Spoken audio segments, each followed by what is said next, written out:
every time I look in your eyes. Baby, I can feel your energy, it's making me realize everything we've been through makes us strong enough. You and I, you and I. Everything we've been through makes us strong enough. You and I, you and I.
It's making me realize everything we've been through makes us strong enough. You and I, you and I.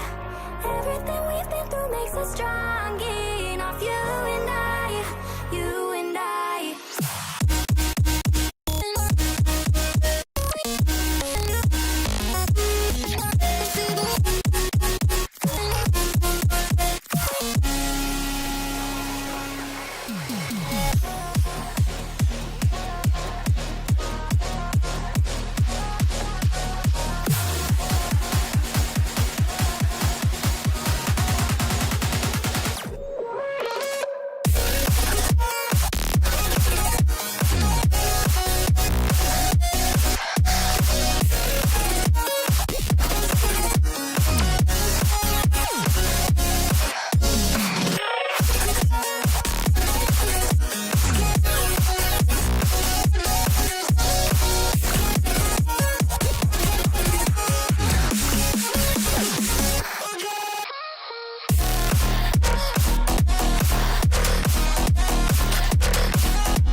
Feel this tide choke my neck and I just wonder why I'm buried in a suit I'd never buy, a suit I'd never buy. Cufflinks on my wrist, I can't act surprised when the shovels hit dirt in the earth. Did they start to cry?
everybody, and welcome back for RLCS in APAC. Back again for the ones, and back with some of our first-time guests from yesterday, second on today. Welcome back, Wolfie and Q, and Sir Pegasus joining us once again as well. This will be your fourth stream with us, Pig.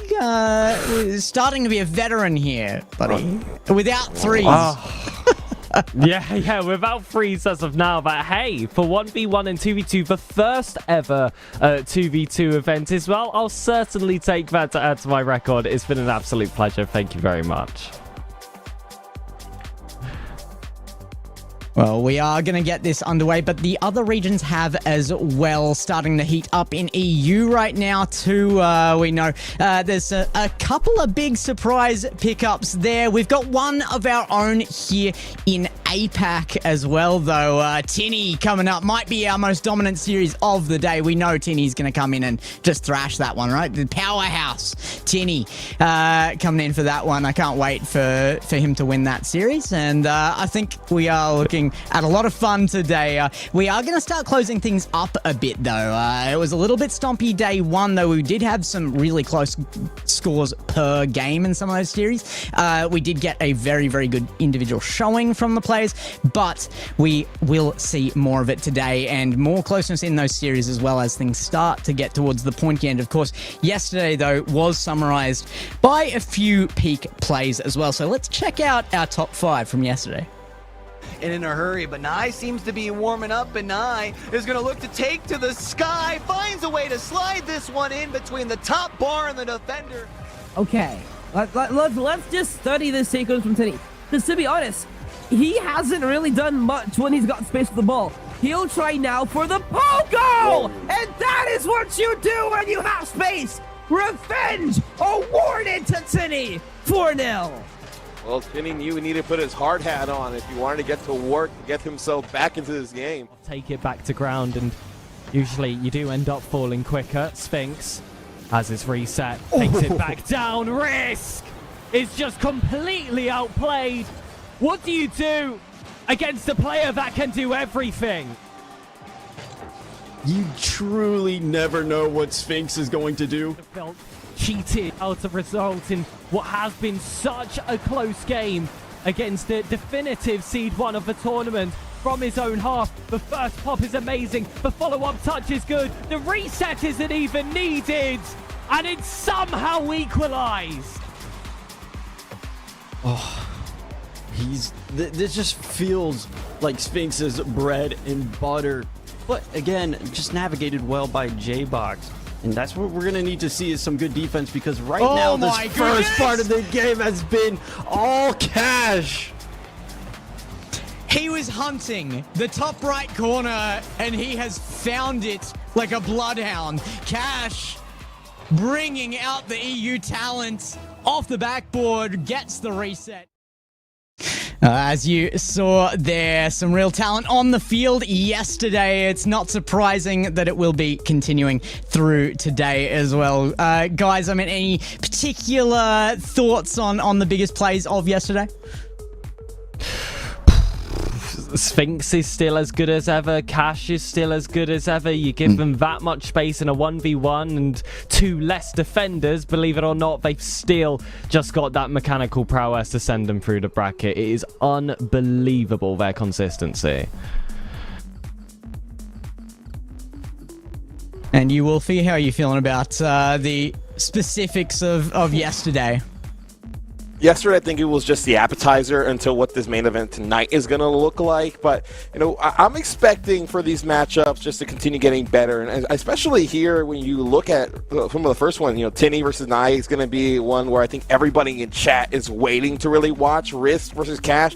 That one is going to break the bank, in my opinion. You're seeing such pivotal players play in such big moments. Everybody's ready for the Starlights. Who's going to be able to capture it? But, you know, I'm expecting a lot of clips tonight, a lot of highlights, and, you know, potentially maybe some upsets. Yeah, I think when you looked at yesterday, you had mentioned how maybe some of the game scores were a little closer than what the series scores necessarily reflected. You have a couple of goals that go the opposite way. We have some longer series. I expect that to be today, now that we've kind of trimmed the field a little bit. I mean, we're now down to top 6. Every series from here, we're trimming that field a little bit more, but definitely going to be expecting some plays. It's a handful, though, you mentioned. So for some of the top players in the region, you have to take that risk of giving them space or trying to make sure you're also falling back for defense. I don't envy these defenders one bit. No, I agree. It is tough offense right now. We have seen that defense come in a little bit. Let's see exactly how that did carry itself out by those series scores, because that is your bracket on screen now. And, well, you heard that it was a bit of a stompy day in playoffs day 1, and those results are certainly showing that. Not a single sight of Neo Tokyo, but with especially the match E and the match G on that bracket, risking cash heading into a max U. I should expect that we have some deeper set series later down the line. I'm wondering if there's a particular match there you're looking at, Wolfie. I'm looking see this risk versus cash matchup. I think this is going to be one where it has a chance to go to game number 7. Both of these two players looked spectacular yesterday.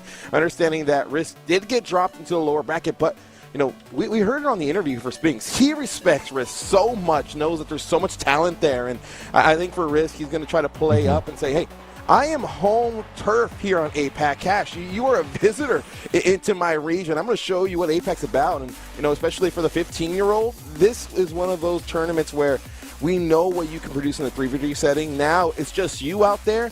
I'm expecting a lot of fireworks here from Risk.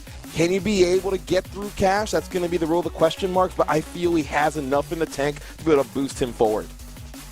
I think a lot of people, at least from the outside looking in, heading into things, probably would have expected probably like a more towards the, like this is like inevitably going to be like a Sphinx Max U sort of grand final. But I think when you look right now at the way this bracket's lined up, that top half of the bracket, I don't even know how to call it right now. So between those 3 players, definitely going to be interesting as the day breaks down. But I don't want that to discredit, especially our first matchup that we'll have on the day as far as with Tini and Nye. I still think if you can catch yourself hot early on in a championship Sunday, I mean, anything can happen.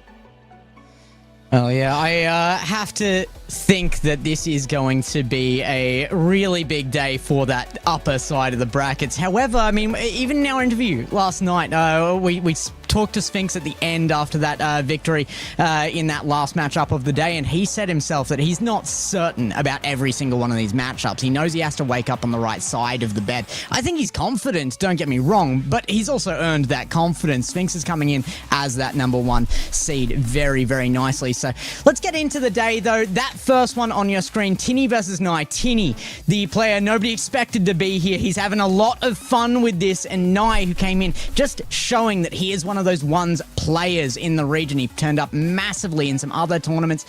I need to get your guys' take on this. Look, I'll start things off and we'll just run it down the line here. I can't go against Nye here. I appreciate Tini's effort to be out here. He had a great run through the groups. He even got some 3-0s through that groups stage. But as soon as he was in here, he knew what this was going to face down and be like. I can't put it past Nye to take this one. Well, Tini has been tested on his journey towards this point, and he has managed to pull off some fantastic performances. You mentioned some sweeps. One of those sweeps was against Fairlash. In fact, his qualifying round to achieve that top 6 spot was against Nye. He won in Game 4. This is a proven history now between these two players, and it's for that reason that I'm looking at this and thinking potentially this could go a bit deeper than expected, especially upon hearing that Nye might have some connectivity issues, but I'm not sure your thoughts on that, Wolfie. It's one of those where I think Nye wants his redemption, especially how well he played Fairlash in that first series for himself, but it's where Tini had a tough matchup against Maxu. I think when you look at what Maxu produces on a day basis, he did exactly what he needs to. And, you know, Tini may have just said, it wasn't my day to get going. Will he be able to come in here tonight and be able to make a big statement against Nye? I'm expecting for the Japanese native and Nye to really come out and say, hey, there's only one player left from Japan. It's me, and I'm going to be able to take my entire portion, my entire country on my back and try to make a run for it. I look for him to really come out surprising and into how well he plays. I'm not predicting a sweep, maybe a gentleman's sweep, but I would hope at least we see 6 games in that series. Look, I'm not betting against Nye. I did that yesterday, I felt like, and I got shut up pretty quick, fast, and in a hurry. I think the good news, at least right now for you, if you're Tinny, is you got at least a full day to reset after the very frustrating loss yesterday. But I do think Nye comes in with a purpose, understands that you get that chance of redemption. I think as long as Nye turns up in this first game and a half, I got to give it to Nye for sure. Yeah, I mean, I think there was a valid statement in there saying that there will be some issues for Nye coming into this, though, with 160 ping out of any Japanese players right now routing when you're in island nations consistently around Asia. It does get interesting at times. So Nye going to be having some connectivity problems here, but I just think, he's got a lot of prowess here. He's coming in to prove that he has that one. So let's see if he can take down Tinny, that new entry into the ones. Will Tinny be the Moxie of APAC? Nye versus Tinny, Japan's last entry up into this series. Can he do it? It is Nye versus Tinny, and they are on field now. The RLCS 1v1 scene doesn't have that vast history quite yet, with this being only its second installment. Despite that, Tinny and Nye have already given themselves a history in this matchup with that upper bracket GSL. Now revenge is going to be sweet for the Japanese player of Nye. Is Tinny up to do double dutch? Well, we'll just have to find out, Q. It's Championship Sunday. I always love the vibes once you get down to your top 6. It really feels like it could potentially be anyone's game. Nye really going to have to step up to the plate here. We talked about, especially with potential server issues, making sure you get a good feel of how things are playing out on that ping here early. Nice demo for Tinny that leaves things wide open, and Tinny gets things started with the first on the board. Yeah, it's that demo just to open up the space, and not a single player in this top 8, certainly this top 6 in day 2, is going to miss from any of those opportunities. Like to see the physicality out early, because we didn't get much of that yesterday, did we, Q? Didn't get too much of it, that is for sure. I would really like to see, more time that's played out, more time for these players to shine. I think that's what everyone, not only the casters, but also everyone tuning in here today is hoping to see as well. Now looking to try and gather some control, will lose it though, and that will give the possession to Tinny on this far side wall. Was trying to go for a little cheeky bump. It will at least be able to disorient Nye enough to maintain the possession, and if Tinny can really turn up, find a way to keep Nye pinned back, give them no real way to get a feel for this game in game 1. It's a great way to start things off. Oh, no way. And he just hits him right back.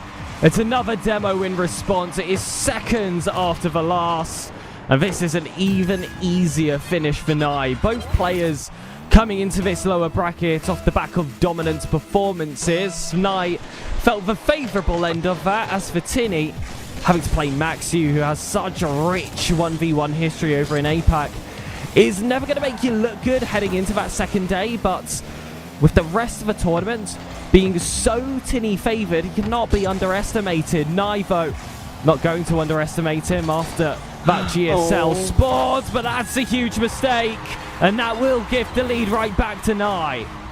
Not like this. Tinny was trying to gather the control. Nye has the boost, able to hit the quick whip around. And when the biscuit's in front of the basket, it's going to be good each and every time. And now for Nye, back into the driver's seat. Granted, it's only 90 seconds gone by. We always talk about the importance of starting strong.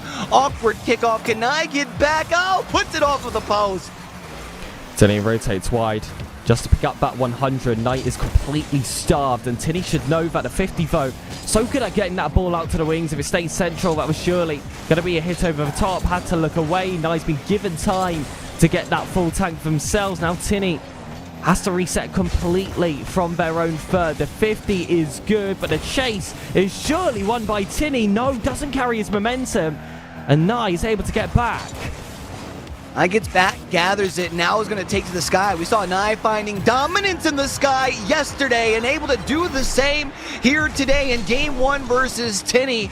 And for Nye, going to continue to pile it on up as they're up 3-1. Of course, Nye qualifying off the back of beating Furlash in a Game 5. Tinny also with a history against that very same player. It was a Swiss stage where he managed to land that sweep both of these two. If we're using Furlash as that litmus test, should be pretty close to equal in this matchup. That's a great beat from Tinny. The counter is good, but that shot is just wide of a mark. More recovery needed off that backboard. The flick will need an extra 50-50 alongside it, and for a second you thought Tinny wasn't going to add to his side of a score sheet. But just with that delayed touch and not enough power behind Nye's save, the job is at least done. Hey, you know, they say a win's a win, a goal's a goal. However it happens, you know, you don't let Nye find the clear. You eventually punch it across, and that's all that matters. Is this another one off of the kickoff? Yes, indeed it is. Back-to-back for Tinny, and all of a sudden we're tied up at 3. We see this a lot in 1v1s. You think for a moment that you've got yourself a lead, you've got yourself momentum, and that can change just so fast. You really feel, especially with these two, that this is going to be blink and you'll miss it type of gameplay. Nye wants to feature on another top 5 players, gets a reset for the first setup, tries to attempt again, a little bit lower to ground. Tinny is able to clear this one out towards the wings. Isn't going to be able to follow this one up for a second, so Nye might get that third chance. Pops it up. That'll be easy to at least get a first touch on for Tinny. Nye will try and retreat back to defense, and we'll be able to get the possession, especially by hitting him with a little quick kablammo to be able to pick up that possession on the backside. Quick flick of the wrist, tries to put it up over Tinny.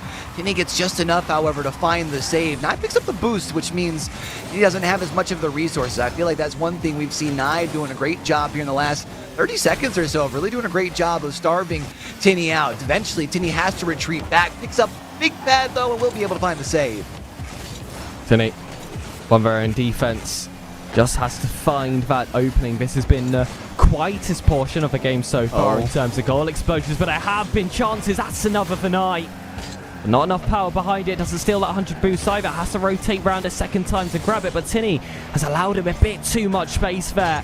And with that possession is completely overturned, Nye's going to attempt that coast-to-coast. Saw Sphinx able to pull this off yesterday, but Tinny isn't challenged too hard defensively.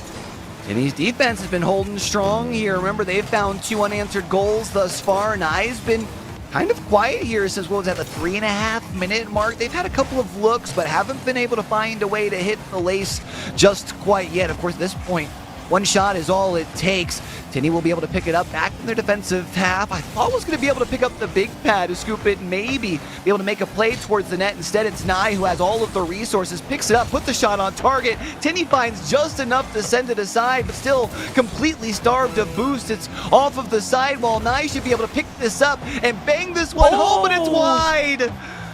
Oh, but he's got another. Tinny is still struggling to power their way through the defense. They haven't had boost in quite some time, and now they've picked up some. Nye has been able to refuel at that very same moment. One extra tap stopped by Tinny on the goal line. 10 seconds remain, but Nye, he's been on this attack for the past minute, still hasn't been able to find the back of the net, and now Tinny's one and only chance of regulation is stopped by Nye. Could this happen on the death on the read? It's on target.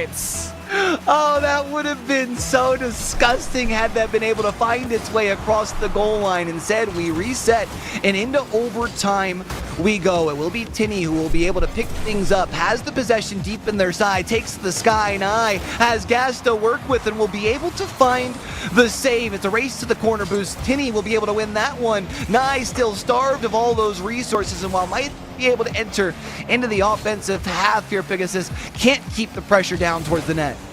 Oh, that's a good flick from Tinny, and that is game over. So much offense from Nye, but it is the efficiency of Tinny that will give them this first game.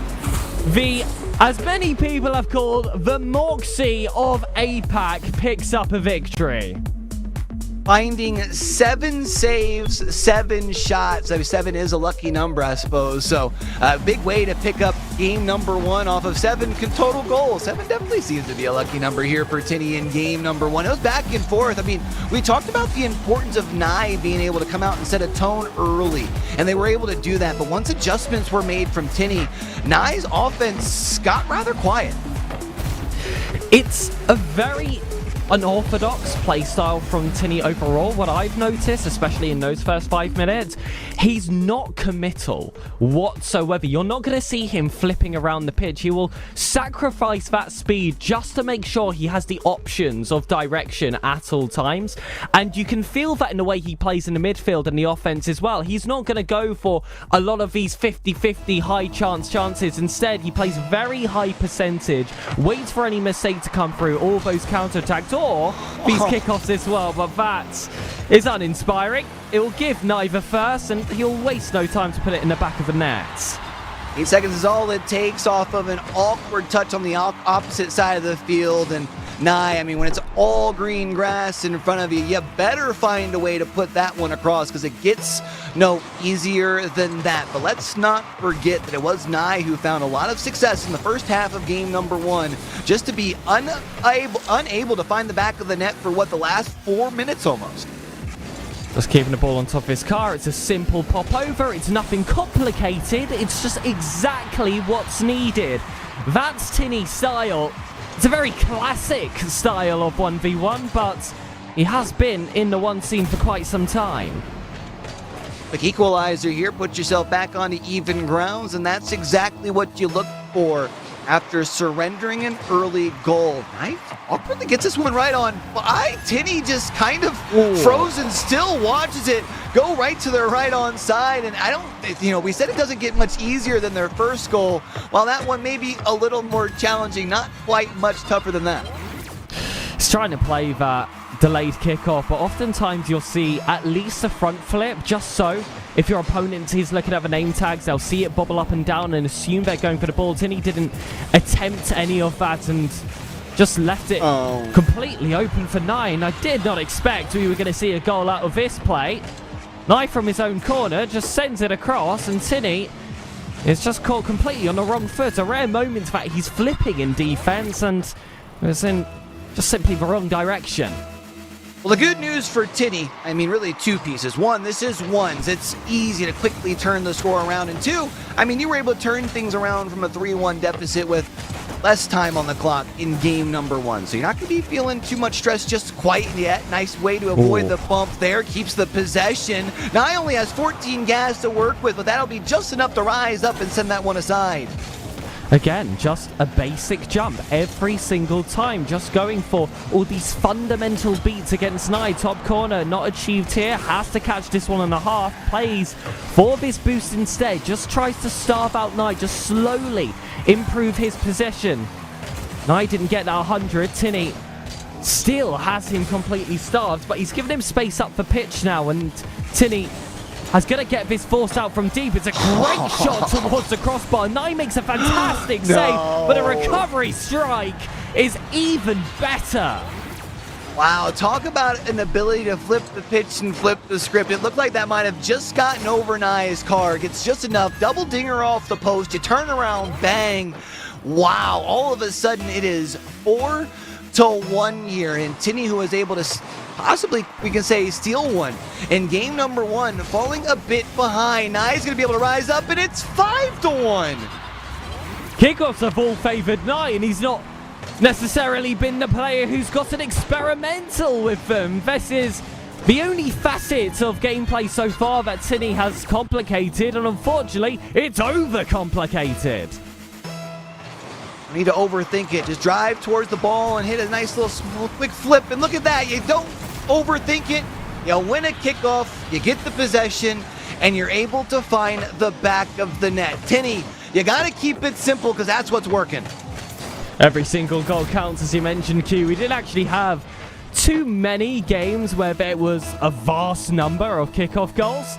That's what we've been gifted for the first series of the day. It's very 1v1s. There's another for Nye. That'll make it 6. Well, who needs to talk about defense when it's all about just who can win up off of the draw? An awkward bounce off of the ball here for Tinny, and all you can do is sit there and look at it as it crosses your goal line. We're going to talk about the same thing we mentioned earlier when it was 3-1. Granted, it was 4.5 minutes, but still 3 minutes and 20 seconds. Ample time for Tinny to turn things around. We've seen in the last 20 seconds just how quickly the score can be compiled down off of those kickoffs. Tinny beats this one. Now you have to be able to take off the opposite way, and that's a wide open Netski. Tinny moves up to 3. I do believe to an extent that Tinny just has some kind of mental effect on his opponents. When he is just standing there and letting you do everything and he won't budge, allow himself to get faked for anything, it can have you going to different decisions. You know what the plan was there for Nye. Wait for Tinny to move and I will react accordingly. Eventually he has to abandon his game plan, go for a demo instead, gifts it to Tinny. This is a wonderful goal from Tinny. Flip reset straight off that backboard, gave himself a space with that demo. And then that is the moment he'll allow himself to take those further risks. Take a extra order of the Kablamo Whammo with a side of Golski, please. Nice job by Tinny to be able to find the back of the net once more and has been able to cut this lead down to 2. We saw earlier where Nye was able to find a quick response. It's the hesitation here that catches Tinny off, and Nye is able to re-extend the lead up to 3. I like this. A pogo demo attempt on Tinny. Opens up the space in the most aesthetic way possible. Just the beauty of ballet with the aggression of MMA all in that one attack. Had 11 goals in our opening half of play here in game number 2. It wonder at what point does the defense start to show up, or is it going to be just an all-out blitzkrieg towards the nets? Nye, if you can win the 50, have an open look towards the net, but Tinny going to be able to win the draw. Now up in the sky, looking towards the net. Can you dunk this home? Nye denies. Nye could do more than just deny. Could send it to the other side. Tinny again is tempted for a bump play. Escapes this time with space and left boost. Opportunities for the hook shot. Instead just goes for those low 50s. So simple, yet so effective. I feel like it's a little bit of almost to the eye. Feels like new school versus old school 1v1 style, right? Like Tinny just very much keeping it simple, knows what works. And I think to go back to your point, what you were talking about earlier for Nye, the frustration of being able to bust out the extra mechs and just still seeing Tinny being able to keep with you by keeping things simple. At the race to the ball here, Nye was looking towards the net. Will they at least be able to pick up the big pad? An extra effort. Oh, that's a double tinger. And you can't find the final touch. Pinch throw does come off the curvature correct. Nye pulls off the pinch goal from an unorthodox angle in what has been an unorthodox series of Rocket League. As much as we were talking about the frustrations of Nye, I'm sure feeling that a little bit on the other side of the pitch is Tinny. I mean, what do you mean it wraps around like that and just finds its way across the goal line off of the draw here? I thought Tinny might be able to find it on the wraparound. Won't be able to. We'll have to retreat back to the defensive half. It's Nye who will be able to at least keep some pressure until Tinny sticks their nose in and is able to win off of the 50. It's 1 minute and 24 seconds left. Still ample time, despite the fact that you're down by 3, but that does mean that from here on out, you're more than likely going to have to hold the line. Nye, that left wall. He pulls off that 9th goal. This could surely be the decider for game 2. 4 goals in 67 seconds. It's a lot to ask from Tinny, especially now that Nye has heated up. 6, 7. There's still time here if you're Tinny. I mean, you figure a goal every 15 seconds. It's ones. There's ample space out on the field, especially if you can win off of the draw. But Tinny is just a little bit bigger, has been in the weight room, and will be able to bump him right on off. Takes the possession and will look to pick it on up to try and exit out of their half. But it's Tinny, a quick extra effort, and a 50 will at least keep it down in the blue half for a couple of extra seconds. But now is where that clock really starts to become a factor, and Nye now will be able to find double digits as well, and this one is over. Definitely. Even before that, I look at Tinny, and he's not a player to really make any of those quick attacks. He really buys his time in a lot of those moments. Doesn't collect a lot of kickoffs either. Those have certainly favoured Nye. So when it comes to that comeback potential, you definitely look at Nye as having that facet of his game a bit more than Tinny's side. And especially now that the difference is 6, Nye is just continuing to plant down who the big dog is going to be in this series. Really flexing towards the end of game number 2 here, and can't help but wonder if we see Nye find yet another goal. At what point does Tinny maybe just say, hey, you know what, we should go next because I'm done with the bleeding? And as we talk about it, it is now a 7-goal lead for Nye. And I forgot for a second that was a part of the 1v1. Not too used to having forfeits actually sanctioned in the RLCS, but of course if you pass that 2.5-minute mark in any given game, if you just type a forfeit or a next, you're allowed to make that call. The admins must respect it. Could see a pinch. Is it going to break past Nye? Flip reset, just trying to get anything he can out of this game just to take forward. He knows that momentum is swinging against him. Something has to change on his side of the pitch, and this has given him an extra minutes just to try and work that out. Unfortunately, I don't believe those answers have been found. Might still just get a flick for the road. The crossbar will deny it. You want to talk about frustrations, that will certainly add, but one more chance could come off this right wall. He's given all that space to Nye. Nye isn't looking for ground though. He's looking for unlucky number 13. We were talking about lucky 7s before. Can it come off the sidewall? This one's high and still not touching the ground. And he says, you know what, if you're going to try and score a 0-second goal, I might as well.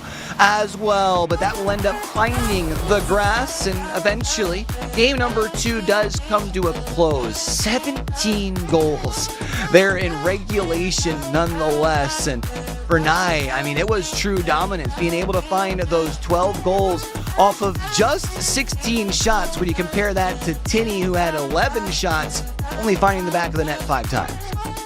I spent the time after game 1 talking about Tinny's playstyle. I'm going to spend the time after game 2 talking about Tinny's playstyle because it is just so unique. And whilst we have the opportunity to see it on a primary broadcast, I mean, it is like a Frankenstein's monster of the classic Mina style of spamming your low 50s, spamming those single jump flicks as well instead of actually using that flip, alongside the a lot more classical style, poised, calculated European style of 1v1.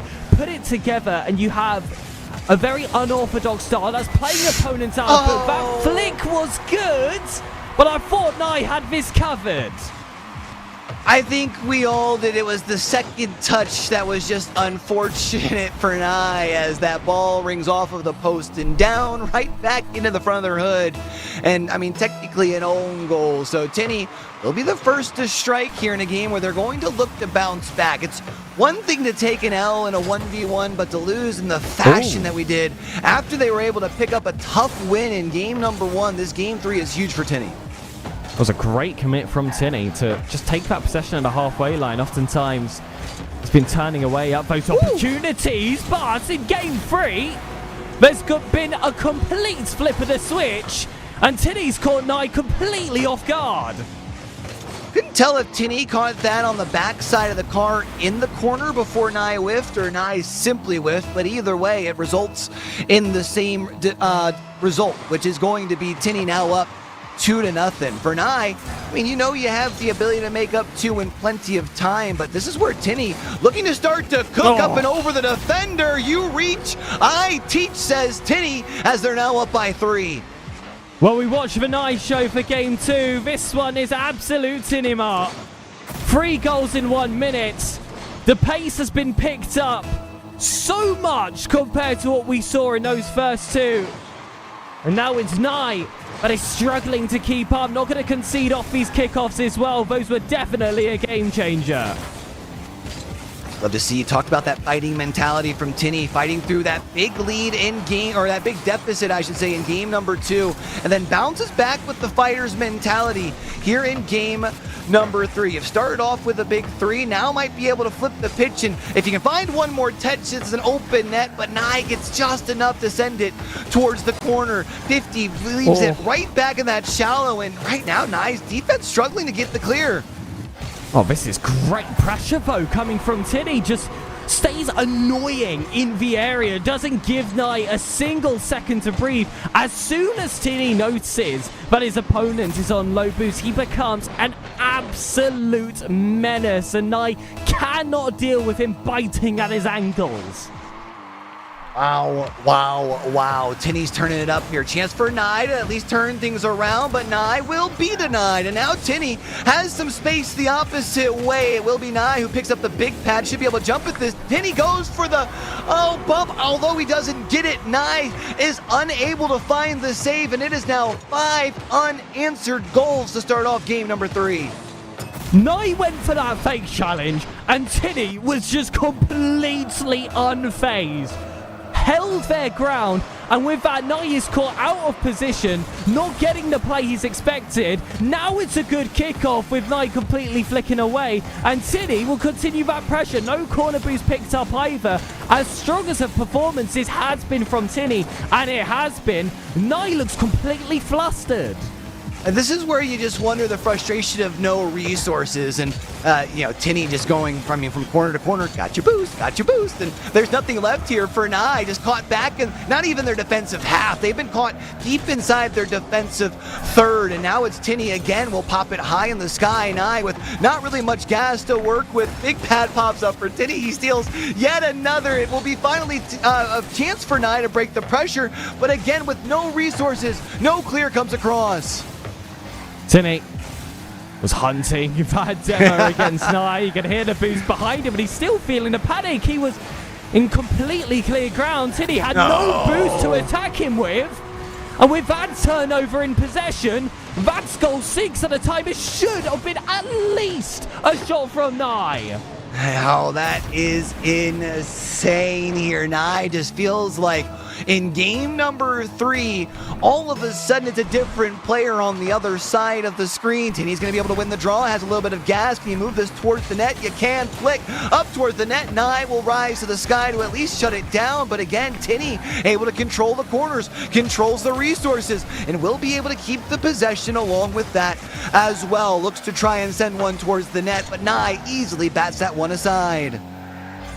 Touch high for Tinny, doesn't want the extra, keeps it down low, and that just plays into Nye's hand. Oh, cutting in off that corner. Wants to catch this one on the rotate, and he's caught inside the net as well. Nye will recognise the amount of space that gives him the momentum. Not enough to break through on the 50. It's another quick counter from Tinny. The first touch doesn't find the target. The second certainly will, but Nye was on the other end of it to intercept. Tinny just keeps that ball close. Doesn't want to go for any of these powerful strikes unless it is absolutely necessary. It's a great 50 again against Nye, but you have to get that follow-up touch. This is pandemonium. And he's going to be able to reach on back and gets that big pad, and will now look to go back onto the attack, especially after winning this 50 here. Can you get the angle? You can, but Nye just enough to be able to send it up off of the back wall. Tinny with a quick contest will be able to shut down that early exit out of the blue half. And now for Tinny again is that let's pull it back. Let's force Nye into a decision. Do we want to push upfield or do we want to sit back in our goal? It's Nye who pushes forward, at least wins the first 50. And now at least Nye has gotten back in control of their boost. Tinny just recognizes they're not going to have an immediate slap at net, so just takes it back instead. You also do have the privilege of doing that when there is just shy of a minute on the clock. You've already got yourself a 6-goal lead. It's going to be a hard comeback for Nye, but the door has been opened up. It's the first real large opportunity for Nye, and again, it's off the back of Tinny's misflip. Look, Tinny just realized that you can't go off the Brazil if you don't let him have at least one. You know what I'm saying? So you concede the one. That means now there's officially a boarding call being called. I don't know if you guys can hear it over your speaker. If Tinny can win the draw and find one more in game number 3. A nice little extra cherry on top as far as with the Dubsy. I do gotta say, for a way to respond after a tough game number 2, to be able to come out in a similar fashion and put quite the beat down is tough. There will be no Brazil. Nye instead hits him with the good old, we're gonna pump the brakes and watch him fly right on by, and that'll be a second one for Nye. Oh, he knows the play on the pitch is lost, but that is pure mind games from Nye. could have shot that seconds before the goal was guaranteed, but just wanted to give Tinny a warning for that fourth game. He's taken this one personally. We've seen how Tinny is able to respond. I believe we're about to see Nye's full wrath as well. How much of this is just flexing to show what you're ready? I mean, I love it. I think this is what you look for in a game where you're down so much so late. But you can't help but look to the blue side of the pitch right now and go, Nye, where was this at 2.5 minutes ago when there was still a chance to be able to save this game number 3? The good news is it is a long series in this best of 7. And with this win here for Tinny, they will only be halfway there. Granted, they'll be living on more than a prayer as they'll look to try and continue to double down their pressure in game number 4. But you could see that momentum start to swing towards Nye in that later stage of that game. And of course for Tinny, the match was decided. Maybe you can take that moment just to let off the gas a little bit, but that does risk allowing your opponents to be raring and ready to go as soon as the kickoff of that follow-up match. This is definitely not going to be a one-sided affair from here on out, Q. Nye will definitely have some punches to counter back. This is what we were hoping to see, I mean, across the day here for Championship Sunday. So if this first series is a little bit of an appetizer of what we're in for, sign me up. I would like to see one of these games get back to more what we saw in game number 1, where it's a closer affair instead of, a handout of beatdowns on either side of the pitch. But I think, again, for Tinny, after struggling and fumbling out of the gates in game number 2, this is exactly the type of game you needed in game 3. I think there is an advantage here of this being a best of 7 for Nye, with Tinny having such a strange playstyle compared to a lot more of the modern 1v1 play we've seen so far this weekend. That definitely can take a few games of adjustment, especially with Tinny himself making changes to his gameplay as the series continues. But if Nye can find some stable ground, I don't see how this series cannot turn around. Tinny, the reverse will just look to slap this one forward. It's readable. Nye will know exactly what he's going for. How he defends it, though. Still going to be tested. Is this a game of squash, Tinny? And somehow, I just don't know anymore. I just don't know. How this works the first time, I don't know, let alone a second. Nye does the same thing, just slowly creeps away from the goal line, and Tinny waits for the perfect time to pop it up over their head, and will be able to strike first. It is only one. The question is, how many can you get? Nye will be able to bait him out, and that will be a quick response from Nye as we're knotted up at ones. Can we just forget these past 30 seconds happened? I mean, Tinny will definitely remember that fake off the kickoff. I'm not quite sure what we've seen. I'm not sure if Johnny Boy with all these kickoff goals is going to be elated or horrified with the ways they have come off. It's a great bump though from Tinny. That'll open up the space, but he's got to be quick to get this shot off because Nye is recovering once! So I'm going insane! Not like this. This is tough. It feels like it's just enough of a chance. A mistake happens, and I think Nye was just, feels like an autopilot, was expecting that to be an easy goal, and instead all of a sudden has a chance at it, and it's like salt in the wound. Instead, you're the one who ends up drawing a little bit more blood. But as we've mentioned plenty of times, there's plenty of time here in game number 4. I mean, still 4 minutes and closing in on 15 seconds left. Let's, like you said, Big Assist, let's forget these last, well, I was going to say 40 seconds. Let's make it 50 seconds, especially if you're Nye, because Nye off to a similar start to what we saw in game number 3. Yeah, Nye didn't want to go too wide for that 100 boost, and you can see why Tinny always had a potential angle at net. He just waited for that very specific window of opportunity. As soon as there was an abandonment of that post, that's when it was the time to strike. Again, hook shots. So simple, so effective, but that's what Tinny's all about. Trying to keep the pressure down on this blue side. Does have plenty of gas to be able to work with here. We'll be able to steal that one away from Nye, as it's technically Nye who bumps him right on into it. Takes the other pad in the corner as well. I thought would have just enough in the tank to be able to race the ball towards the post and duck that one on in. Instead, Nye fights and claws down towards the other side of the field and finds a way to put this one in. No, it just sails past the post. Tinny with the catch. Knight has to make a decision of when to challenge. He knows how effective Tinny's flicks have been so far. Tinny gives up halfway through, concedes possession to Knight, and well, they're going to waste no time just setting a shot on this, even if it forces out a heavy touch. That's what Knight has done better in this attack than Tinny's attempt. A flick off the ceiling, a bit of creativity. That's what has been missing from this series, and it's exactly what Nye will deliver. Please let this be the igniter that Nye is looking for. You mentioned the creativity and the spark that we've been hoping to see out onto the pitch. That little extra flair, if that's the sauce that's getting served, I'm eating all day, every day. Nye now going to look to try and find a way off of this side wall to find a quick third, and there it is. Yahtzee, we're tied up at 3. It's a great kickoff. And it is a great follow-up from Nye. Not all of them are made the same. Steel had to tussle against Tinny to fight for that mid-boost. Does it all in one fell swoop with that flip.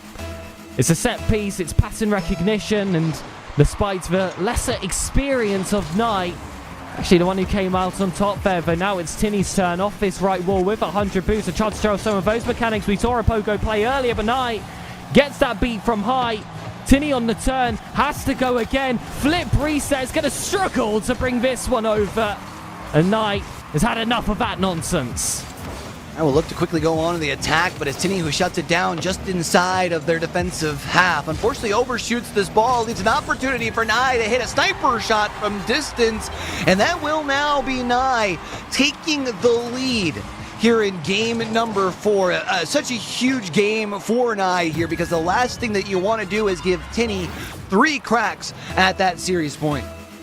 You can see exactly what Tinny was going for there. Those back corner flicks can lead to the ball just dropping right in front of you, but it is such a precise mechanic, and when it fails pretty miserably. High risk, didn't feel the reward, will get a reward of Nye's own misplay. So we are back to an equal game. It's not been the one-sided affair like we saw in the game beforehand. This has definitely been a series to give us a bit of everything. You gotta say, though, and I always feel bad as the caster being critical, because let's be honest, these guys are better than me. It does feel like that Nye keeping Tinny in this, though. There's been a couple of very crucial mistakes, thinking back to the own goal starting things off earlier in game 3, then even a couple of mistakes here. And it feels like where Nye should be really able to keep the pedal down, they're keeping Tinny even just within reach, which allows Tinny to build confidence, find those extra plays to put themselves in the position that they're in now. Well, Nye back on the chase, and they could come from the kickoff. Many of them have done. Now the left wall was a spot of disaster last time he was here. This time it could be greatness, but Tinny with the early challenge comes from the top rope, gets that tussle down, takes the ball back for themselves here in the corner. The Knight is playing very high up this play, has that midfield boost spawn for him as well, and very much an after you, no after you, a very British exchange between Tinny and Nye. But eventually space is given, and it is Nye who comes out on top. Nye now looking to take to the sky. We've seen dominance from Nye up there here over the course of the last 2 days on the broadcast, and this time being no different. And it's Nye who will be able to tie things up with 132 left in game 4.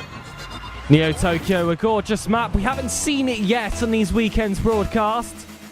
But a win from Nye would guarantee that. The deepest series we have seen so far. Tinny towards that left wall, just sets up Nye on a perfect bounce. However, the touch isn't good. A follow-up is at least better at bringing it to safety. Tinny didn't take the risk of going towards that ball, instead just turns away. It's a lot more of a defensive mindset. And the game that is completely equal. Now takes it down for the flick. These are the chances they're made for. Nye could have done a lot better with that save. Does get the most out of it regardless. Plan B certainly doesn't come to fruition, but Plan C will do as well. And you know what? Again, a goal's a goal. It was a little risky down there on that defensive side, but it double dings off the post and set yourself up for a beautiful sniper shot from that, just outside of your own box to give Nye the lead. One more time, and now officially into our final minute of play here in game number 4. It's an awkward spot for Tinny to be bringing that ball with no gas in the tank. Nye steals the second corner pad as well, giving them all of the resources that have been spawned back on this side. Tinny does have the possession, but with what gas are you going to look to make a play with? You don't got anything to do, and Nye will be able to at least keep the possession. On that left wall. Doesn't get the flip reset catch. It still is in back corner. It's going to be tough for Tinny to get anything out of this, but that bounce must leave a lot to be decided. Tinny so consistent with those catches. It is almost bot-like how good he is with them. It's a clearance out from Nye, but just look at that stamp down. That is pure class. No gas, no problem. Just put it on the top of your car and look at the flick of the wrist and watch that thing back on the replay as Tinny ties things up at 6. And if Tinny finds a way to steal this one back from Nye, that'd be huge. It would put them onto that series point and guarantee themselves a top 4 as well. Tinny pokes this one away, finds the bump, and that one puts them up by 1 with a score of 6-7. His cast just stronger. Absolutely sends Nye towards the right of the box. And with that, the net is open. The scoreline is open as well. It's the last 11 seconds where Nye has to find the fairer side of the score sheet. 5 seconds left to go. It's on the wrong side of the pitch. Tinny, though, has kept the ball up at 0 seconds beforehand. This time, just completely stiff-armed him. And that will put him on match points. Oh, I ain't gonna move. I'm between you and the ball, and I'm sorry for you. You just ain't gonna find a way to keep this one on up. And while normally I would say if you're going to put yourself, or should I say fall behind into a triple series point scenario, losing by 1's not too bad of a way to do it. It was the way things unfolded here for Nye that has me a bit concerned for them heading into game number 5. Especially because we haven't had a Neo Tokyo yet. There has been a hex put across Asia Pacific as a region, and we've just not been allowed to go to Neo Tokyo. We have had, of course, best of 5s earlier. This was supposed to be the start of the best of 7s, but we actually haven't felt the benefits quite yet of that extra game. It's up to Nye to make that happen. And if he wants to go further down the bracket and have the privilege of playing against Sphinx, it has to be a 3 in a row. Unbelievable. It will have to be quite the run. They're going to have to try and find a way to dig deep into their bag and get back to what worked for them in that game number 2. I can't help but wonder if maybe just overused all of their offense in game number 2 and just kept trying to look back for more. And I've already used all my goals. We're later in the series. I can't find any more offense. And while they were able to at least keep things close, again, in that last game, I think with the fact that it felt like you were at least able to guarantee a game number 6, and all of a sudden watching it slip from your hands for Nye, these first 60, 90 seconds of game number 5 are going to be oh so crucial. Finds the bump, and it's going to be an early goal here for Nye. Well, the last game ended with physical play. This game will start with it. It's Nye getting a bit of revenge over on Tinny. He's already had a series loss to him in the GSL, but that was with still a parachute on his back. In the lower bracket, there are no further chances. This is a must-win to represent Japan. Tinny with the beat over Nye, open field, and as long as you can secure a second touch, yeah, that doesn't get any easier than that. And we're 20 seconds on in, and we're back to an even draw.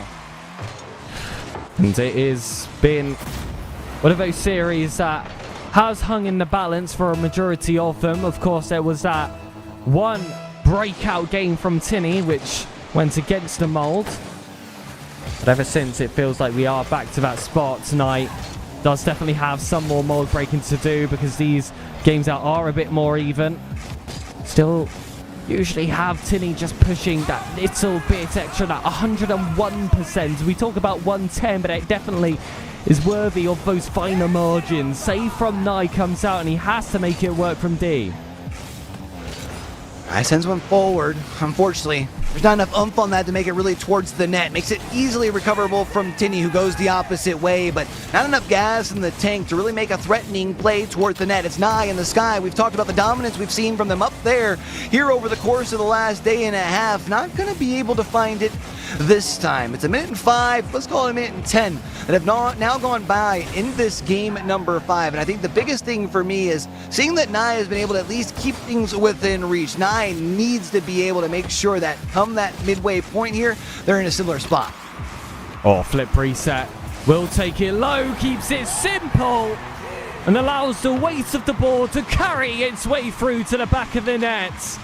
Nye is completely wrong-footed, doesn't know whether to go high or low, tries to catch it somewhere in the middle. By that time, the decision is made too late.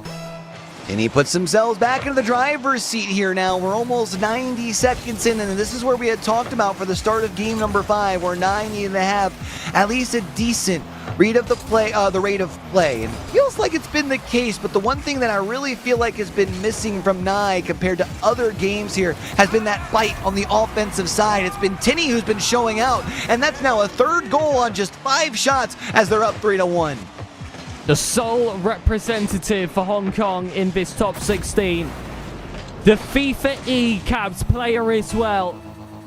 Tinney has stepped up, put his nation on the map, and has really put the game away against Nye, against the player of a nation that has such a rich history in RLCS and of course in the APAC region. Tinney, we're seeing on the field right now, we had talked about the benefit of where their last game, that struggle that they had in the upper bracket. There's a long wait to be able to regain, and despite the fact that even after game number 1, maybe wasn't feeling after game number 2 wasn't feeling the best of things. You recover, you dominate in game number 3, and then you've just been able to continue to grab on and hold on to the reins here through games 4 and 5. And now Tinney really continuing to assert their dominance up by 3. And we are approaching that halfway point where, of course, forfeits are allowed. And you're thinking, this is a match point position against Nye. That should never be called. We actually did see someone eliminate themselves yesterday in a very similar match situation. Nye, to me, just doesn't seem like one of those players. 3 goals to try and chase. It's been one of those games where you can come back, but it's 4. Too much to chew on. You know that things can turn around quick in a ones game, but I don't know if you can turn it that quick around against a player like Tinney, who has built up that momentum, and you have mentioned that more slow, methodical play that we have consistently seen from Tinney as well. It generally leads to less quick turnarounds and such, but of course, as I say that, it's off the kickoff, and I all of a sudden has quickly turned it down to a 3-goal lead. The last time that the scoreline was one-sided in favor of Tinney, and Nye had to try and make that recovery. It was all too little too late, happening in the last 30 seconds. He's given himself a lot more ample opportunity to get this one close.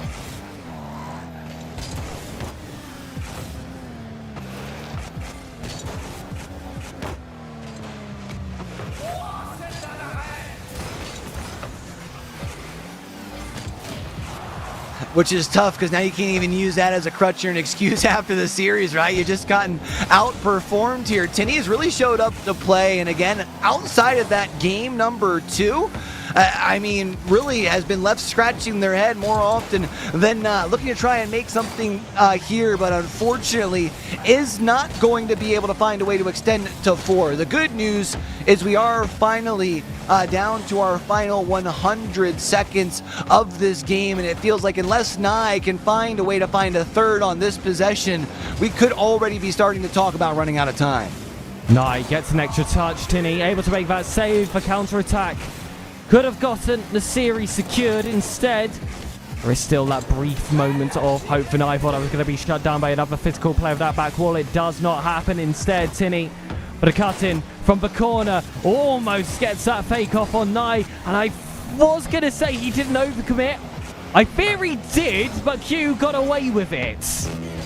got away with it after picking up the big pad. Now I didn't have enough to really be able to punish that, right? You can get a touch towards the net, but it didn't have enough oomph on it, and it makes it so Tinny's able to find the save, and yeah, now we're down to this final 45 seconds, and if Nye is going to find a way to turn it around, you have to move with a swiftness on this possession. You've got to move with a sense of urgency that we really just haven't seen from Nye this far, and it does feel like this final 35 seconds here in game number 5 is going to serve as nothing short of a victory lap for Tinny.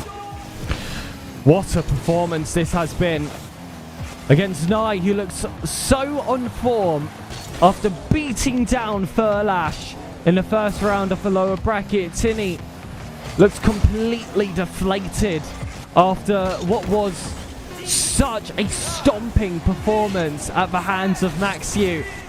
This does give you a concept of the level of that APAC legend and at the depth as well in this region. Tinny has impressed. This is his playlist, and he achieves a T4 spot against the one and only Sphinx.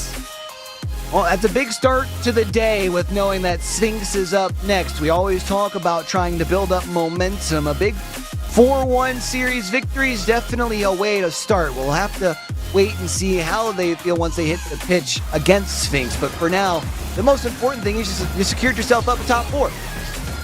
Yes, you have, and I believe that is a decent amount of prize pool as well. Of course, there are no RLCS points on the line. This is just a one-off event, and there's no, unfortunately, world spots available either in APAC. So it is secured that Nye will be taking home $550. How that converts where he lives could be pretty good, but I know that they've got a pretty strong currency over in Hong Kong, so that $800 is pretty close to 1-to-1. Not a bad payday.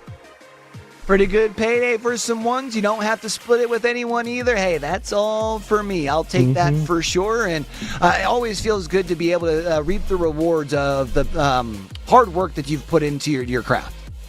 Yeah, it certainly is, but that was only the first series of the day. Still yet to see any signs of Neo Tokyo, but with 4 series still to go, including another quarters, 2 semis, and a grand finals, we still could be gifted with that later down the line. All of Japan has been wiped off the Asia-Pacific bracket, and in its place, a Hong Kong representative has stepped up as a 1v1 specialist.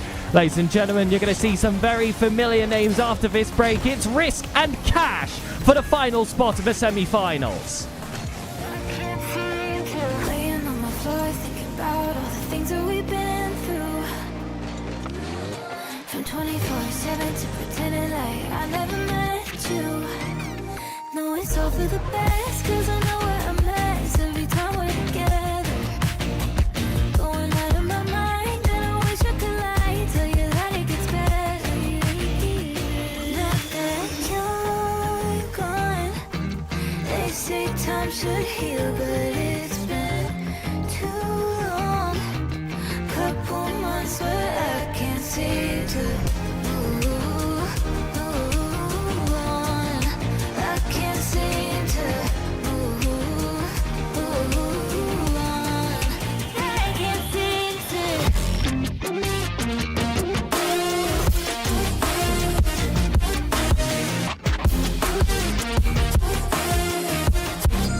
I can't seem to. I can't seem to.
We are back after what can only be described as insanity on stream. Tinny plays his game and plays it out nicely. Nye's not going to be happy about that one. Sent home here after his level of one's history in the region. But here we go. Tinny taking it on and heading on towards Sphinx. In fact, I believe Nye actually, while he's dropping out here, he's going straight to an interview on Cocken's channel. I'm not sure if that's still going, but if you haven't checked out the Japanese broadcast already, head over to twitch.tv/KOKKEN for Cocken's view of things there. But guys, I mean, that was insane. It's good to have you back on the desk here, actually, Piggy, because I think we need to talk about that one. Just crazy. We should have just listened to history. I mean, it wasn't a long time ago. It was only just Friday Tinny and Nye had played in that upper bracket. It was the reason that Tinny got that matchup against Maxiu in the first place. And as much as we did underestimate Tinny going into that matchup, I want to say to an extent, maybe we underestimated Maxiu as well. Yes, that was really dominant, and he made himself look like he was classes and classes above Tinny. I believe that's because he just actually is. He's been that ones player in the scene for quite some time himself. And, well, we are going to look at him a little bit later down the line, but his opponent is still to be decided.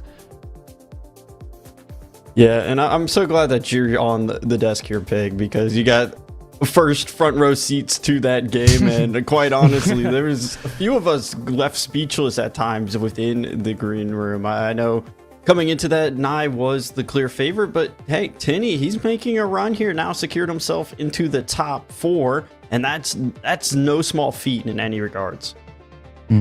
Well, with Nye dropping out, Tinny's going to be purring for that one, but Risk, the one of the 3 cats left remaining here, will be up next, up against Cash here. So we need to make some predictions. Cash is coming in with the EU history, but he's not a one's main. It's not his game mode of choice. Risk very well may be, though. We saw him play excellently per game. Ignore the 4-0 from Sphinx. Every single one of those games could have gone the other way. Risk is looking excellent here. This is a coin flip from me. Can we start with you, Borky? Actually, we'll make our way back. Ooh. Yeah, I mean, we heard in the interview yesterday that we had with Sphinx that Risk is one of those players within the region that he actually respects, and he said that he's a little bit afraid of him, and it was so evident. The games were so close. I mean, it is recorded as a 4-0 sweep, but that's just because at the very small moments, Risk would fumble a play here or there, but he really has that breakout potential. And if Cash isn't ready for it and doesn't have that exposure to Risk, he could really catch him off guard. I think Cash should be able to take this one, and that's going to be my prediction, but I wouldn't be surprised if Risk upsets. Look, Cash the Cannon, he's already an alternates playlist champion over here in APAC with those 2v2s. But when the king speaks, you listen. If Sphinx is giving his respect to Risk, I'm going to give my respect to Risk as well.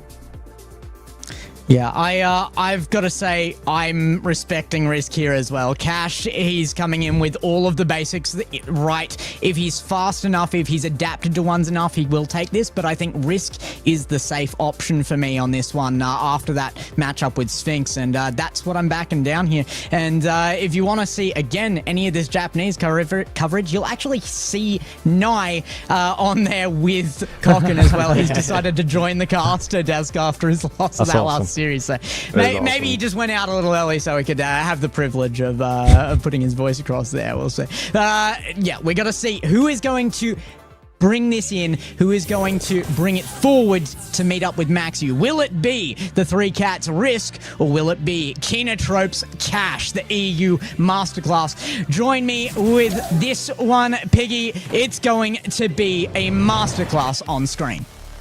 Alternate Playlists gives you the opportunities for alternate champions, and Risk has been heralded as that potential by the king of APAC, though there is one player who has already cemented himself as a 2v2 champion, and that is, of course, the Cannon. Local talent versus those that have made this region their job. Cash will get us started.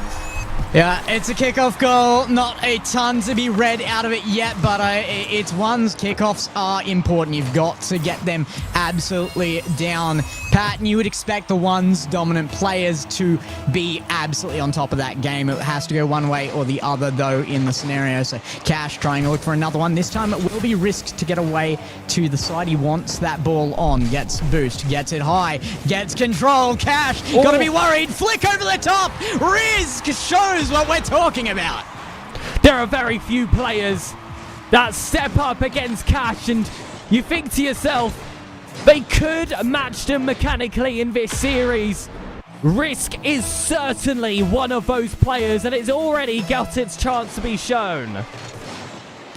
Risk gonna get this one off on that left side. Take it again. It's a similar opportunity, this time answered higher by Cash and gets it away, gets possession as well. Might convert, it's a little lackluster, but it just has enough pep in its step to make the distance.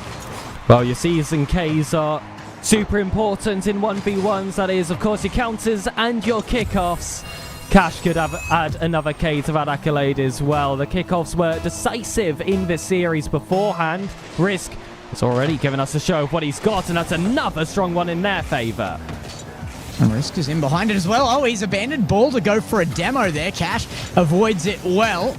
Risk gonna have to defend high. Kept in his net here though. Cash looking just for control, and it's the right choice, I think, here. This could be a battle of a series. This is definitely a more vertical series so far, and it's only been 1 minute gone. Risk looking for that bump again. Couldn't get it on the first accord, so make sure to double up, but it's not enough to get themselves around the ball in time. Cash is able to recover, doesn't need that 100 boost. The ball is already on. Cash will extend.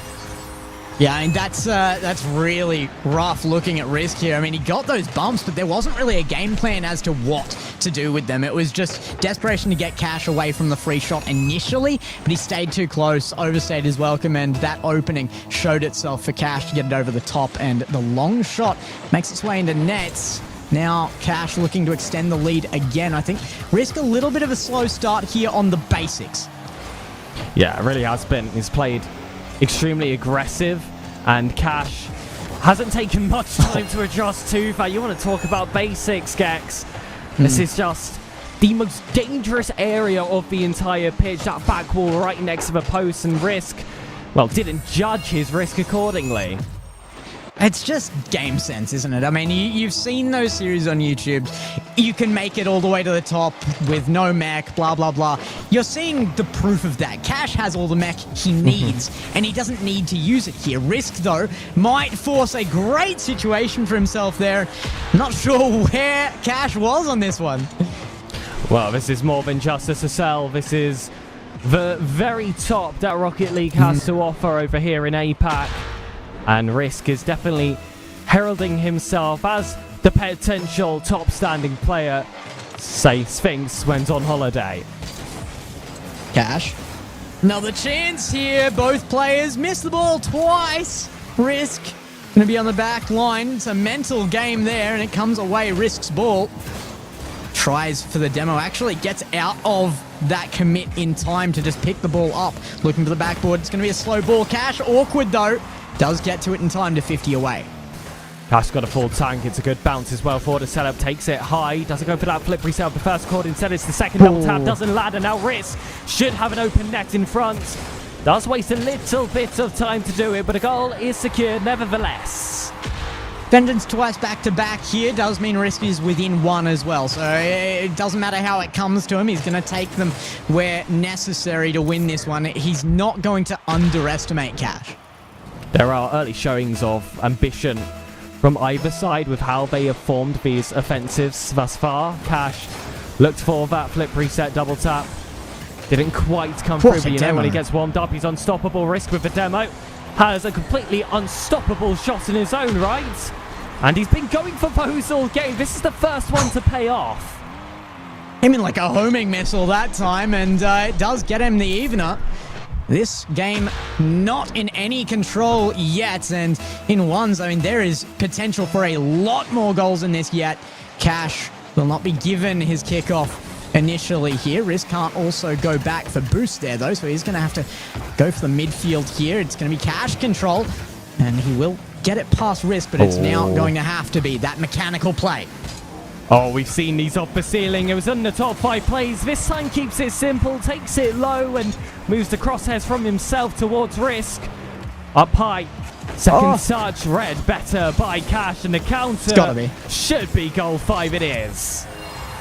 Yeah, Risk has got to be careful on these challenges on the opposing side. Cash has got too many of these clears away off his backboard and then had open opportunities.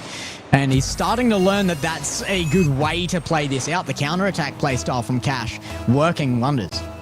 Most lesser experienced players will have to make a choice of whether they cover the backboard or recover the lower areas of the goal. Cash is so good at putting himself in those positions where he can do both at once. He can adjust to whatever his opponent throws at him, and that is going to be a stickler for a mechanical player like Riz. Mechanics, which on that one's over. Perfect pop resets.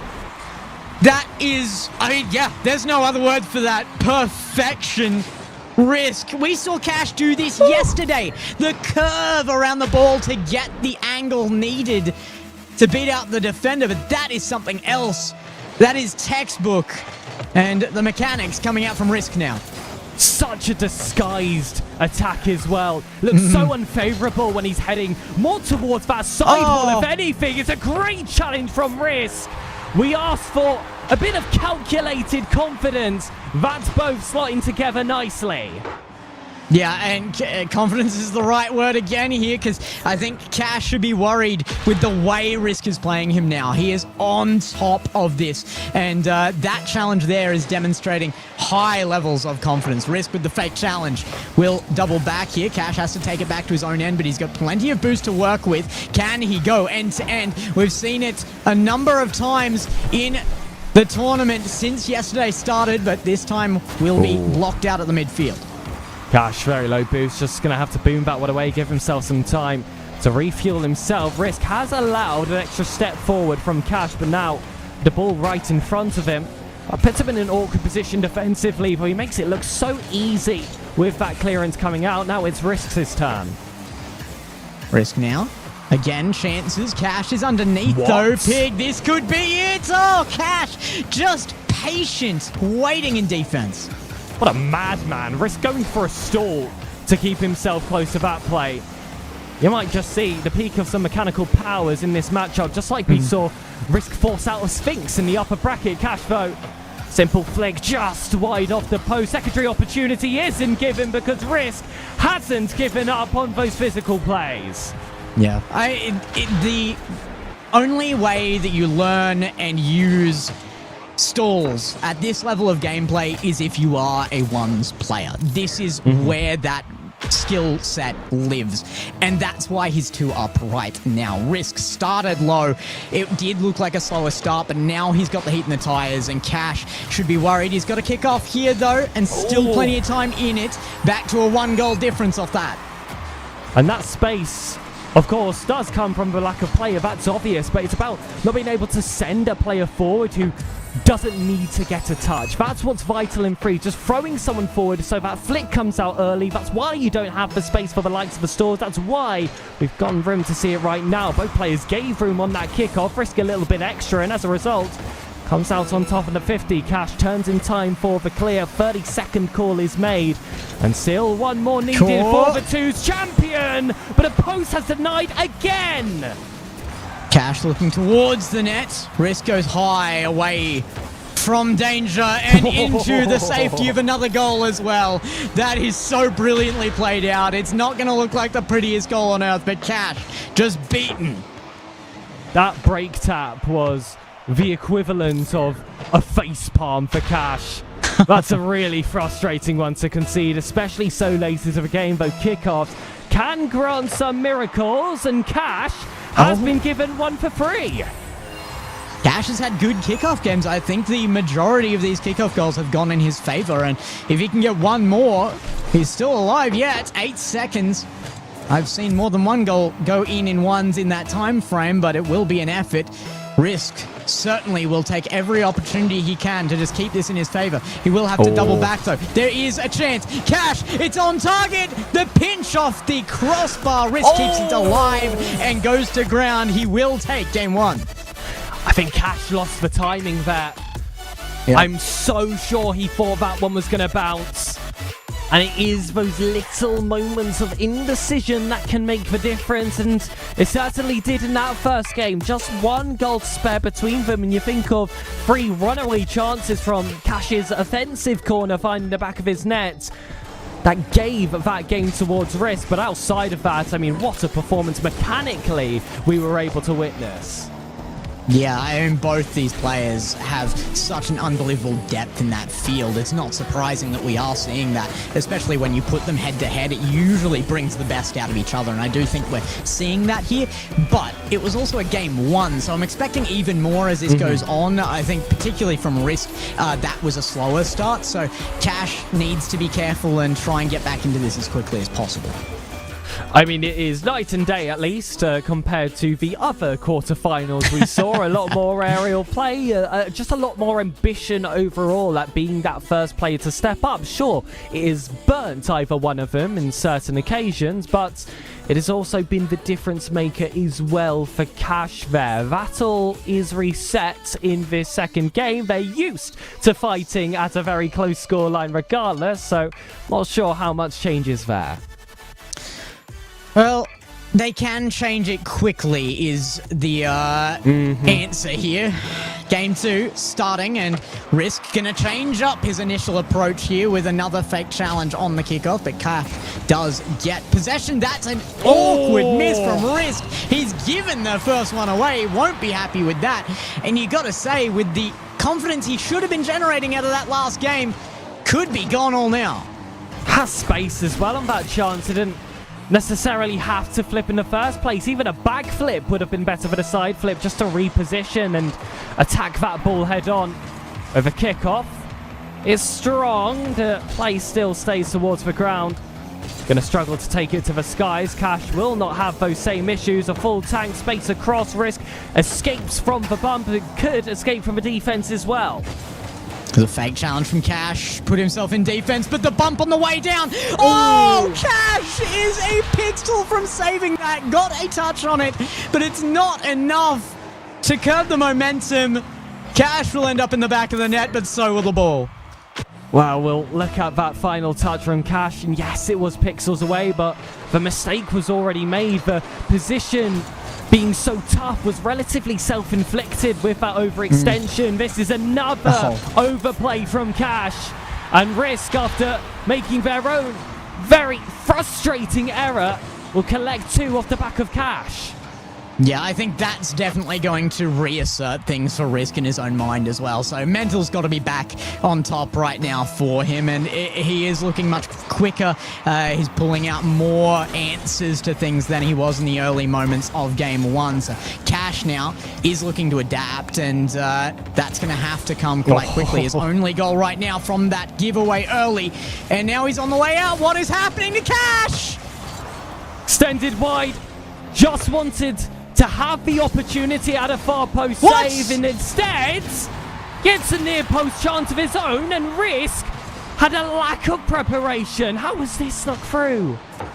This is... They're just trying to make this a competitor for most odd series of the day. I don't think they'll find it, but that is definitely an odd result out of the first one, Piggy. Where does the stability come from? It's so hard to find in ones. Especially with these 2 players specifically, who don't play to create a stable position. They want that chaos, they want beautiful. that mechanics. That's not going to come from necessarily that. It's just a simple boom forward from Risk. But again, it comes from Cash trying to force the issue, trying to complicate the position, and at least Risk this time has recognized to play into the more simple aspect of the game. I mean, I don't know if I even blame Cash too much on that. Certainly the wrong choice made, but it should be one that's available to you a lot of the time. It's only because he's going up against Risk, who knows how to read that. Can he read this one is the question. The answer is yes. Cash denied on the line after a great play forward. He even looked for that bump, but taken out of the play. And now Cash thought he was going to be given a privilege of space. Risk will never allow that, but still does it without leaving the back door open this time. Instead of taking it to the skies, just slams it off that back wall, comes off the curvature, a way which I thought would be against Cash, but that's the play that Risk doesn't want to attack. It's definitely not a one-dimensional playstyle from either one of these players. No, not at all. And that is why I am sure there is still adaptation left in Cash as well. And I think we've started to see it, but again, those 2 goals out, both off of heavy errors from Risk, and you can't really rely on that, especially as Risk gets more confident as this series goes on. Cash now with a chance over the top. Will it be found? Not this time. Risk will not make the error of leaving that one alone. Doesn't make the error of going for that corner boost either. Looks tempted for a second. Saw Cash go on a half turn, and now the attack is all Risk. Comes off. That waterfall straight down. Risk gets the touch. The bump as well. Should have time for the shot. Cash will put it in himself. All right.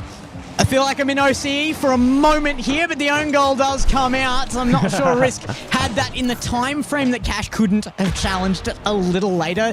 The pre-flip, not the answer there, and 4-2. It's put away. Credit to Risk where it's due. I mean, it's the right turn in. He put Cash under pressure, but Cash did crumble. Risk loses out 50 cleanly. And that's how you get your own back. Immediate dominance shown from Cash with this challenge. You want to try to go for all these tricks against me? I just don't respect you. I mean, he put himself in a situation where challenge was the only option. He was up high, he had to make that commit. But the benefit to Cash is that he is Cash, and he can make that challenge cleanly. Now again, though, looking for another one! Cash, with the reset held off the ceiling, takes the flip low, uses it in over the barest margin of top over Risk. Cannon strikes the barge. Straight from the wings, as we've seen week in, week out, every single match day, every single series. Potential for another to be added off this left wall. Plays it rather close. Risk will just get the beat on the flip reset. It's not going to be an immediate goal like Cash got before. Took some time, but eventually Risk does put himself ahead by 1. If this continues the way that it is continuing, it's going to give me a very similar sense to the series Risk played against Sphinx. Of course, Sphinx was the one that was just barely carrying those scorelines across, but there it is again from Risk. I do feel like we're looking at something similar here, and it kind of starts to define a ladder of things in ones within the region for me. When Risk set himself up as somewhat the heir to the throne over here in APAC, Sphinx still definitely the people's favourite. Cash and Maxu, I would say, are very close together in terms of skill. Risk has that one coming off the post. My goodness, that one flew up, and Risk had nothing in the tank if he waited a millisecond longer. Won't lie, wasn't sure Risk was going to get high enough to send that down into that. But yeah, the crossbar was looming, but he's avoided the final boss, which is the woodwork itself. Now Risk sent back into his own half. Cash will be regretting the bump. He's put him in defense, but Cash also gets another one to keep this in offense. That's a good opportunity. Risk doing very well to keep the defense alive. But now needs to transition this into something more, but Cash gave himself so much momentum moving forward without wasting too much boost for tank either. That allows him to just come back to this challenge with confidence, possession in hand. Wanted to go for the slap shot from deep against Risk. Didn't have the power he was looking for. And so it resets back to midfield. There has been a bit of a midfield game in this one compared to most of the series we've been delivered. I mean, that was kind of the other thing that we didn't see out of the Sphinx series as well. Cash with an opportunity there. It's going to turn around, but yeah, Sphinx and Risk tended to just kind of respect each other too much. There was a handoff of ball, and then they would leave it for the other person and go into defense. You need to have this scuffle, and Cash is absolutely putting that challenge on, but this little forfeit here means Risk will get another one, and Cash obviously wanting to just reserve a bit of himself for the next games. Let's have a conversation about this forfeit. It was I believe 49 seconds on the clock with 4 goals to try and chase for a 1v1 match. That's an early call for me, and I'm not sure I like it. Yeah. I mean, I can't really blame him for feeling that way. I definitely had that sense myself, but surely there are other options you take before that. You go full offense. You just start challenging everything. If it goes badly, then you can just kind of go, all right, it didn't work, and go next. Those options weren't looked at. Cash just took it, and he's going next. And I agree. You've got to kind of use those opportunities where the game has already gone to try to generate something, do something ridiculous. The game's already out of control. Use that moment. But also a little bit of series management on the side of Cash. I don't like him pushing the red button when he's already a game behind. He has everything to lose here. Now putting himself on a double deficit with the potential for, if Risk can pick up this next win, putting himself on match point and Cash in a must reverse sweep position. I just see that as a poor decision, and no more, no less, although he could prove me wrong if he can find some early momentum in Game 3. What's worrying to me is Cash got close in game 1, but it was off of Risk being somewhat inconsistent. Oh my goodness, a little bit of luck on that one. Cash will have it come out of corner straight into the net. No more input needed. But yeah, Risk pre-jumping the shot off kickoff, and just goes poorly for him. That was the inconsistency kind of that we're not seeing now from Risk. He's got the confidence, so I think Cash is going to have to be worried about that, and I think consistency here is going to result in small game leads for Risk, but Cash has answers. Yeah, answering all my questions. I did call a doubt to the call, but no one knows Cash's mind better than Cash. Perhaps that's just what he wanted, some fresh eyes. He didn't want to commit too hard in one very aggressive play style and then have to reset straight afterwards. Just get that out of the way, play your own game, and be back to that dominant Cash that we've seen in every single playlist. I talked about this yesterday a little bit as well. There are good forfeits and there are bad forfeits, and the good ones are the ones that have the right mental effect.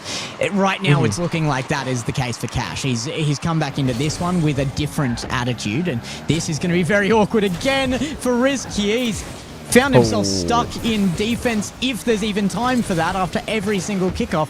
Somehow, 3-0 on the clock right now, and less than 30 seconds had passed. Well, this has been a series all about adjustment. Whoever has been favoured on the kickoff has changed in strides. And as has these positions on the pitch as well. 50-50 in aggression from Risk.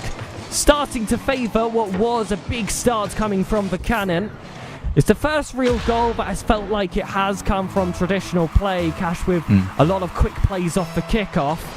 And that could be a sign for concern, but ultimately it doesn't matter how you score them. You know why Cash is dominating kickoffs right now, don't you? It's because all season they've had to play TSM. Is there any better moment to beat TSM than a kickoff? I don't think so. Risk has had the training, but when it goes long, Risk has had his opportunities. He's missed this one and remains 2 down. Cash, can he travel the distance? One over the top, just about, but Risk gets there, and the response is on. And once again, the game goes long, and Risk shows up. Can't blame Cash, though, for going for that extra touch. Has to make a decision. Knows he's not going to catch that one for the flip reset. Those back wheels were never reaching. All you could ever ask for there is perhaps a 50. Even still, I think he loses that. It was a very high risk, no reward play. And as a result, Risk has been given just free entry back into this game. Risk and reward is what has been seen in this series so far. The two names seem inextricably linked, and he's showing us why now again. 3-3 with yet another little bit of success. I mean, Risk has consistently been rewarded now. Won the lottery in those first few plays, but it was really nicely set up for himself. Cash was still a defensive option there. It wasn't necessarily a completely open net. That kickoff, though, is rather, I was going to say disastrous, but actually that bounce will end up favouring Risk. Doesn't want to go for the aerial setup, a bit of a safer play compared to what we've seen before, but Cash has been tested, and now he's going to have those hesitations later in the game, not to go for those pre-jumps. But to me, it's an investment, and investments have led to those boosts, and risks have all paid off. Risk making such good ones plays here. This is decision making you will only see in this game mode. He dominates the boost, leads it around the entire field, and ends up back in his opponent's net. This is gorgeous from Risk. It just feels like he is playing multiple moves ahead. He has gambitted previous attempts, gone for those slabs, made Cash forced to stay grounded, and now he's ramping it back up. A response is called for yet again from Cash, but he's constantly the one who is in that responding seat. Risk has the control. Risk will need another touch here as well. Cash has the opening, and that's a brilliant play. Finally, Cash gets something other than a kickoff goal here, and it is based off of really good choices. I mean, to turn there with 0, a scary opportunity, but one you have to take. It's great timing. I thought Risk, for sure, had the opportunity to clear that one out of defense, but Cash knows the exact play that Risk is going to go for. He's going to be left guessing, though, with this play up high. First flip reset with full freedom of when to use it. Doesn't at all. Wave dash instead. Takes it towards the ground. Cash gets that first save, though. Those heavy touches fall towards Risk. Now for Cash Longton, it's a simple flick over. And the open play goals are starting to build up. Starting to be a little scary for Risk here as well. I mean, he was down by more earlier in this, but it was based off of less, in my opinion. Now the games are going long, and Risk is trying to force that because he was of the opinion that he would win every time that happened. But Cash has gotten more control over the series as time has gone on. Finally, Risk getting a kickoff goal here will keep things even, but Cash has adjusted, and Risk needs to be careful when the plays do become longer now. And it's definitely felt like it's a game of whoever will crack first. And as much as there have been these tiny micro fractures on either side, no one has completely fallen apart. There's always been that combat potential, and Risk is still as controlled as ever. Nothing too fancy here, just a few brisk touches from the skies to keep Cash guessing. This game is starting to give me exactly what I was expecting out of ones. And it's a shock to me that it's taken this long to get here with this back and forth, lots of kickoff goals, very, very quick plays, lots of pressure, lots of scuffle. But this is ones. We're finally here.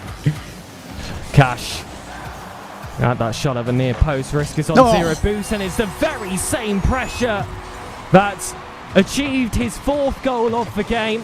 Risk just caught at that near post with no real timing for escape.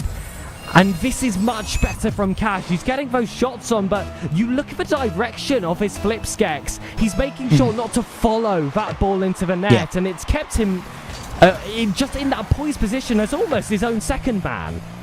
It's also like Cash has been 50ing a lot to get goals this whole series. It's always been a challenged ball. Now Cash is playing out the opponent before he even makes the shot, and that's making a big difference for him. So it's looking much more stable ones play to me, and it's the adjustment I was waiting for from Cash. Risk will try and send another attempt at Cash. We haven't seen many stay high for quite some time. Both players not really wanting to commit too much. That challenge from Risk, though, was faultless off the corner. Not going to shoot straight. Instead, tries to play out Cash, but Cash is reading everything. Yeah, I really thought that one might get him, but Cash's patience paying off dividends right now. Maybe learning some things from Tinny. And comes across the net. Risk in a dangerous position, continues to be boosted up. He doesn't have the power to get himself to things. That one could have been a beat to boost, but Risk reacts slowly, and he's going to be stuck in defense again. Awkward back flip from Cash, but Risk doesn't identify the opportunity. He will make the save, and finally gets himself some boost. He might be out of the situation. Cash has such a constrictive play style against Risk, and this has been the only real time it hasn't paid off for him. Still, at the very least, has kept the ball in the blue half despite the boost deficit. Will need to get an extra touch here to stop the immediate counter from Risk. It is somewhat delayed. Cash now better equipped. The first touch was pure quality from Risk, but it didn't give him much options to move forward with. And now Cash with a deep set shot. Had to above the crossbar, and the read is just quicker. Is this one stolen away? Cash, the opportunity for an answer here, and he needs it. He's 2 down in the series. Finally a lead in a winnable time format. Can he keep control of the field long enough? Or maybe, just maybe, another kickoff goal? Cash! Oh, he's not won that one. No, he hasn't. Now Risk has an opportunity for some late game heroics. Flip reset is there. Oh, the Again bump? takes it low. Doesn't land the bump on Cash. Impenetrable. Risk can't get this shot off. This will bounce off ground. And Cash, off the back of what we considered an early forfeit, keeps his mindset in line and takes the first win of the series. Yeah, I mean, he's proven again that the result of the forfeits, of the timeout, whatever it is, that stoppage of play, the result has to be based on your mental, and he came back into that one with absolutely awesome mental. Speaking of, Cash has just called a timeout. He's just won the game. I mean, do we even have a right Our producer likes anymore that. Yeah, has a You're fired, buddy. I've spoken to actually our producer before about this, and he has a theory. Guns did this in SSA when 3 games up in the grand finals called it, and we decided to go with he wants to guarantee the timeout buff win. And if Cash does that here, of course, that brings the series back to equal. I don't know what mind games Cash is playing, but after that early forfeit call and how much I grilled him for that, I don't think I have any rights to judge this either. How many timeouts did we see yesterday of our 4 series? There was 1, right? 1. I think it was only 1. I think it was 1 yeah. the whole day. So we're starting it with 1 here in our second series. And we'll have to see if that does prove to be right for Cash. I mean, I don't necessarily disagree with this decision based more on Risk's mental, I think. Risk came into the series colder, so maybe a fresh start as well will get Risk just that little bit colder again. Cash seems to warm up faster, so there is definitely a timeout buff here potential. Cash has also been playing a bit of mindset management for himself. Called that forfeit early because he didn't want to fight for those last 40 seconds in a game which, in his head, he had already lost. And that was a really close, stressful last game, even though I would say Cash did have a majority of the control there. So this gives him an extra 2 minutes just to take that breath in preparation for this next game. But that does go to Risk as well, who definitely has just these little facets of his game to work on. I want to see him test Cash a bit more in the close range. We've had a lot of deep set shots for the heavy touches, but when it's come close, it's a lot of these delayed plays that Cash has read every single time. So we'll just have to see how those adjustments fall. Well, those adjustments will be needed from Risk for the first time, really. He made them very, very early in Game 1, came up on top of that after a losing scoreline appeared initially. And now, after a couple games more where he looked like he had control, it's starting to slip away. So that is going to have to be the focus. And Cash using the momentum is going to be everything to him. Let's start this game, get it underway, and Cash still 1 behind the series, going to try and push forward for more. Risk took a few extra seconds there to get into the lobby. Cash, this is his timeout buff to take. Risk also still has one of their own to use later down the line. Might not need it, especially if this one lands in their favor. There's another early goal soon off the kickoff. That's just been the tale of the series. Well, that's not what you wanted to see of your Cash after making the strategy calls here.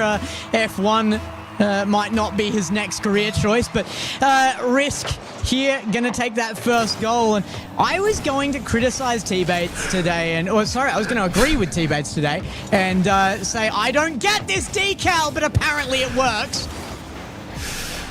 I'm with you. It's an industry plant. Sky Blue Affluent is the biggest industry plant that Rocket League has ever seen, but Cash has earned his spots at the very top. World contending, now showing off what he's got in another region, and that is just an administrative low 50 against Risk. Yeah? Yeah, Well, I don't know. I think don't it's. know. I think I it's. give up. I think it was on risk there. That was a very poor challenge from the more experienced ones player as well. I really need to see a little more from him. This might be it now, taking it back to his own half. He's got plenty of possession, plenty of boost. Going the wrong end of field often feels like the wrong choice if you're not used to watching ones, but this is a control play, and he's got a lot out of it. Cash getting bumped here, going to get robbed of his boost too. This is looking really good for Risk. He's taking control of the whole field, but that is a perfect challenge back. Risk brought back to his own third. Cash in this familiar position with all the boost advantage, but he's given away the spots, and Risk gets one easily down the center. There was that vital piece of the puzzle that was missing that I had complimented Cash for the entirety of the last game.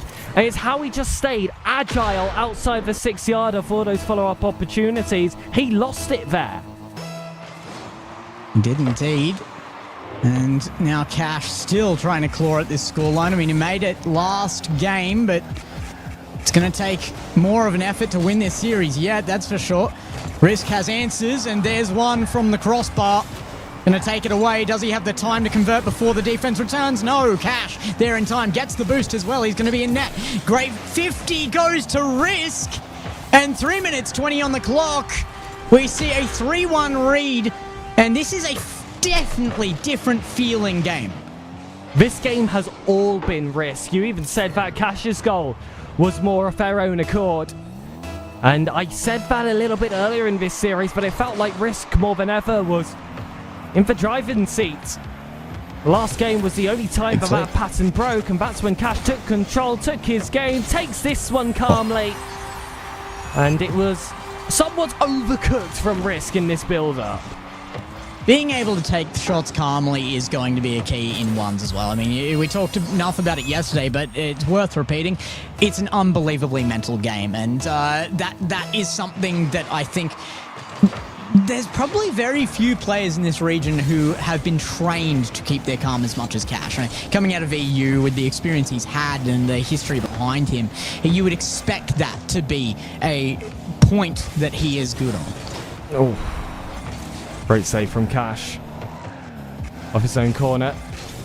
Takes some control. Risk does get that 50 off nicely. No follow-up to immediately take that goal back. Cash hasn't given him the privilege this time. And it's about the subtle adjustments.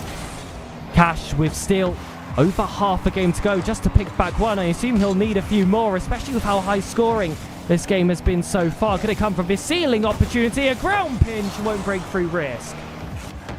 Cash goes high with it. Risk now spreading out down from ceiling.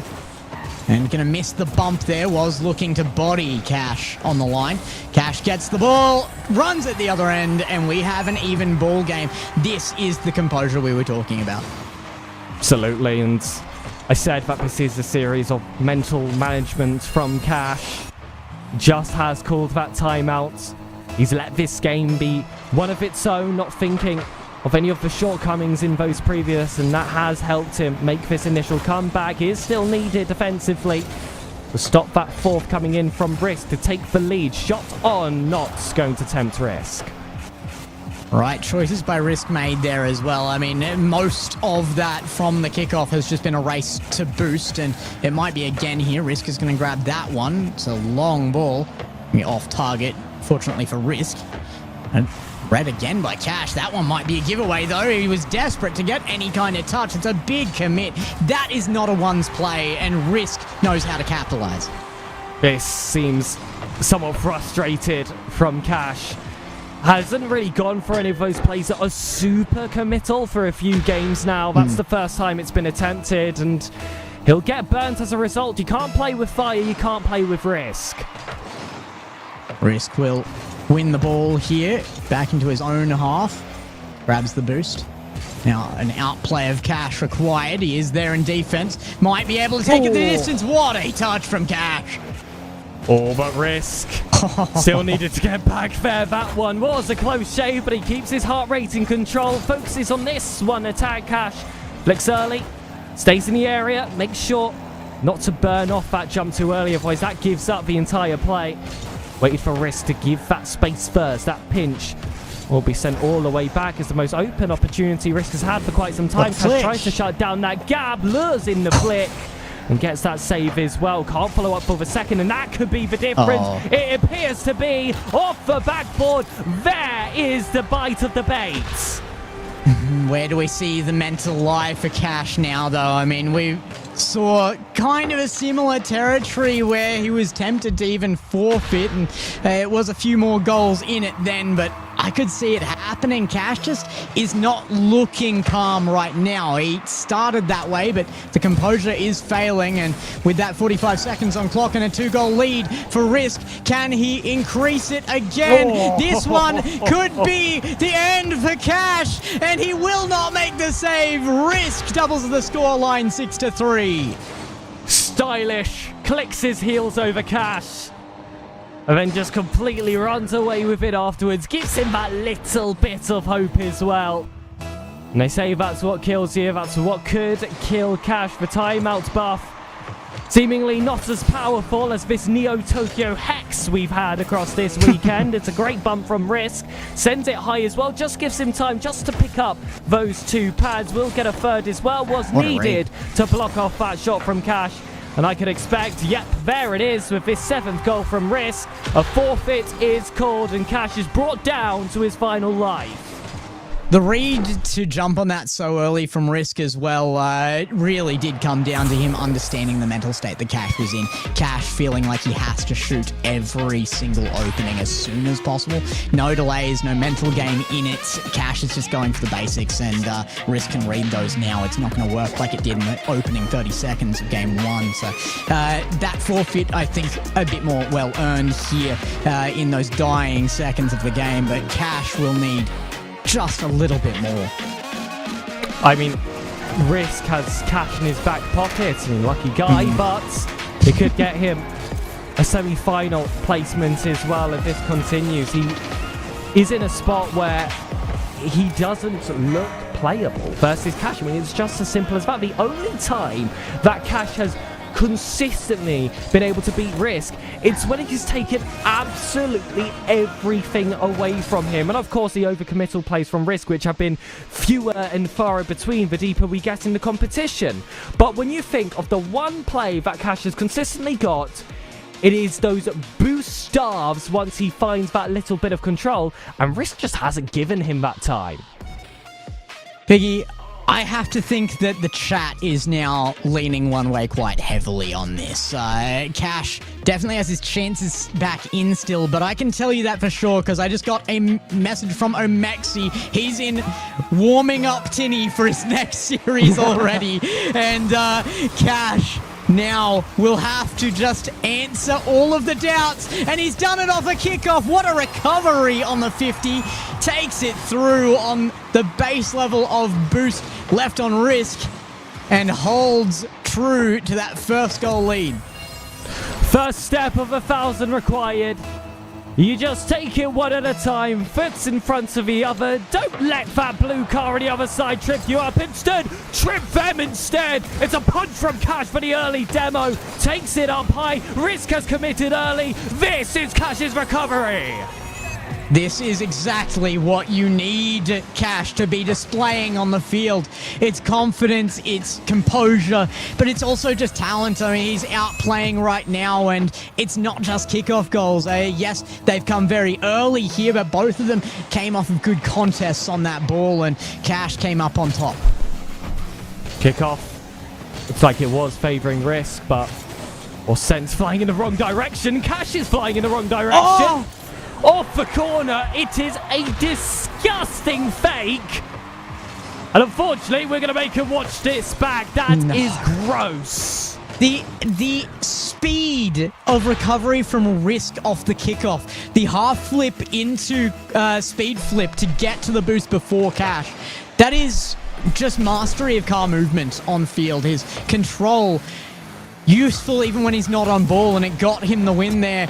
That one, not quite control from Cash. It's found the crossbar, still chances, but Risk will get a challenge on a low boost Cash and gets it to the other end, 2-2. All of that dominance in the opening seconds seemingly for nothing. Poor Cash.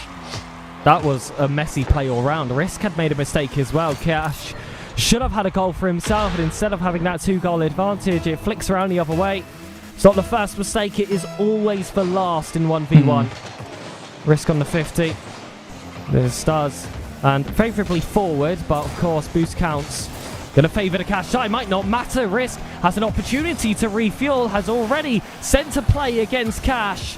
But this one falls against his favour. In possession, Cash can't find the target. Risk just using the fake challenges to just bit by bit drain the boost there as well. Does get back control now. It's not going to be a full boost scenario though, and he's beaten outright by Cash. Cash trying to go back to his own end. Has he found the right placement on that ball to keep control? Yes. Taking it across the front of his own net as well, and the challenge finally comes out from Risk. Cash. It's caught on the wrong side of this ball. Risk though actually wasn't in a defensive enough position to be offensive. Try and wrap that one around. Risk wraps himself around this ball. Somehow gets a reset there. Cash on the counter strike will be gifted. Oh my goodness! No, he The won't. only thing he can't wrap it around is the post. It's come back the other way. This is going to be Risk's again. This is cruel. You cannot keep doing this, Cash. Is this Cirque du Soleil? Are we in a merry-go-round? My world keeps on flipping. Cash somehow in a deficit. Arguably, he should be 3 goals up by now. But Risk is pulling off miracles. Risk now with control of the ball, gonna go high, looks for the bump, Cash gets there in time. Risk trying for another opportunity, overstays his welcome by a little bit, but with plenty of time to get back. He will take control out of his half again, looking to go over the top. Will he try for another demo? No, the 50 from Cash gets it back in his control. Ooh. Or at least for a moment. That was really committal from Risk. Not sure how much I liked that challenge, but has gotten away with it in this instance. Cash, though, is still building up off the back of that with low boost on Risk ever since. These are positions where I said Cash is the favour. This is the way you beat Risk. You waste time. You force their hand and place it right behind them. That's textbook. Look at the positioning of Risk. Goes back post. Cash fakes the first one and Risk just edges forward. It is by pixels that he's put himself out of position there, but that is what Cash was looking for. The moment the opportunity was there, he's back in the air shooting on target. Oh, Risk might get a shot on the counterfail after all that hard work from Cash. This one at least falls wide. It's committal from Risk. The second touch will take the ball towards that right wall. They just keep on going. Risk now finally has some space, does go for the close attempt at nets, but doesn't really tempt any height. Cash will take it up to the skies. Risk makes that first save, still has boost to his name, but it's that burning that Cash has to do, but that is just a throwaway. The first shot on net there from Cash was good as well. I liked the decision not to go mechanical there, just tried for the outright speed. Risk did prove to be faster, but that second shot shouldn't have been taken. Your priority in ones should always be control of ball. If the risk is there, you don't take that shot, and the risk was definitely there. Certainly, Risk was definitely in his net after that moment. So now 4-3 again. Risk kind of what I was expecting to see after game 2 there, just this consistency of being able to just get an edge on his opponent. That last concession was inexcusable from Cash, and you know that he knows that as well. He's an experienced enough player. He's been at that top level, and that is going to cause some frustrations in himself. But to make up for it, off the ceiling, gets the reset, tries to waste the time. It's a low boost position from Risk. And when Cash does have the material favour, gold is always following in his possession.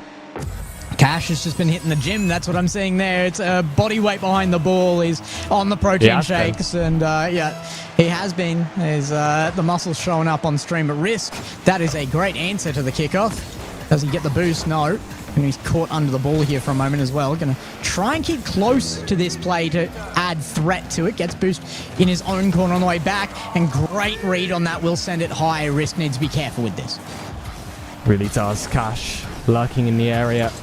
But at the same time, Cash needs to be careful because he's overcommitted so many times in the past 10 minutes of regulation Rocket League. And this has felt less of an earned winning position for Risk than we saw in the game before.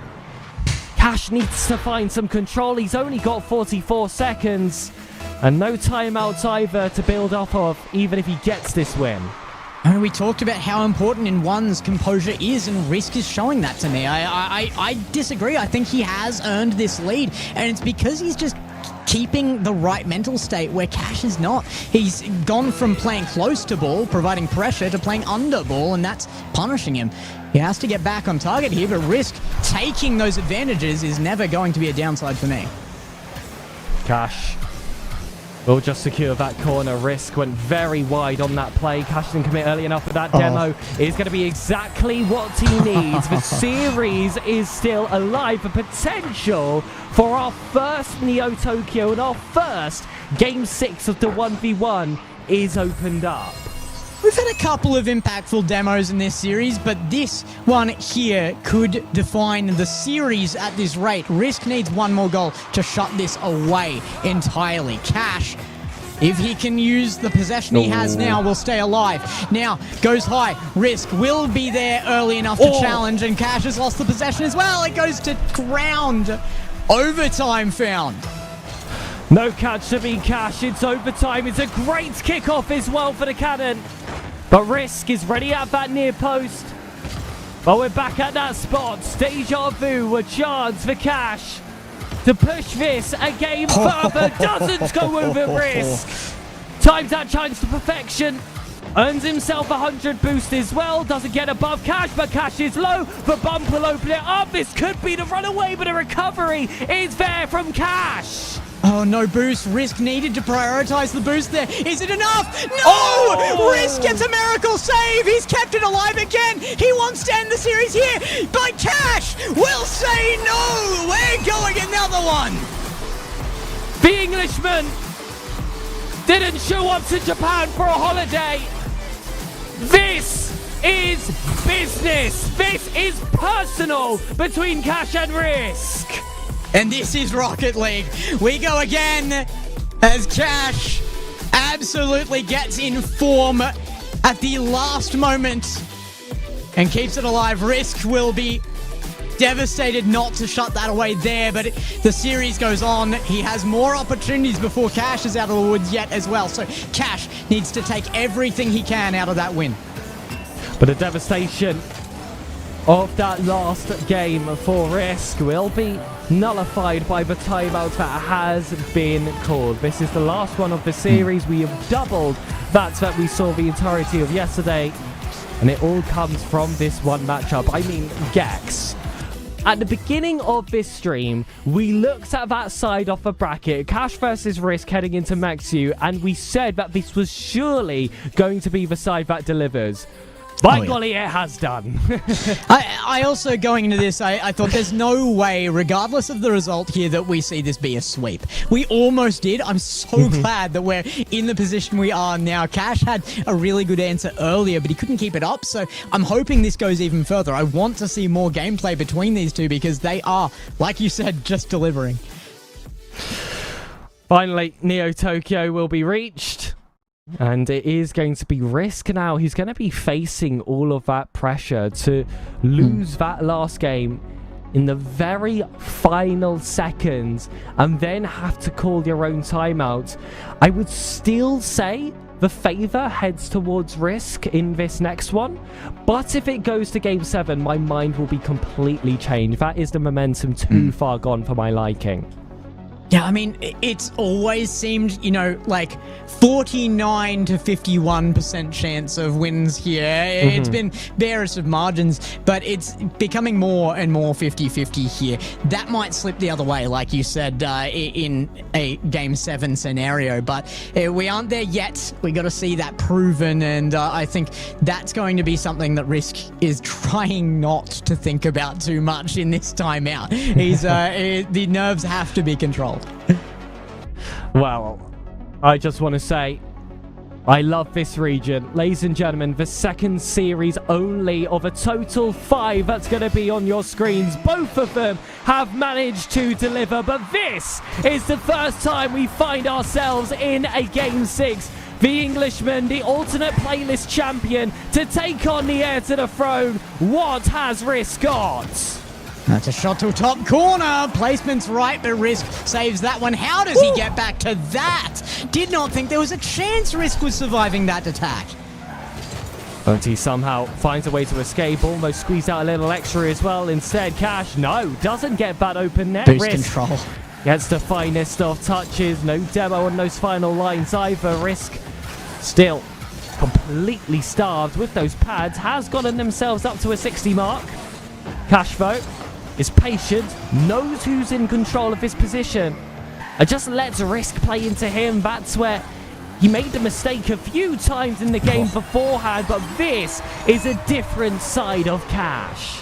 Yeah, this is pure control Cash, and we saw him make that mistake earlier. Took the shot that he shouldn't have taken, gave away that control on the questionability there because he had poor mental.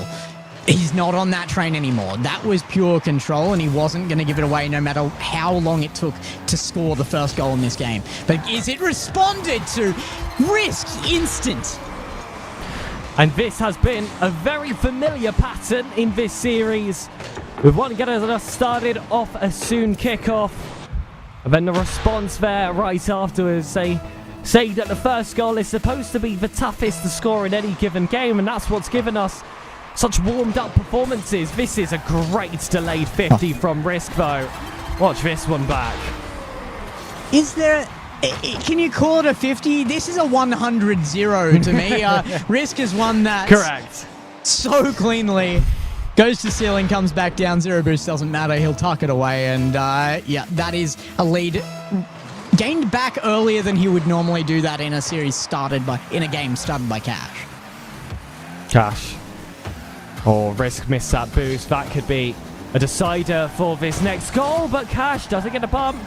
Doesn't get the goal either. Crossbar has kept Risk in this. I thought that was surely going to be us back into equality. Instead, deep down the pitch, Risk can't get past Cash. Instead, possession completely overturned, and it's a delayed delivery, but it's still Cash. Yeah, a little bit of lag on field there, I think. You just had to wait for the server to catch up to your prediction. 2-2 is there. The evener came around, and it's not the most exciting goal unless you're Cash. I'm sure this one feels well earned, and he is, again, it's still even with the lead going the other way, and it will again. Cash has been able to hold his calm. He's going to have to do it again. That's not an exciting goal unless you are Risk, who doesn't want to see it. I can't help myself. Yeah? I really couldn't. It's good. You're not wrong, though. I mean, it's Yes. true. A lot of these are coming out of just pushing for possession, just pushing your opponent out of boost, and then taking what's left. That's kind of the beauty of ones. You just have to play perfection, and sometimes that looks like simple goals. And that'll be another one there. Cash will be happy with it. And it is also a facet of this series specifically. There are certain matches you watch where every goal is not worth the same as the others, especially more dominant affairs. They have needed every single goal from this series, a majority of them having a difference of 1 or 2, even an overtime being the decider in the last one. So yes, you need those kickoffs.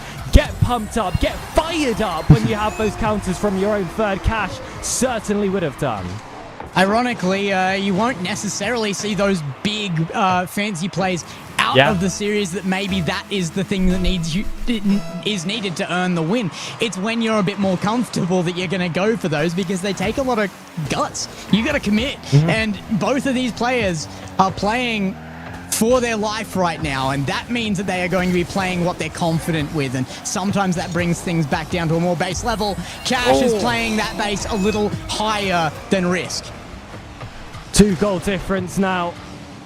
And Risk was so close to getting the perfect touch they were looking for, wanting to send that one into the corner.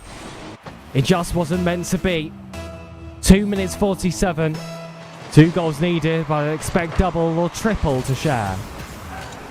I think that's actually the answer that I want to see from Risk here, is for him to start ramping up the quality of plays rather than just going for the basics. He needs to put a bit more trust in his ability to make those one-style plays on field, because that's where he's had the advantage. If you're going to bring down things down to just pure basics, Cash will have your number.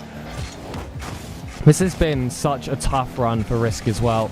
Playing Sphinx in that upper bracket, performing so well, and now having to take down what many people have as a definitive number 2. Risk wants those spots. I asked him for a ones play, he immediately goes for a dribble bomb. That's chef's kiss. This is what I wanted. Thank you, Risk. Delivery. We've been eating so good tonight. Risk might give us something else to munch upon instead. Cash lands at 50. The bottom actually puts Cash in a better position. If he went for that white boost, he would have been out of position. Now he stays close. Risk. How? Oh my goodness. Gets the flick, gets the bump, and you do not get 3 strikes.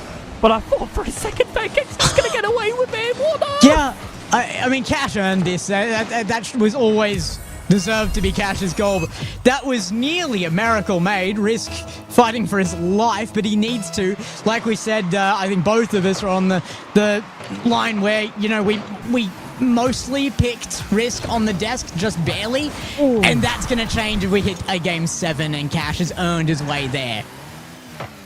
Yeah, like I said, this, for me, is a must-win for Risk. You've given Cash too much time to ramp up, and there are very few players that are able to dethrone him. Of course, he's got himself a championship in 3v3. He's picked up the 2s. Risk wants to deny that one for the 3-peats. Risk with control here. Didn't get the boost he was hoping would be there. He's stuck on 1. He's going to make it 100 now. But Cash with opportunities already going to come off crossbar. The bump! The save from Risk off the body block! That is a crazy way to stay in this fight. And still, 2 down, he'll need a little more. As much as that was heroic, he hasn't saved his day. Still needs 2 goals, and this has to be one of those chances. It's too wide. Cash has been given a moment to recover. Risk doesn't want to overcommit on that play either. Cash will pick up the mid, but Risk has the better angle, but it's high, and it's going to be Cash's read. He's done so well at preventing all of these backboard opportunities. He's going to have another one to block, and he will do so in very confident fashion. Good trip up, though, from Risk. Risk is just so hardwired to not make any risky challenges. Finally, one of the ones that isn't goes perfectly for him. He takes it dead, takes control and puts one away. 21 seconds on the clock. There's not much left in this, but he could still finish this here. He needs one more to guarantee at least overtime. There are going to be eyes overseas from the UK, and also that Japanese backing as well for Cash, but Risk for the entire nation of Singapore. Off this right wall, with the cannon to defeat, takes it low towards that back post. He is unbelievable. Risk, when it's needed the most, he clutches up, gets behind it. Perfect placement. Cash can't read it. It's 6-6. It could be over. Cash needs to get himself back in order. He's got to be strong here. Lucky number 13 could be the decider of the series. It could be the miracle ticket for Cash from deep. The full distance. Risk gets there in time. We achieved an OT spot previously, but Cash in regulation with the reset shuts it down. The cannon goes boom. The last 20 seconds of this has been nothing but gunfire. And Cash, the cannon, strikes. It's a 6-7 on the board, and oh my goodness, Cash will be kissing the sky. He will be absolutely thanking his stars that he is here in a game 7. What a finish! But you mentioned it, there's still 5 more minutes minimum of regulation Rocket League to go. And Risk kept that one close, but Cash just proves that you can never count him out. It's why we're surprised to see that forfeit earlier in the series. He doesn't have the choice anymore, and now we get to feel the full peak of his powers. I feel like we were feeling that from Risk as well, though. If he comes in and plays like those final moments, I don't know if this is certain for Cash now. I don't know if I'm being moved towards that side of the prediction. This is just a pure coin flip. We've gone back to dead on 50-50 for my prediction now. I cannot pick this. Cash looks excellent. Risk looks fantastic. Both of them have earned every single second of this series, and Game 7 is going to be a banger. It takes two to tango. And this has been a wonderful performance, but good things have to come to an end, and our semi-finalist has to be decided. One final game, one final opportunity. Cash versus Risk over on Champions Field. You said Cash has been hitting the gym. He's going to need every ounce of muscle here. Risk will win the kickoff, at least with possession. Certainly not in his favor as far as where the ball is on field. Now it will be. I'll let him just speak with his goal. I mean, this has happened every game. We've gotten an overcommittal chance from either one of the sides, and it's scheduled that Cash should score right afterwards if that pattern is going to continue. But of course, this is the theatre of dreams. This is Champions Field. Things can work a little bit differently around here. Now, welcome to one of the most exciting Game 7s of a 1v1 series I've ever seen. And it might be another one for Risk. Can Cash get there? The demo not looking promising. Risk will use the time well. Oh, and the fake. Just the disrespect. It's how the series started, with Risk going for a lot of physical attempts. It could be that that's how it ends as well, but that was rude, going for the fake right afterwards. I felt like he could have just shot. There was so much time in between Cash recovering. Yeah, that will definitely put a bit of frustration in Cash's camp. Yeah. But I don't think that is a bet you want to poke. Yeah. What on earth is this? Oh, Risk again here. Oh, we're treating this like this is the grand final, and with the quality we're seeing, we've been forced to, but there is another series to be played by the winner of this one, so if you're gonna win this out, you have to do stuff like that. Risk has to prove that he's dominant here. Stuff like fakes, that gets it into my mind that Risk has earned a win here if he is the one to take it home. Is Maxu biting off his nails watching this series, knowing that he's going to have to play one of these two players on form? And as of now, the more likely opponent is going to be Risk with another shot that just is going to stab Cash with frustration, because it's off the post. He had that little bit of hope of a double poster. Doesn't go for the save actually at all, Gags. Yeah, I mean, he could have speed flipped towards that. He wasn't at Supersonic, I don't even think, trying to chase that back to net. I think he assumed it was in initially. The post hit gave him a chance, but he wasn't there for it. And that's kind of the mental advantage that, well, Cash apparently is overcoming now. Risk is up, and Cash is answering. Gags, come on. Are we going to doubt Cash now when it comes to late recoveries? If he could do it with 20 seconds, yeah, I'm sure he's got a chance with 4 minutes as well, though Risk has himself looked like a different beast. That placement from Cash as well, absolutely perfect. It will generate him a bit of confidence here, I think, to beat and get that on target. Risk, big backflip flick over the crossbar. He's had to go for a couple of those, and those are like last moment saves, and Cash knows it. Ticking off the corners. You spoke about the placement in the top left. How about this one? Postage stamp as perfect as you could ask for. So we've got those bottom corners to go for. We'll need both, considering he's two behind. He's ticking them off one by one. He'll be looking for bottom left next if it's if we're going in the order I predict. Risk off backboard.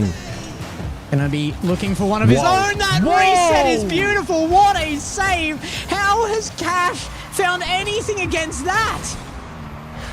Cash has somehow read all of the plays that Risk has gone for whenever they've been on those one-on-one defensive positions. Risk has played so creative, yet Cash just has something about him, an ultra Oh, instinct, which will It's bottom continue left. to carry him through. There's bottom left. Yes, I was about to say. There we go. They're both listening. That's what I read out of this one. Now, Cash got forced. Bottom left was the only option left there with the ball out in front of him. The reach perfectly timed, though, for the beat. And now Cash looking to bring this back to even. It has been a stretch to do it, but Risk now trying to bring it back a little bit more dominance again. Cash still needing one more. Risk high positioned. Cash doesn't bait out that flick yet. Instead, concedes possession with 100. Risks heavy touch. Did give that one away needlessly. Still ends up with the ball in the midfield line. Cash makes that save, dodges a bump as well, but now his boost is stolen. Risk inflicting that pain that Cash has given him the entire series in this final moment in Game 7 where it all counts. This should surely be a save from Risk. And Cash again working off pennies there out of his own half. He's going to be 0 here. Risk has a little to offer in the boost tank, but is going to have to work off of pennies for any kind of offense here. Chooses to go to defense and makes it a good one from the midline. Now Risk going to bait Cash into the boost, takes it, takes the ball, takes the goal, and takes a second goal lead once more. You need to take a commanding lead in a game like this. As soon as Cash finds equality, you're usually bounded to that 1 goal difference maximum for the rest of the time. Risk, though, gives Cash a bit more of a game of catch-up. It could come early off the kickoff. No, the post again has been thwarting all of Cash's opportunities. Does this sneak through? Not this time. Straight on the slab. Risk. Well, thank his lucky stars that Cash hasn't gone for target. Yeah, I think that's the bread and butter that Cash has been working with in this series as well. So many of his game-changer goals have been that exact look there, but he's off target for once. And Risk will maintain that 2-goal lead. Will he for long? Cash says no, finds it under the crossbar. Gonna struggle to hush him for too long. That's a gorgeous flip as well to set up the second. Barely has to adjust, just has to hold down the boost button and knows that that ball is going to come right off his car. Mechanical excellence. We've seen it throughout the entirety of the 2026 season. There's a chance that that does not end now. Risk, though, to try and put that nail in the coffin. Doesn't get the flip reset. Cash actually does, and that allows him to recover quick. Risk shuts down that space, but before Cash can even attempt that shot across. And that is the difference maker. Good bumps coming from Risk. Cash still able to recover, but up the right wall, there is 100 boost. It's all Risk versus Cash. We already saw a solo play on the orange side. How about here on the blue? Denied. Uses the second flip there for the wave dash, trying to get back into control. He will off his own backboard. It goes the distance, and now it's Cash to turn it around. Both players seeming in similar mindsets right now, and why wouldn't you be? It is a very similar scoreline on that board, and it is Game 7. This next goal could define things, and Cash being denied his opportunities. It's been a lot of offense from Cash, though. It's crunch time, and this has been Cash's crunch time in the series so far. Another double tap doesn't come through, and that could give it away. That could be game over. Risk, do you play game management? No! Just slots it home. 15 seconds to essentially perfect kickoffs needed. Otherwise, Cash will have been beaten by Risk. I'm not sure Risk was 100% confident that that was actually in the goal. So maybe the game management strategy not in play there, but the second goal will definitely look good for it. 7 seconds. It's a shot from Cash, but denied, and that is game. They will let it roll to a stop, as does the series. Risk, after a slaughter at the beginning, comes out of a very long series. He earns his win, but by the barest of margins. What a contest. The gauntlet run continues for Risk. Defeats versus Sphinx in the upper quarterfinals. It doesn't get much easier having to play Cash in this quarters. Next will be Max U. It's a young player building their experience against those that have spent more time at the very top. But something tells me that those spots are all going to be risks later down the line. Yeah, it's going to be hard to look at what you've got ahead of you after the energy you just put into that one, I think, for a risk. But he does have a little break ahead of him as we head into our first of the semi-finals. It will not be Risk's matchup, we see, so he will get to breathe for a moment. And Cash, though, it feels terrible to be sending him home here with the quality we just saw displayed on field. He has earned a spot in this tournament, and this top end of the bracket is just brutal.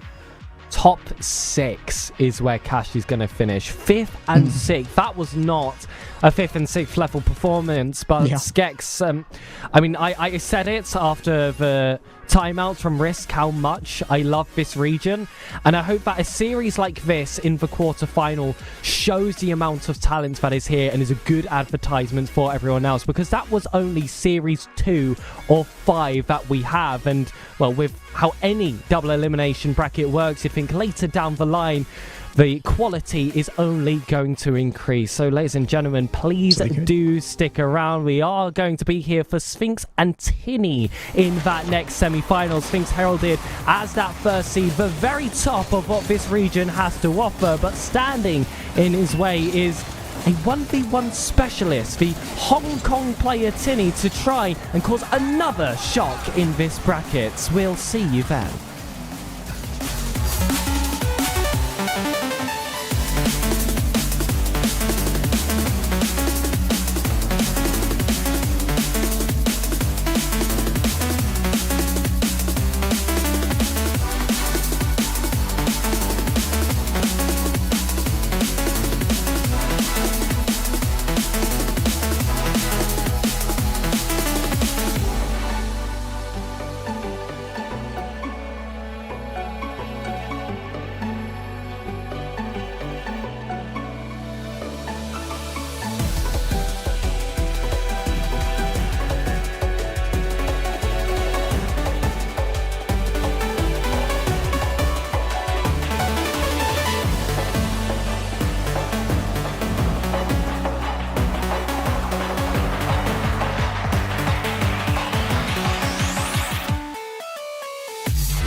On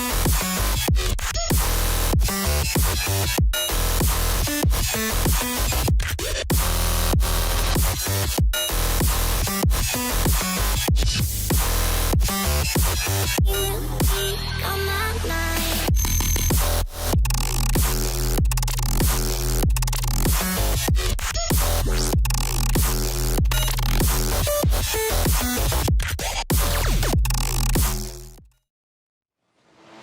Welcome back again, and it is after a monumental series there. You couldn't have asked for much better. Certainly not out of a quarterfinal, and my goodness, neither of these players deserve to be going out in the top 6. That is an unbelievable matchup, and I have to welcome back two members of the desk, Wolfie and Borky. I'm so sorry that you guys didn't get to cast over that one. It was a pleasure. It's my only one of the day until, I think, grand final.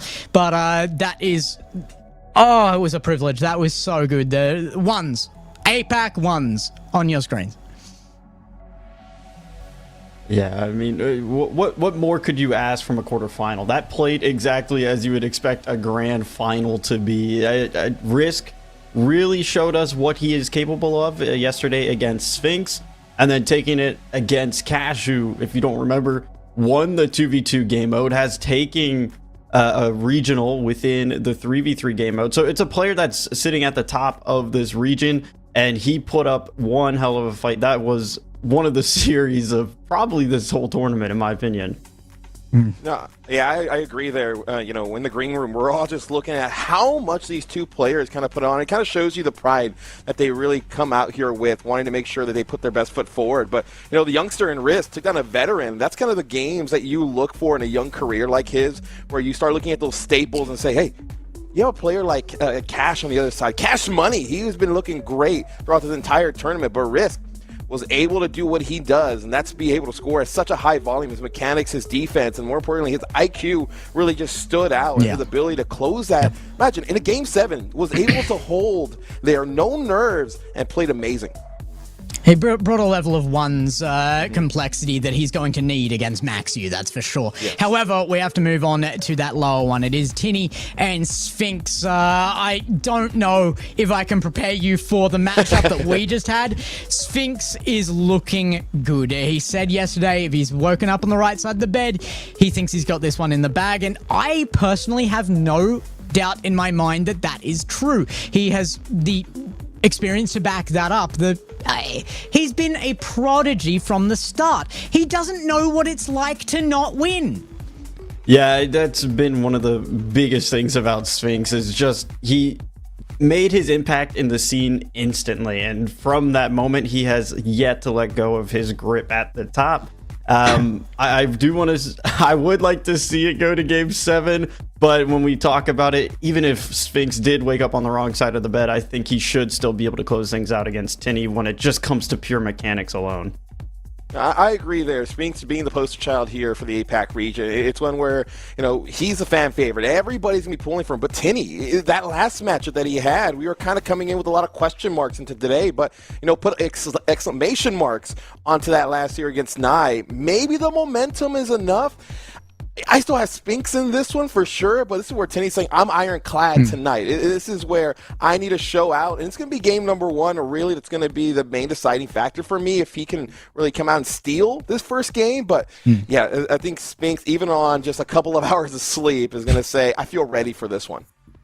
Well, for me, I think it's been clear. Sphinx is going to be my choice on this one, and for obvious reasons. Tinny has a very strange playstyle, and it has tripped up a lot of players, but I just don't see him getting that much time on the ball with Sphinx. He's so dominant, and he has answers. So, I mean, Wolfie, you just expressed kind of your opinion on that a little bit yourself, so I'll get your take. We'll go left to right on the desk for those opinions. My pick is Sphinx. Oh, yeah. I think, Worky, when you look at this game right now, you really feel that, you know, Tinny has what it takes to be able to just come out here. I mean, Tinny is currently riding off that high of beating Nye. been doubting him quite a bit here on the desk. He did take a game off of Maxu, if we want to chalk that up there as well. So he has his moments where he has shined through. It's that awkwardness that he can create on the pitch, and that's what you need to do against some of the higher caliber players, is just make them feel uncomfortable. If you take away what they know to be true in the game, well, it's a lot harder to adjust in the game plan. But I really, like as Gex was saying, I don't think Sphinx is going to give him the time of day. That's where you're kind of just saying, I need to find a way to get a flashlight out there. And even when things look dark, I know where the light looks. And, you know, for Tinny, it's one where I think the mental is going to be a big factor for him. You know, we were talking a little bit, you know, Hong Kong born. I feel for himself, he wants to be known as one of the best players in that region. And, you know, here in APAC, I think he has a chance. But you know, it doesn't get easy when you're facing the #1 man in this region. But this is where you have to come out and say, I can get it done. Unfortunately, I think Sphinx got this, though. All right, so Sphinx, and let me get this right, Sphinx. I think I know where this is going. The predictions are up, I believe, in the chat as well. So you guys, I guess, get on what you want to see here. I think there might be a little bit of a crowd for Tinny in the chat, though. So we might see an interesting result on that one. But we will have to get this underway in a moment. These two guys have fought hard to get here. Sphinx is doing this as kind of a matter of fact. But Tinny is on a journey right now, and he has had so much fun getting to this point. Yeah, regardless, at the end of the day, however, this one does end. You are top 4 within APAC. That is no small feat. Whatever, you can never take that away from him either. He will forever be a top 4 player within this 1v1 game mode. And for somebody that people have been saying his peak in 1v1 is Champ 1, well, that's probably one of the best Champ 1s I've seen. Yeah, if I ever saw him in a ones lobby, I would be like, wait a minute, I don't need to be here. We're not in the same rank. But, you know, that's impressive to say the least. Well, I guess you're going to get into a lobby with him now, though, Wolfie, because the game is about to get underway. Sphinx versus Tinny. It is a new entry here. Tinny's been in the region for a while, but he is showing his absolute best in the ones up against Sphinx, the region dominator. He's the expected champ. How will he be here? Take it away. Well, we find ourselves on a matchup that can have a chance to be an upset. Sphinx looking to dominate in his region. Tinny trying to see himself saying, I am next up. A Titan versus a newcomer who will find themselves on top. Welcome, ladies and gentlemen, to game number 1. Ooh, the stakes are set. We need to declare our first finalist.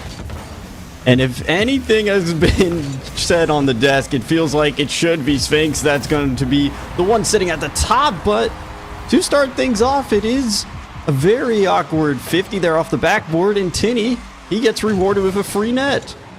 Hey, we said it in the pre-show before this game was find a way to start early in game number 1. And off the kickoff, first 11 seconds, Tinny right now, this is where you want. Can you hold this lead here? And, you know, for Sphinx, it really is trying to take him off his game. He finds ways to get comfortable in discomfort. This is where he feels that he's ready, but has the waiting period. He's waited quite a bit to get his first game on. The first goal will continue to elude him, as it will be some quick shots in the first 30 seconds. Well, Sphinx still just maintaining possession on this ball. Hasn't been able to put a shot that was too threatening just yet against Tinny. Tries to slow things down, fake him out on the goal line. And finally, he does strike when the time is right. And what a perfect moment to do so. And I love what he does here. You know, off the first fake, trying to see if he can get Tinny to jump, and you know that's where the veteran experience really comes into play. Saying, I just need to take my time. There's still so much time left here in game number 1, and I expect for both these two players just kind of dipping your toe into the water. I think for Tinny, it's one of those games where he wants to see what Sphinx is going to come out with, but you know, for himself, if he needs to come out, grab this fire, grab this flame, but the flame for Sphinx starting to ignite. And you can just see it here. Since that first goal of Tinney, he hasn't had too many chances for resources. Hasn't really touched the ball that much to begin with. It feels like Sphinx is just trying to isolate him and suffocate him onto his own side of the pitch. And he's done that phenomenally to get himself that 2-goal lead. Off kickoff, will steal the full tank of boost as well. Takes us here off the sidewall, gets the flip here from the ceiling. Tries to play it low, but Tinney reads that well. Well, and this is where you love seeing what Spinks is able to do. Lose that first goal, but coming in saying 3 straight. Spinks has shown himself early here in Game 1 saying, I might have been down, but I was not out. Sees himself now leading by 2 goals.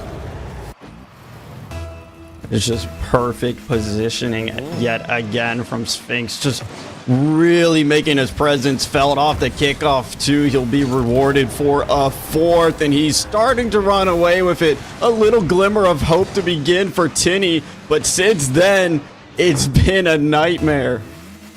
And, you know, it's just the reversal here for Spinks. I think it was just the wake-up call. Kind of asked, you know, was he a little rusty? Did he find a way to kind of get his bearings underneath him? But, you know, Spinks, in a blink of an eye, has just dominated this game. But can Tinney find a way to break it in half? That will not be able to. And this is going to be a chase to the ball here. Tinney, own goal, will it happen? No, it won't. But will he have to get back on the defense quick?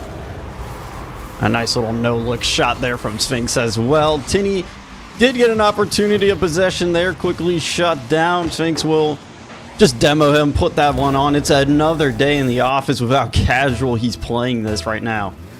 Yeah, and I think it was just some early scares for any Sphinx fans. But, you know, for some reason, I always say Twitch chat knows something that we don't. And if they're going Tinney, it could be one where, hey, this is only game number 1. This is the best of 7 at the end of the day. So much time in. But I think for Tinney, you at least want to make this first game competitive. You do not want to get to a point where, like what we saw yesterday against Maxu, was, you know, a couple Brazils there. Maxu found ways to get so many goals, was it 10 goals in the first 3 games. So, you know, that is where I think for Spinks, if you kind of be at that point, maybe in a very dominant place. Well, it definitely is a long road to the grand finals, and this is just the first step here in the semis for both of these players. Tinney, though, had a little bit of early success, needs to find that early glory to come back here later, but right now looking like Sphinx is about to go up 7. Another just open net, catching Tinney a little too far forward into the blue side of the pitch, and this is just easy pickings for a man like Sphinx. Well, we said Tinney was on a journey, but right now that journey is starting to get a little too far for himself, especially in game 1. I'm going to say at least get 3 goals. There's little wins that you have to take in a game if you can't find a way to notch the game itself. And that's, you know, okay, I got the first goal. Check. Can I find a way to get a second? And right now for Spinks, just playing mind games. Absolute beautiful fakes there. Spinks right now going into the bag.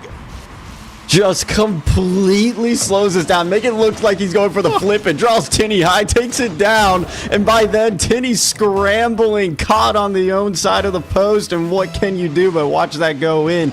Brilliant mechanics from Sphinx, and that's the mind games he's been pulling out all tournament long. You can see there, Tinney turned up field as well, trying to get that boost. Sphinx puts that towards target, it will go a little wide, so you can breathe a little bit there, Tinney, but your counter is instantly denied, and as a result, it's 9 for Sphinx. What happened? It just seemed from a very close ball game, Spinks kind of just took that first goal kind of as a, okay, you scored first, but let me show you what I got, and he's not looked back since then. 9 unanswered goals. Will it be 10? Small touch will not see itself going behind the net. One of the first misses that we see him from tonight, but you know, if that went in, it's kind of just saying, I can't do anything wrong. Oh, and it just feels like he's baiting Tinney in. He's offering up a net. He's like, here, come challenge for the ball. And the second that Tinney bites for it, he has him on the hook and just pulls him in for a shot. And this is kind of the games that you need. You need, especially as one of the region favorites, is not to have a close game in game 1. You want to come out and really set yourself apart from the competition. And I think for Tinney, it may have been, all right, the little false sense of hope after that first goal, saying, I have a chance in this game. And that chance just got smaller and smaller as we're finding 123. That's going to go 11-1 now. Spinks with a double-digit lead continues to hammer the nail in the coffin here in game one. I don't even know if he's hammering the nail. I think he's just digging the coffin deeper into the ground if he can here for Tinny in game one. He has looked absolutely dominant. There was that small little hiccup. It's going to be a kickoff opportunity, and Sphinx even denies that. How did he get back for the save? It felt like the opportunity for Tinny to finally stop some of the bleeding, and he just completely rips the wound right back open. Looking slowly prowling for the strike, puts it towards target, but Tinny comes away with a save, but can he survive the onslaught? This is kind of where you're saying the shovel has been thrown away and an excavator has been put onto play. And right now for Spinks, he is just finding ways to get it done. And look at this, just clipping on Tinny. If that one went through, we might have seen one of the best clips onto the socials. Make sure, ladies and gentlemen, go onto the socials at 1NE where you'll find all the highlights coming through and some big demos. This is just going to allow for some time. 35 seconds, and Spinks looking to go into a very dominant first game win. Oh, Sphinx. Getting some nice little touches there on the ground, might be entering free play territory. Doesn't seem like there's any world at all where Tinny can come back from this one. He will get himself a goal, but at this point it is just consolation. Yeah, I think Spinks was just playing around with him, just playing with his food there, chasing him around, knowing that this goal kind of played no factor into the end result. And but the one thing I saw from Tinny yesterday was his ability to score late into games. Against Maxiu, he saw himself 3 out of those 5 games being able to be the last one to score. And I just say, hey, that's a consolation prize in itself. You're able to go out and find ways to get it done. But game number 1, the man they call Spinks continues to find ways to get it done. And I'm looking forward to see what he looks like in game number 2 because he is on form. He's in his prime, and he's putting it back to a 10-goal lead. 12-2 here in game number 1. It looked close till it wasn't.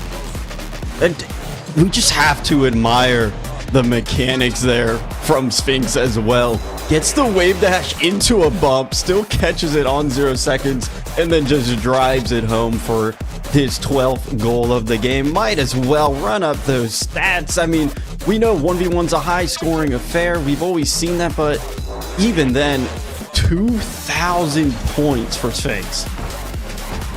That right now, it kind of just shows when you're able to come out here and 18 shots onto net. Tinny has just been put into a bad place here. He's just saying, hey, I'm in the back rooms right now. I need to find a way to get out of here. But Spinks is just a nightmare on the other side. And for Tinny, just got put into a buzzsaw. Yeah, that's the perfect way to describe it. It felt like for a majority of that game, Sphinx put Tinny into a pressure cooker, and then he just covered up the little small hole. So there was just no escape, there was no outlets, and eventually it blew up into kind of a nightmare there for Tinny. Well, this is where he says, the pressure does not affect me. Diamonds are made under pressure, and I'm trying to show I'm a jewel in this region. But, Spinks, he's a national treasure if you're comparing the two right now. But game number 2, will the outcome be the same, or will we see a quick turnaround? Tinny cannot allow himself to go down 2-0 in this series because then Spinks will have too much room, I feel, to be able just to ward him away as this one goes along. Well, it's certainly been one of the bigger upset stories here that Tinny's been able to claim, beating Sphinx. Well, that certainly would just drive everybody insane.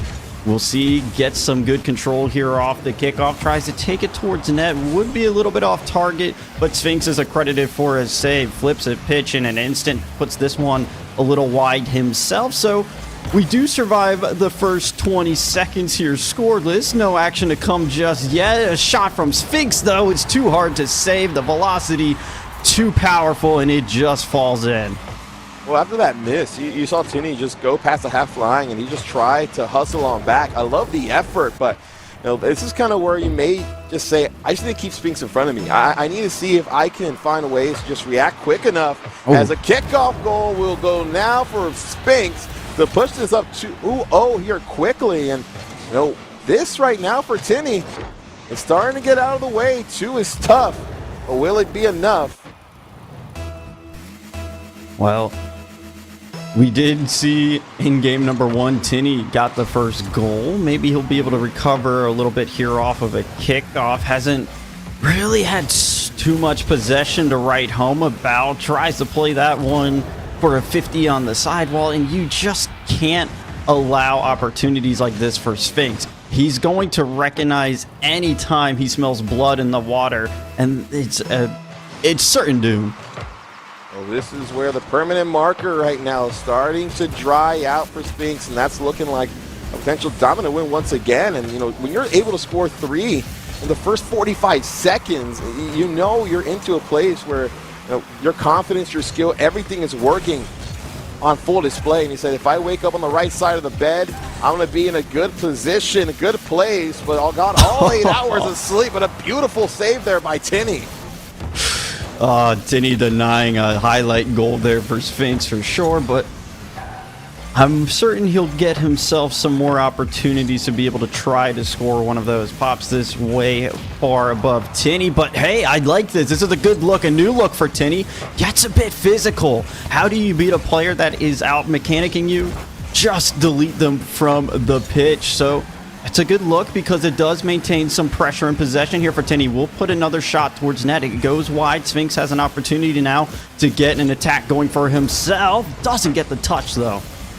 It's an uncharacteristic whiff there from Sphinx, and it's one where he may want back, but I feel for Tinny, that last opportunity, it was the best opportunity you had. You have to take away this offer on the scoreboard. That has to be your first MO. As another shot going wide, Sphinx getting good looks, but will not be able to capitalize on the last 2. And a good opportunity will just be saved. Sphinx right now, the iron wall for himself, has just been clamping down on the defense. And you can feel these moments where Tinny finally does get a chance to be behind ball. He tries to make sure he prolongs that possession as much as possible. Make it unpredictable what he might be trying to go for. Goes for the quick 50 there against Sphinx. It will be popped over his head, but he is rewarded with that bump. Again, another physical play. Sphinx using the top of the woodwork to help him out with that save, and will be able to turn this downfield. Still bumped off though, but he should recover in time for his 4th. I feel there, Tinny may have just needed to wait for the redirect off that save for Sphinx. It may have had an easy shot on target, but it just goes to a counterattack right back the other way. And, the one thing about Sphinx is his ability to turn nothing into something and finds ways to really capitalize on those moments. That's what's just been so special from him so far. It's just been making it look easy. Past halftime, a 4-goal differential. Sphinx gets juked out of his axles, and that's just going to go walking the dog right into the net. We got one here for Tinny. Well, those are some of those moments we've seen from Tinny. He's capable of performing when he needs to. A fake against APAC's finest. That's definitely something you can brag about at the end of the day, but he does need 3 more just to get himself on equal terms. Off kickoff, it is a good look. Gets the flip there, decides to take it low. Sphinx read that one all the way through. And I like that chance there. It actually seemed have been a bit productive, but Sphinx right now, just the Rocket League IQ has just been seeing it. When you're so mechanical, you know what the opposition potentially wants to get to. But one thing that Tinny, he's a player that it takes so much to be able to watch him in. We saw so many players be able to not be able to get his play style down, and a second goal will not go down for Tinny. He will go and look once again, but too far away from the play. Sphinx able to capitalize, puts them up by 4, and what could potentially cut down the lead will just go in for Sphinx. And it was a rare mistake from Sphinx. We don't see that too often. He played it too far towards the sidewall. And Tinny, you need to take advantage of that. You're not going to get too many free opportunities like that. But when you hit the top of the post on your chance to bring yourself into this game, to open that door a little bit, you need to find it. He doesn't. And now it's Sphinx again, threatening, knocking, takes it down. And of course, it's going to be picture perfect. And that one is just where you're saying, I can do no wrong. And what a beautiful chance. The reaction from himself to get that right on the target. And, Tinny is just trying to chase him up there. It was in a no man's land. And, this lead continues to grow. Tinny, we're looking for him to continue getting stronger. And I'm looking for the series, potentially maybe in game number 3. to really see himself maybe try to change the tides. Will a goal come through? Yes, it will. That's going to go for some positivity for the orange side. And there you go. You were talking about a little bit earlier there, Wolfie, where you need to find those micro wins. It might feel at times that the odds are a bit unsurmountable, but if you can just slowly chip your way in, win by win, eventually it's going to add up, and that's going to start building confidence, and that's what you need against a player like Sphinx. You just need to throw away his name and his reputation and take it one step at a time. Sphinx looking potentially for a ground pitch there. Instead, plays it here for a flip. Tinny well postured up on his own backboard, allows him a save and an opportunity. Coming in, can he get it under? Sphinx, no, denies with a good 50 on the goal line. It's bit of a bump, almost a Rule 1 situation. Flick is good, but still Sphinx with nothing is making miracles happen. For the second time you see him off the post, this potentially could be a 6-4 game, and that right there could have been one where you're saying it's a little bit more respectable, but no one back. Tinny will be able to. It looked like Sphinx was trying just to see if he can get one shot with power.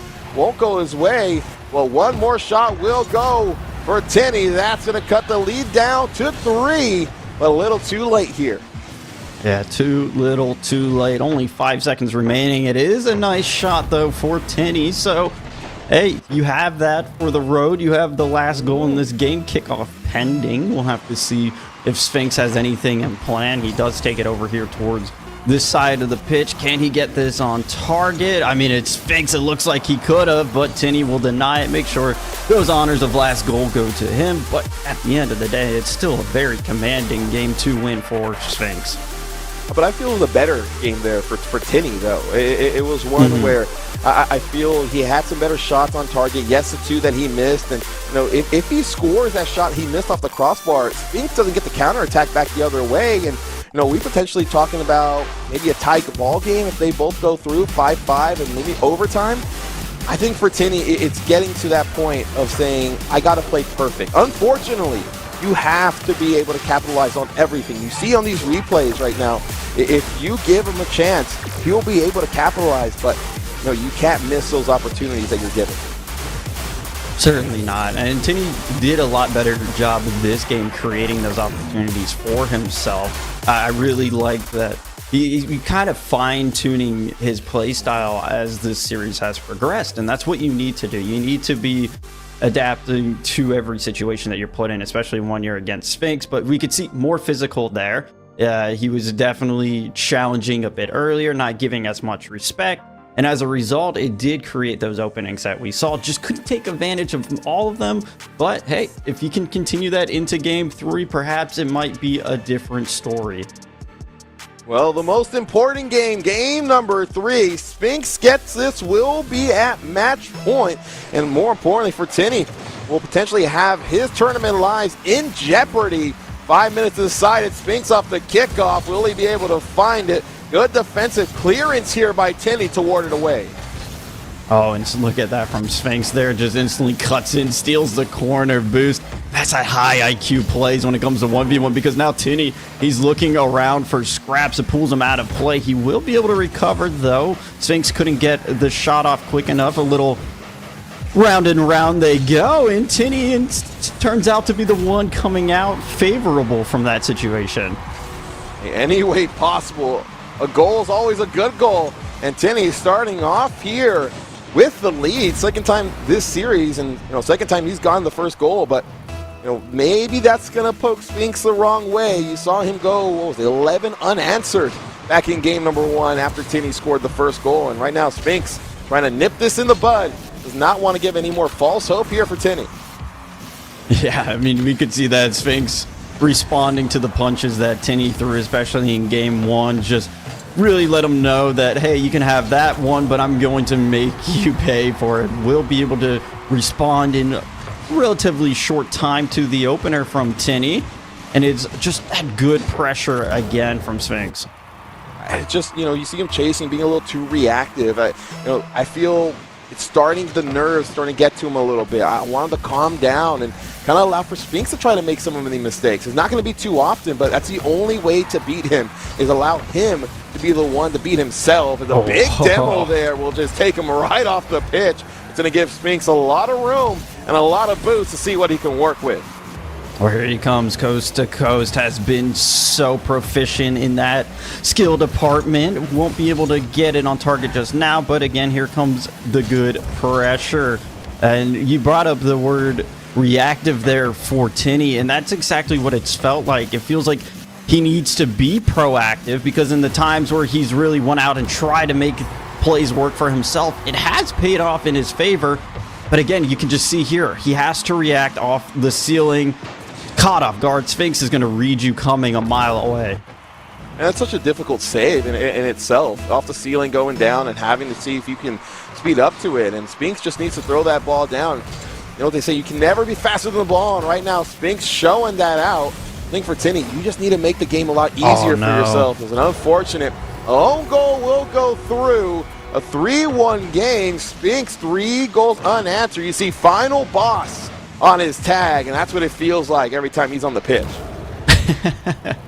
I love that from Spinks, the little bit of confidence there, because this definitely is a boss fight for Tinny. It feels like he is going to be outmatched in some of these categories. He just needs to use whatever resources, maybe some of those spell potions if he has any, to wiggle his way into this series. It is only 2 goals to deficit, going for a nice little mechanical shot there from Spinks. Won't be able to collect, though. Not too much off of his pogo bounce, and instead just more good possession in the corner.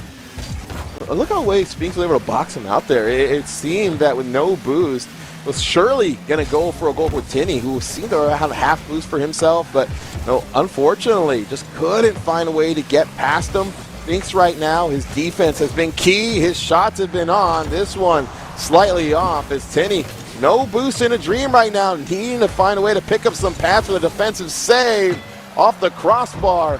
But Spinks will never be denied. Wow. Oh. And big opportunity there now for Tinny. Spinks had 2 shots on net that didn't go through. If he can capitalize here, going for the bump, doesn't connect. Spinks just plays it a bit higher and slows things down. Could have ripped a shot there, but recognizes his mechanical ability to create plays instead and tries to utilize that. Still, Tinny, though, has been given a lifeline here. We're not used to seeing Spinks miss like that. I think that's just one of those where Tinny was just saying, thank God, okay, I got a chance now. I need to be able to take that and run with it. But, for Spinks, it may just be one where he's saying, all right, I'm kind of getting myself warmed up. I'm kind of getting myself ready. You see him coming out with so much mechanics right here, but 2 goals. There's still a chance here for Tinny. He needs to be able to say, I am in this game until it gets too far. 1:30 at 3 goals now. Spinks able to just drive around him, drive past him, and continue to move forward. Yeah, I felt like Spinks was doing laps around him there. He's just completely circling him, making Tinny dizzy. And as a result, that is a forfeit. It's another awkward kickoff here. Spinks gets the double touch. Will shoot it a little too high. Full boost. What does he have in store for us? Is it going to be the 5th? Decides to bail off this play. New Tinny had a clearance and an easy opportunity to take this downfield if he got the better touch there. Needs to connect on that. And that's a big blunder. And that's just one where I just feel he got a little too overzealous. Just started thinking about the shot before he even shot it, and got into his head. Unfortunate miss for Tinny to an open net, and those are the chances that we've seen. And I think with some more experience, with more chances under these lights, understanding it gets bright right now, but all the stars on the pitch here tonight for the APAC 1v1, and Spinks trying to say, I'm the brightest of them all. Most certainly. Just look at the control. Wow. And the way he's like, how do you manipulate the ball like that to just bend at your will? Spinks making it look easy at times. Final 42 or so seconds remaining here for Spinks to be able to put himself up onto match point. Tinny needs to find an answer soon. But if this one runs away as a 6, which it doesn't, it could have been the game. Even more done and dusted. And, this game, I feel Spinks didn't play his best. And, when you're not playing your best in a game and you still find a way to win, that's when you know you're playing at a very dominant level. And I feel for Tinny, this was his game to have the most chances for. It's just one where it just didn't go his way. The 50s, the shots, the good opportunities, double tap won't go, but time will continue to tick. This one will go for a 3-0. Spinks right now, one more for the road, as this will continue to push himself in a very favorable position. Well, match point now secured here for Sphinx. One more game to separate him from securing his spot in the grand finals. Kickoff just needs to happen. There was 1 second left on the clock. Tinny does catch this, keep it alive, but it gets a little too far from his hood. Finally touches ground. Nothing to take with you into game 4. Reverse sweep needed. And boy, this is going to be a very, very long road. Timeout will be called for Tinny. I don't like that. This is where you need to take all the time you can and just, get a water break. Find a way to take a breather and, try to find a way to relax. It's such nerve-wracking when you see Sphinx in front of you, and it's a mental battle. There's so much respect that you get when you're a player like Sphinx. But I think for Tinny right now, you need to say respect whatever it is. I just need to go out here, get some demos, find a way to boost starve them, and more importantly, I have to limit my mistakes here. 100%. You just use this time, try to get a clean slate, realize who you're playing against, push that aside, and you just have to lock in. It's really hard to lock. I mean, it's a reverse sweep that we're asking here for Tinny. We've seen him upset Nye earlier in today. To upset Sphinx in a reverse sweep, it's going to be some serious questions. But think about it, this is where legends are made. It's one where can you do the impossible, the improbable here? And I think for Tinny, it's to me one where it's one goal at a time. You can't really come into this one thinking, all right, I need to find a way to score X amount of goals. No, let me get the first goal. All right, let me get the second goal. Let me win minute by minute. You got to take it into small goals to lead into big outcomes. But a tough task ahead, ladies and gentlemen. Will we see history here tonight in the reverse sweep, or will the janitorial staff come in here early, bringing the brooms? That we are soon to find out here. Make sure to go into chat, let us know, is that going to happen? The Twitch chat said early on, Tinny got this. They're usually not wrong here, but will they be here today? Well, the Tinny fans have been out, and they've been here in strong force. They've been supporting him all day long. Right now, he needs your support more than ever. So, Tinny fans, make sure that he knows that you are there backing him behind him, because he needs every little bit of energy he can find to pull off a reverse sweep against the Titan of APAC, as the players will now take the pitch for game number 4. Tinny needs to come out swinging, and he can't leave anything left to question. This is where he has to put his best Shohei Ohtani impression and say, I'm going for the fences. I got to find a way to give myself a chance. And Tinny, they have the first chance here. Shot on target will just go wide. Not much boost to his name, but I'm liking the fact early on, he's the one putting the pressure on. Spinks, no boost to himself. Just going to try to play this slow. Sphinx able to navigate that past, and he goes for the pinch there. We'll shoot it right back towards the other side here of the orange final third. It allows Tinny to collect it. Sphinx quickly intercepts him. That one might have been heading straight towards net, but a good heads up play there to recognize the danger. Another opportunity. This one heading, and Sphinx has to reach and scramble to get that out. Man, and for Tinny to have 3 quick shots, potentially see itself get notched, not coming away with it, should at least give you some positivity, but you can't find a way to miss those opportunities. That's what we saw back in game number 2, and Tinny gonna need to find a way to clean things up. First one will trickle in. Sphinx gets it done no matter what. Man, and it feels like just such an awkward situation for Tinny. Tries to put it in reverse, realizes it's in front of him. You have to get that one out. It's so slow. Unfortunately, though, it will fall in, and Sphinx, well, he'll strike the first blow here. It comes a lot later than it has in some of the other games, so hey, maybe that's something off the work of Tinny's defense up until this point. Well, and for Tinny, I think he has to look at this as just where, all right, I just need to get my feet settled. I think this is where he needs to get into his bag. He's tried for some tough opportunities, but allow for Spinks to be the one to react here, and that's exactly what you're looking for. Tinny ties things up, 3:33, all even on the clock and all even on the score line. Beautiful fake here.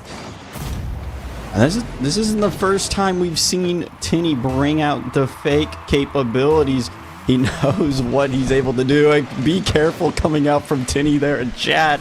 We've seen that before, so we might know that Tinny has something in store for us, but he does have to weather this Sphinx storm, and right now it's turning into a tornado. Oh, the Sphinx right now just saying, you're in a whirlwind and you're caught up into mine. That is just one of those goals where I think for Spinks to be able to take away the momentum quickly away from Tinny is where Tinny's saying, dang, all right, I thought I was in this until I wasn't. And, for Spinks, it just seems that he's just been playing with them so far. Seems he's been just warming himself up and trying to get ready for that next game, the next series. But, for Tinny, you want him to overlook you. You want him to start thinking about the future instead of the present, because that could be the gift that you need. Tinny won't be able to get off his half of the quick pinch, won't see itself there for Sphinx. And Sphinx is just circling here. He knows that his prey is in the water. He can smell the blood, looking for an opportunity. He plays this one up. Oh my goodness, Sphinx hitting the clips. Yeah, just let this one breathe. Sphinx right now just showing off the mech, showing what he can do and why he's one of the most mechanical players in this region. And this is why every time he goes onto land, there's so many players that say we love playing against Sphinx. We love playing with him, against him, because he brings such a great play style to every team he's a part of. And right now, solo-wise, he's showing why that is. Great job for himself. And I think this is one of those games where everyone was kind of rooting for Tinny, trying to get the underdog story. But the big dog in this region is always going to be this man here in Sphinx.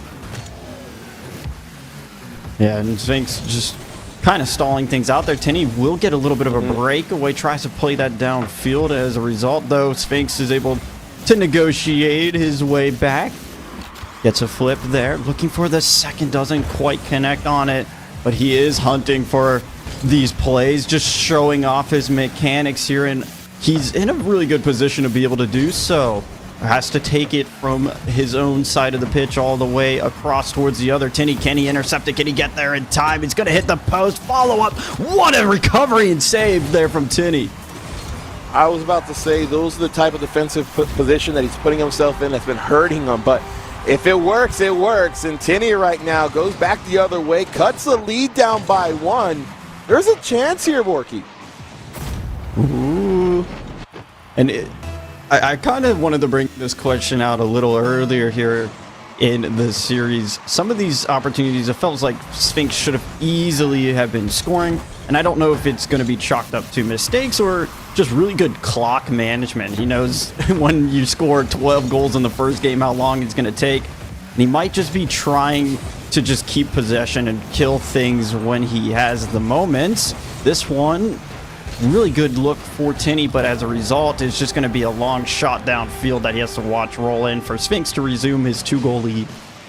I would have loved for Tinny to play a little bit more conservative there and try to see yourself into a 1-goal game for a little longer. And you kind of bail out Sphinx a bit when you put yourself for some tough mechanics with no boost and now trying to get back the other way. You're kind of just playing into the hands of Sphinx the entirety, but out of the way, too far away.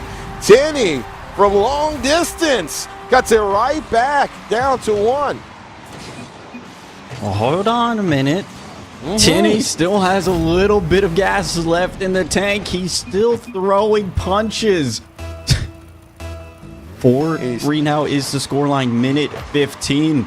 And usually when we enter this territory, this is where it becomes scrappy. This is where it becomes dangerous, because all it takes is one mistake like that, and Tinny all of a sudden has us on an equal term. Hold your horses, ladies and gentlemen. This one just became a game of 106. Tinny right now is showing that he should not be counted out. And you see Spinks in the chat says, I'm getting rage baited right now. I'm finding ways to not play my element. That's what Tinny needed to do. Make Sphinx feel uncomfortable, but don't give away the lead too quick. Unfortunately for Sphinx, first one won't go, but the second will. 60 seconds remaining and a 1-goal lead once again. Oh, and this one takes a bounce off the post. Tinny, you just need to find any touch there if you can. Unfortunately, it will get a little too far from him, and Sphinx is on that janitorial duty, cleans it up, easy peasy. That's his lead resumed, but missed opportunity again for Sphinx. And he's not closing the door, he's just opening it and inviting Tinny right back in. And what Tinny's been doing ever since yesterday is mixing up the kickoffs and, slowing things down, trying to speed things up, and, try to see if he can just play those mind games. And right there, it worked for Tinny. That's exactly where you need to dominate. If you can't get a one-on-one, try to win off the kickoff. Sphinx right now had time, had possession, and they need to get out of here with no boost, really, as Tinny trying to get himself some aggressive demos. Sphinx, full tank of boost. Tinny is left here exposed out in the open, prime for the picking, and he will take full advantage of that. Lead resumed in 33 seconds left remaining, and just look at the control here. Now, all I can think is you can't keep getting away with it, because when things start to look a bit bleak, Sphinx just comes out, pulls out an absolute banger of a shot, be able to find through. And I think that's where Tinny is saying, hey, I can't predict them because I can't even do that. Sphinx is just a different animal, a different level. And now I'm down by one once again. Every time I get close, he finds a way to take the meter stick and push me a little farther away. But this is his chance. This is his opportunity. Will that be the game there? Last 10 seconds soon to be ticked off, as this one will have a chance for Tinny off a long clear. Oh my goodness, Tinny has saved himself in this game. He has prolonged the series, and with that save, flips it downfield. And with 5 seconds remaining, we get ourselves 6 apiece. It needs this kickoff for both of them. Kickoff strats are going to be the most important, the most stressed they've ever been. It's a stalemate. Tinny, though, will be able to take this off the sidewall. Has a full tank of boost. Sphinx here has to shadow read this perfectly. He gets a pass, can't get the double, though. He's bumped off, and overtime is needed. Oh, if I was Tinny, I wanted to end it in regulation, because now this is where pressure really starts to get put through. Wins kickoff once again. Is he going to swipe it?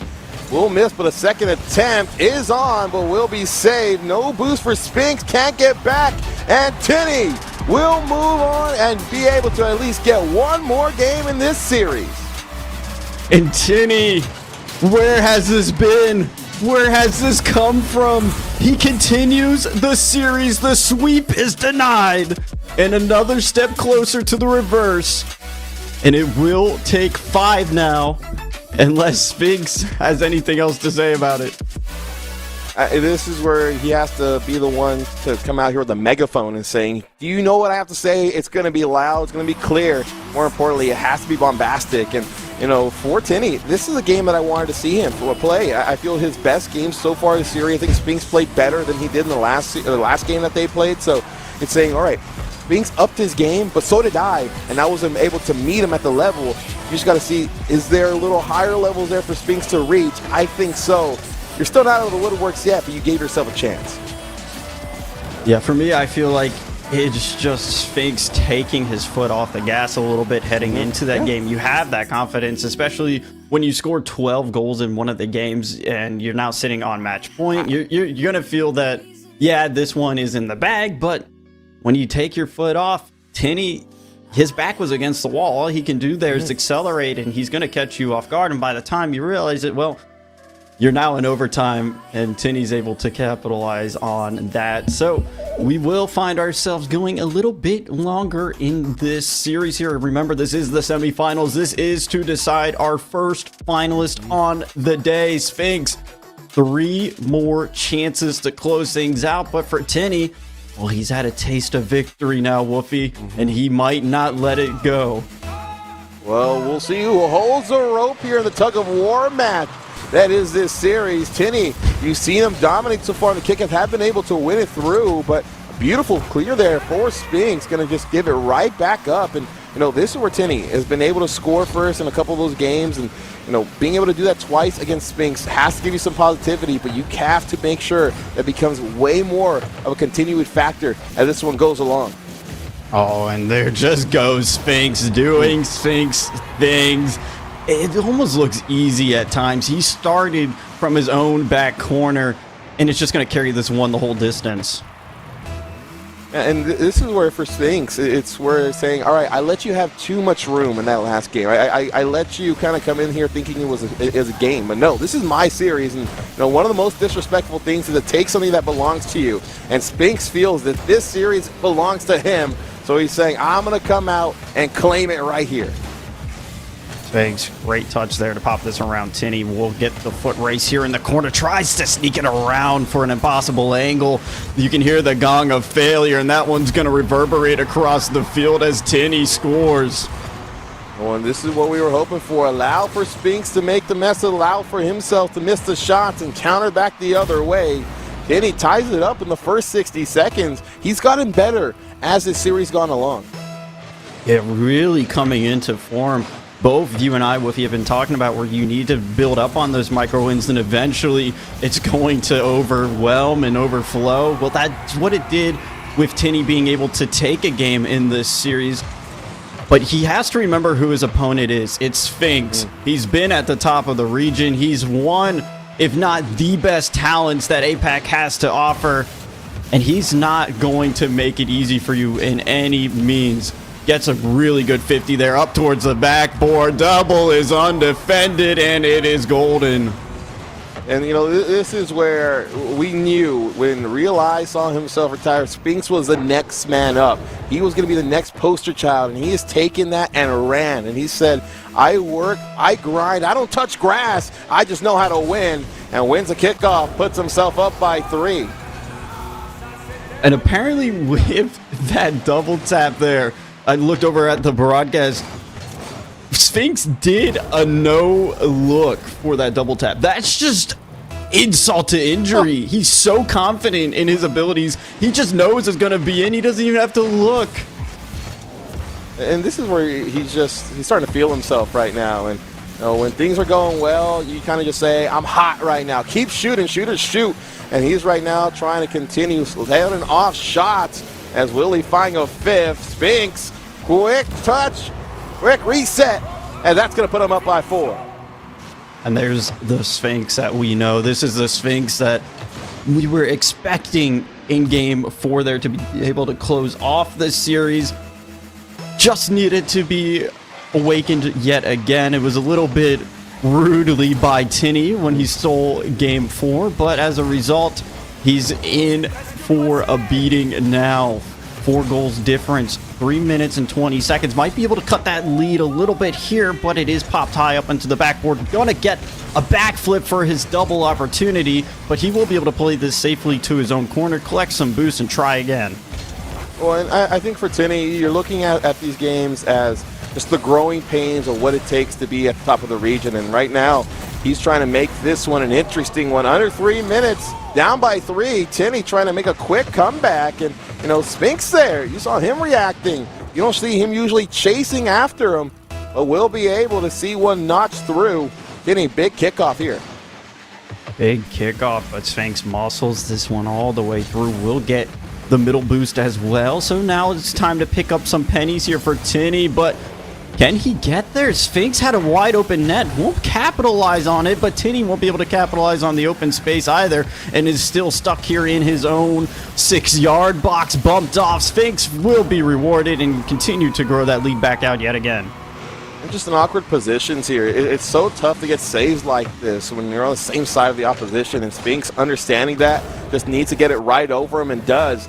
Tinny, once again, unable to ward it away, as Spinks has just shown himself to say, you asked if there was levels to this, I've been able to raise the bar and see myself potentially in the finals here. Tinny wins the 50 past halftime, and now only needing 3 cuts the lead down to half. Well, Tinny delayed the kickoff to even put himself in that situation to begin with, starting to bring out some of those mind games against Spinks. And that's what you need to do. You need to really get in the head of your opponent. And when your opponent has been so threatening and so demanding in so many aspects, that's a good look. Sphinx, though, will just turtle his way downfield, collect himself the 7th. And it feels like anytime Tinny finally might be able to build some momentum, Sphinx comes along and just takes the wind right out of the sails. Yeah, it seems to giving him just kind of baiting him in a little bit. Like, come on, you think this is starting to come your way? No, I'm going to cut the cord right there. And the higher you think you get onto this mountain, the farther you're going to fall down. As a quick demo, will it lead to a double tap? Will it lead? Yes, it can. The lead continues to grow. Sphinx continue to show off. And Sphinx just reminding all of us our love for Rocket League as he hits that with the back end of his car. That's insane. There is levels to this. That is just Sphinx showing he's on a completely different playing field than the rest. And, we're talking about love right now. Sphinx showing tough love here to Tinny and saying it's not going to be easy right now. Sometimes pain is love, and it's a real painful game for Tinny. And I think is one where he's saying, all right, I get to have a chance to play the number 1 player in this region. Let me be able to take this, maybe see what potentially on the VODs later on that I can try to get better at. But this was just a masterclass for Sphinx so far. You saw him just continue to gear up, seemed he was playing with his food for the most part, but now just trying to see this clock be able to tick on down, take his victory, and go around town. But the job's not done for Sphinx. He's going to see himself trying to get a couple more before the end of regulation. And might as well extend this game out as much as you can. Just have your fun with it, Sphinx, because, well, it is heading in his favor. It looks like our first finalist surely should be decided now. It is 6 goals. We've seen crazy things in 1v1s, but with this caliber of gameplay from Sphinx, we know what he is capable of. We'll be bumped all the way across field. Looks like Tinny's just poised to let that ball continue rolling its course. It won't be on net, so it's no real threat. It was just for the thrill of it. Here comes Sphinx. There's 1. There's 2. Can he get the musty? He can, and he snipes the top left. And just let's appreciate this right now. Sphinx right now just coming with the clips. See Tinny in the vicinity and says, you're not in a good position. I'm going to be able to slot this top crossbar and put us now into double digits. A 7-goal lead. Sphinx right now, he has just turned things up, and he's made this a no-doubter here in game number 5. Here comes Tinny, though, looking for potentially a plan B. Will be denied, though, by Sphinx going for the corner read. Did get that one towards the front of the net, but it is met by Tinny. Here we go. Coast to coast, starting from his own corner. Tinny is already here and lurking, trying to intercept it, but look at Sphinx just completely slows that down and takes away any opportunity. It won't be on target. Tinny will run this one all the way downfield. It is his 4th, but you are still down 16 seconds. And Wolfie, I think we can go ahead and give a round of applause for our first finalist, Sphinx. Yeah, he played phenomenal. He played his game, and I still feel that there were moments where he may want to try to close out a little quicker, maybe not want to have lost that one game, but give it up for Tinny. A lot of people did not expect him to get this far into this tournament, but he really was able to really show the naysayers on why he potentially is next up. But this is the world that we live in, and it's Sphinx who runs it. Takes this game 4-1, gets a gentleman's sweep here tonight to be able to clock his ticket, punch his ticket into the next round. And yet again, just a round of applause to Tinny. Made an upset to even get into the top 8, and from there just continue to shock us all with his run. A top 4 is secured, a game taking off both Maxu and Sphinx. No small feat. You can definitely come away knowing you had a successful weekend. It is the end of the road, but for Sphinx, you'll just have to wait out our next semifinal to see who he has to play against. And one thing I do want to point out as well is this is Sphinx's 2nd grand final appearance in the 1v1 game mode, and this is only the 2nd year we've had it here in RLCS. And so we can, if he wins this one, he can say specifically say, this is my game mode. I own this game mode in this region. We're going to change it from 1v1 to Spinks versus the world versus APAC. And, I think for good measures, he deserves a quick break. But, the matchups, they're only going to continue getting better as the tournament goes along. Well, folks, that is our first semifinal concluded. It is Sphinx that will punch his ticket there and have to wait out to see if it's either Maxu or Risk that he'll be playing. But first, we got ourselves a quick little break, so don't go anywhere. Refill your drink and snacks, and we'll be back with the action shortly.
Your lips are stained with fiction.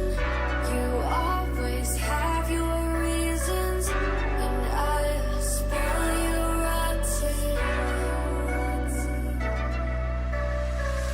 Your hands are sealed in pockets. You fill them with your secrets. To you, I am nothing. I am.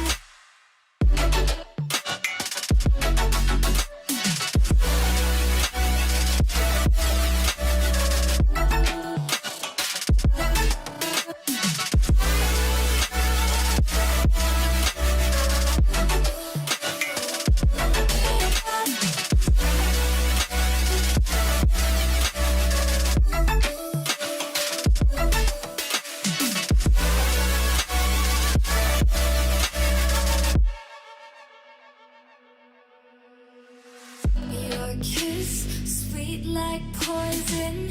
You know you make me reckless. I'll run, but you are friction. Your touch feels like heaven. You make me hate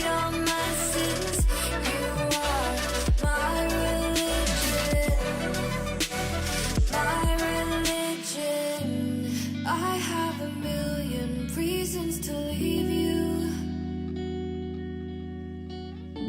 but I have a billion reasons to keep you. I have a million reasons to leave you, but I have a billion reasons to keep you.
Welcome back, everyone, as Sphinx has his expected dominance on field once more. Tinny finally falls. It's been an unbelievable run from somebody I don't think anybody expected to see the name of coming up into the ones. A very confusing playstyle down there, but Sphinx knows how to handle it. And now we move on. There is one spot left in the grand final, and it is between Maxiu and Risk. You guys got to watch that last one. Any takes on that one? It's a little hard to read much out of other than Sphinx good. I mean, that's where I'm gonna bite my tongue because Sphinx was good. I mean, Pegasus called this guy, Tinny, the one specialist. I mean, he came in, he had a bad day yesterday, came here. There's a reason he's in the spot that he's in, right? Like, he came in, he showed in the playoffs, he beat Nye in the playoffs 4-1, which I don't think anyone expected. And then he made, of course, he took a game off of Sphinx, but other than that, Sphinx was just the better player. But I mean, big props to Tinny for a real one specialist run here among the greats of the region. Yeah, I think it's hard to not give credit to Sphinx. I mean, we've seen him really kind of just be able to dominate. I feel like every time they've taken to the pitch, right? Give credit where credit's due to Tinny for the run that they've made, but I don't think you can hang your head about a 4-1, right? It's just kind of an unfortunate draw. It's like, hey, when do you play against Sphinx? It seems to be the kind of the story of the ones bracket so far. I think Tinny will be more than happy with a top 4 finish, and now it's about trying to figure out who's going to line up on the other side of the field here as far as for our grand finals. Yeah, let's get on with it then. So, Maxiu versus Risk is the topic, and the answer can only be found on field, but we can certainly give our opinions on it. This one, if Risk versus Cash, hadn't been as good as it was, I would say that this was going to be the series of the day, but this could still be that good again. It's going to be really, really tough. I don't know if I could see this not going to at least a game 6, personally. I do think Maxiu probably has an upper hand here, just based on his performance yesterday, though. Do you agree, Mel? Yeah, no, I agree. I mean, Ones is probably the best Ones player in the entire region. It's just going to come down to the day. It's going to come down to the level for Risk to see if he's on that specific level that he's at. I really do think that Maxiu is the best Ones player in the entire region. Risk, on the other hand, has is just finding ways to win. We saw it in the twos. He found ways to win when he's got time on the ball, when he's got the opportunity to take advantage of the space presented to him. He is the most dangerous player in the rest of the bracket. He is absolutely unbelievable. So I do think individually, this is going to be a Maxiu versus Risk battle of the highest order. Yeah, welcome back to the desk, by the way, for the day, Mel. Good to have you here. All right, let's get on with our predictions, though, and let's go right to left this time. I want to hear from you first, Q. I feel like I can probably guess what most people would pick here, but I really do think there's a good argument for Risk's sake, and he looked so good, even against Sphinx yesterday, so I'm interested to see what your take is. So I think heading into the day, I felt more confident about Maxiu eventually coming out of this side of the bracket. I think, though, you do got to take into account that Risk was able to come out on top of a hard-fought matchup. Give me Maxiu, though, still here in 6 or 7 games. Yeah, I think Maxiu.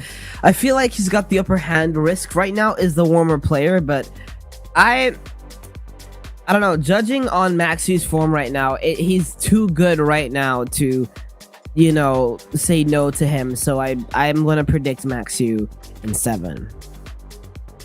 Well, if you want to put in your guess there as well, there is the channel points available in the chat. So I'll make mine. It's going to be Maxiu for me as well. I feel this doesn't feel like it should be a sweep, but across the desk. But I think where consistency is concerned, Maxiu has the history, and I can't doubt him on this one. So I hope Risk stands up to show us something different. Let's see it on the field, though. Mel and Q are going to take it away for us. Maxiu versus Risk. It is the fight for the last spot in the grand final. Let's get it on the field and see what they've got. It is a showdown in the penultimate series. And then there were 3, but there's only room for 2 at the table of our grand finals. Yesterday, it felt like we were destined for a Sphinx versus Maxiu grand finals, but is that at risk of becoming a reality? There's only one way to figure it out, and that's out on the pitch, and ain't no more time to talk about it. It is indeed time to be about it. So let's go ahead and get down and do what it do. The game starts now. Yeah, it's Maxiu and Risk, 2 of the best players individually in the entire region. Maxiu's been at the top of the region for as long as I can remember. And same thing with Risk in a different way. Here goes Maxiu off the kickoff, trying to catch Risk out the early flick. Risk is one of the youngest players in the entire region at the position where he is. Maxiu reset, faking low. That's going to be his bread and butter. He's going to love to go with the fake lows, the low 50s. He's going to want to win the battle in the trenches. But Risk, what a play to get around and take the first goal. It's going to be big here. We talked about Risk being able to ride some of that wave of momentum from a big series that we saw on screen earlier. What better way to start out this series than putting yourself into the driver's seat? But if there's anything that we do know about that opposition on the opposite side of the pitch here is Maxiu is going to have no problems with finding a quick response. Risk is going to be able to bring a little bit of extra brutality out on the field, finds the demo, now the possession, and looking to add a second. Can't quite find the bump as Maxiu finds the save. Here they go again. It's going to be Risk who will have possession. I think the ones meta over the past couple of years has kind of transitioned a bit from, you know, the ground play, trying to win the low 50s and the low battles to, if you're mechanical and you trust yourself in the air, you have to go for it. But Risk missed the boost. Maxiu will try for the bump, but he just barely gets avoided. But Maxiu will get the demo again and tie the game. Filthy here. Can't quite find the first shot. Risk just barely lands onto their 4 tires, and it's Maxiu who is able to send him into respawn. It leaves the net wide open, and it really does not get much easier than that. We're 68 seconds into our first game here of our second semifinals, and both players have been able to find the back of the net. It'll be Risk who picks up the possession around the midfield line, but no gas to work with. Maxiu picks the pockets and is going to be able to put it in on the other side. Maxiu up 2-1. Yeah, this is something that Tinny got caught out on a lot, is just keeping the ball on your head top with 0 boost, trying to bait the opponent in, and sometimes on ping you can't always read that correctly. You have to be able to get the ball off of your car as fast as possible if you understand the opponent's going to play. You have to make a play on the ball and just not leave it idle. On your top, Risk reset, Mac tough double extra touch. Has he got past Maxiu? He has, and effectively. What a response here from Risk after finding the back-to-back goals from Maxiu, and gets just enough to be able to find the second touch. And with the net wide open, that's cleanup duty there. We're now 2-2 and 3 minutes 30 seconds left. It leads me to believe we're in for a showcase here in our series. Yeah, I mean, two of the most capable players that we have left in this bracket. Of course, Sphinx on the other side as well, waiting the winner of this match is Maxiu. He's taking a bit of time. Risk understood that was a loose ball, so he could go. Maxiu being too careful, too passive, and Risk will punish him for it. Sat back for too long, and just when he decides to stick a nose right on in there, Risk just needs to simply tap it right up on over. Second touch, really just unnecessary, but it's still a nice little extra cherry on top to be able to dunk that one on home. Risk will be back into the driver's seat here as we're just about done with our first 2 full minutes of play. Maxiu retreats on back, and after the picking up the big boost here, we'll look to go coast to coast with it. Loses the handle. Risk will be able to go the opposite way. Is that an open net? No, Maxiu gets just enough. All right, he's got to be very careful on those transition plays where he's going end to end to make sure he's not getting cherry picked. And the ball taken off the top of his car. Risk waiting for the boost in the corner. He will turn now. I think Maxiu has not exactly found his form the way he's like to be. He's looking for the flick this time. I mean, things with Maxiu, momentum can change fast. He's a very calm player. Talked to the coach at Kinotrope after Kinotrope's 2v2 win, and he described the way Cash and Maxiu both are. They're very calm players. The two teammates going against each other in the last match. Here goes the reset fake into the demo for Maxiu. He will never stand back as he ties the game. Hits him with a little bit of the kablamo-whammo combo. All you gotta do is put that ball towards the net and turns his car into a heat-seeking missile. Deletes the opposition. Watches that ball just find its way across. And that'll bring us back to a standstill here at threes. As we'll get back to the kickoff. Risk won't be able to pick up the big boost, but is going to be able to keep the possession. Does pick up the big pad there in the corner, so has a little bit of gas to work with here as Maxiu will look to try and alleviate some of this pressure out of their defensive half. Finds just enough to knock this one away from Risk, who will be able to retreat back to the sidewall. And now the question is around the midfield line. Can Maxiu lurk in the shadows and try and take this one the opposite way? Almost does, but the second effort from Risk keeps this ball buried in the blue half. I think so far Risk has had a near perfect level of measured aggression, but that flick is going to prove to be too much. Risk had actually went for the mid boost, and no one was expecting the pace to come off this flick from Maxiu. Unbelievable timed flick from Maxiu to put himself up by 1.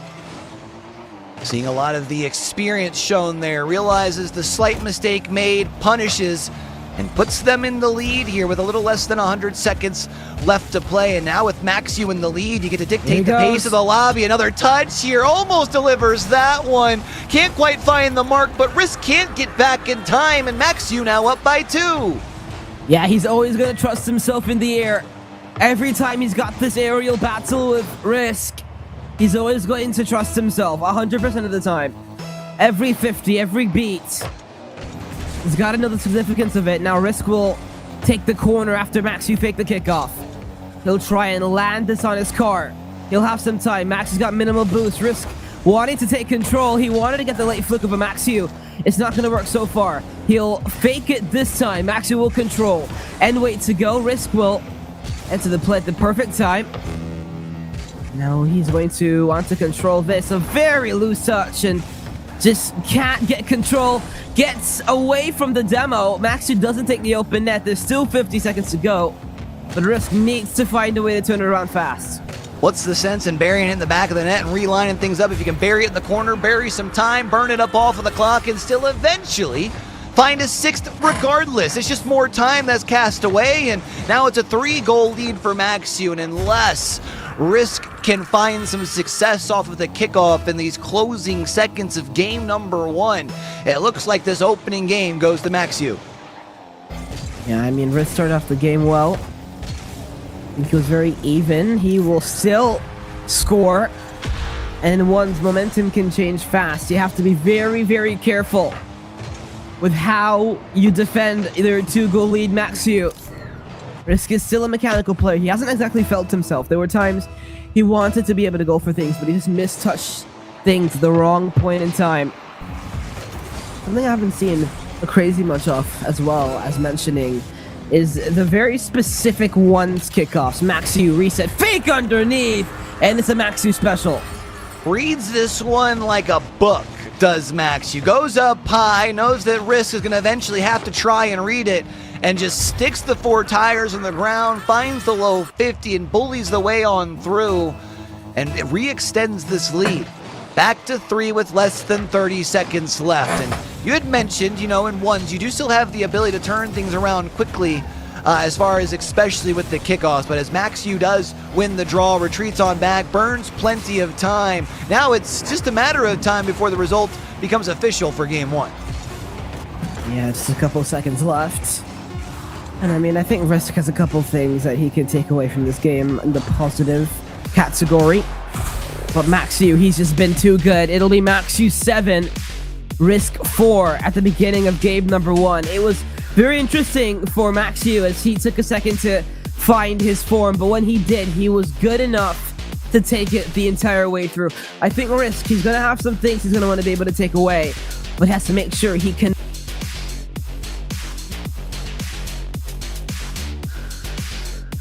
Now, we know that Risk has the ability to overcome adversity. We saw that earlier today, but I do have to agree with you, Mel. I don't think you have the safety to go down 2-0 here against Risk. I mean, we even saw, against Maxiu. We saw Risk technically was up early in that series earlier, and kind of had to thwart the comeback. So I think as far as for a game number 1, Maxiu doing everything that you would look to do, especially as the player who comes into this game as the one who did not play previously, right? You talk about as far as, Risk had technically that warm-up game in that banger best of 7.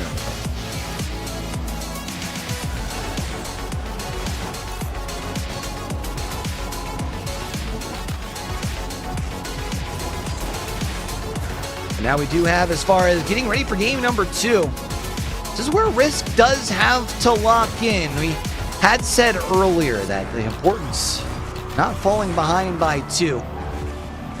I mean, we saw where once Maxiu made the adjustments, Risk did struggle a little bit to regain. I mean, a really good series of Rocket League should feel a little bit kind of like a tug of war, right? Both teams trying to place their, or in this case, players, place their feet into the ground, get their footing, and get to start to get that momentum going into their favor. If Maxiu can carry over that same offensive potency that they had in game 1, Risk could very well be at risk, and it doesn't take long. 18 seconds, and Maxiu is back in the lead. Yeah, I mean, Maxiu off the kickoff as well, able to find all the pressure, all the momentum. This is just the way it works for Maxiu. Anytime he's going to want to find the ball, Risk should have an open net here. Maxiu, does he have the ability to get back? Actually, the ball takes a very wide skid. The kickoff, Risk will take the boost. He's going to want Maxiu to kind of make a play on the ball a little bit better than he thought he would, but this should be an open net for Risk, and that will be a tie game. Bringing an aggression like that can open up a lot of space for you, especially in ones. Maybe something that Risk can lean towards in the rest of not only game number 2, but the rest of this series as well, because it does feel like Maxiu right now seems to be on their P's and Q's when it comes to the open field. But for now, we will be at a draw. Maxiu off of the kickoff. We'll be able to launch this towards the next. It's a quick response, and Maxiu back in the lead. Yeah, Maxiu once again, right off the kickoff, just remain stable, light-footed. And Maxiu really fast, able to take a 2-1 lead. Risk has got to be really careful not to let this go out of hand. He's got to be able to use some of these kickoffs to advantage. This one's very neutral, will be baited into a 50. Maxiu will play for his back boost. Actually, he'll have to go because Risk would have had an open. Risk now will control it on the ground. Will try a delay flick underneath. It's battles in the trenches, and Risk has taken advantage. I love the play here. Pops up, has options, finds that Maxu takes to the sky, beats for the low 50, wins it. And we'll be able to find the lace off of the back of that one. And it feels like offense is going to be what is key here. Not saying that the defense hasn't really shown through, but we've got some of the most creative players in the region on your screens for now. And it just feels like right now both sides trying to cook. Risk is off the ceiling for this challenge and has eagled the daylights out of Maxu for absolutely no reason, because now he's in a bad position. Maxu trying to control, faking, but Risk able to remain on his feet and not get stripped out. He was feeling himself for a bit there. He's off the ceiling again. He will take control. He's got the flip. He's got the reset. He's got the bomb. And he's got the goal. It's a Risk special on Forbidden Temple. This is filthy. It starts with defense. You reset, you set up the shot, and then you just get aggressive. You put a car on car, a body on body, and you just bully them out of the way. And that allows for Risk to put themselves into the driver's seat. It's only 90 seconds gone by here, but for Risk, have to love seeing yourself back out in front. You have to find a way to make sure that Maxu does not get a quick response. It felt like there was a chance that that one was going to be it, but Maxu will have to retreat back to the blue half. I mean, my goodness gracious me, Maxu in transition, using the reset, but Risk will do it. He's got to have an open net here to make it forward. So Risk is beginning to elongate his advantage over Maxu in Forbidden Temple. It's huge. Maxu just got caught up on the backboard, and for Risk, all you had to do is get this the simplest of touches, make sure that it finds its way towards the net, because there wasn't no way Maxu was catching up to that one. But as you mentioned, as it is a little bit of a bigger lead for Risk, there is still time here as far as for Maxu, who will now look to go into the blue half and play a little bit more aggressive. Should be able to settle themselves up for a nice shot from the middle, but Risk pops it on up, looks for the clear towards the midfield line. We'll have to retreat back as Maxu beats the race towards the 50, and now it becomes that more tug of war around the midfield line. Oh, Maxu controlling, maybe looking. He had the opportunity. I think he could have put the pogo there if he wanted to. He scored a couple of those yesterday. Risk will try to bypass Maxu. That's exactly what he wanted to. He gets the ball again from the corner. Reset, control, trying to 50 it. And Risk has been pretty smart when it comes to these 50s. He is just keeping this ball stuck in Maxu's corner. He takes the boost, not exactly allowing Maxu the space. He will now allow him the space, knowing he can cut at any moment, but now they're going to both be able to reset. Oh my goodness, Risk is trying to turn straight at the goal of Maxu. He could have went to the wall, but he wanted to keep Maxu without boost, so he wanted to turn again. Look at this possession game by Risk right now. Great job keeping the control, goes coast to coast, but then it's swatted aside by Maxu, who picks it up and will quickly go the opposite way, and that's going to be an easy one, going from one side of the field to the other, and cuts this lead in half. Yeah, Risk got a little bit too greedy with some of these plays he was going for. He was doing a really good job of being able to control them. It was giving apparently Jack in 2023 once. That's kind of what it was given. That's the type of way he was playing. All possession, figure eight, keep your teammate locked, your opponent locked in the corner. Try to take advantage. Risk will go low and try to win the 50 match. So good control, good awareness to keep that one away. He will flick now. Has he beat Risk? And if he does get past Risk on one of these plays to tie the game, this will completely confuse the camp of Risk, who has found a way to regain momentum. He wants another 2-goal lead. He wants to go again, but Maxu, good save. He's doing a great job, as we had seen before. Another prolonged possession this time around. Bates Maxu just a little too far forward. Risk gonna win the 50 on this one, and that's a wide open net the other way. Slow it down just a bit.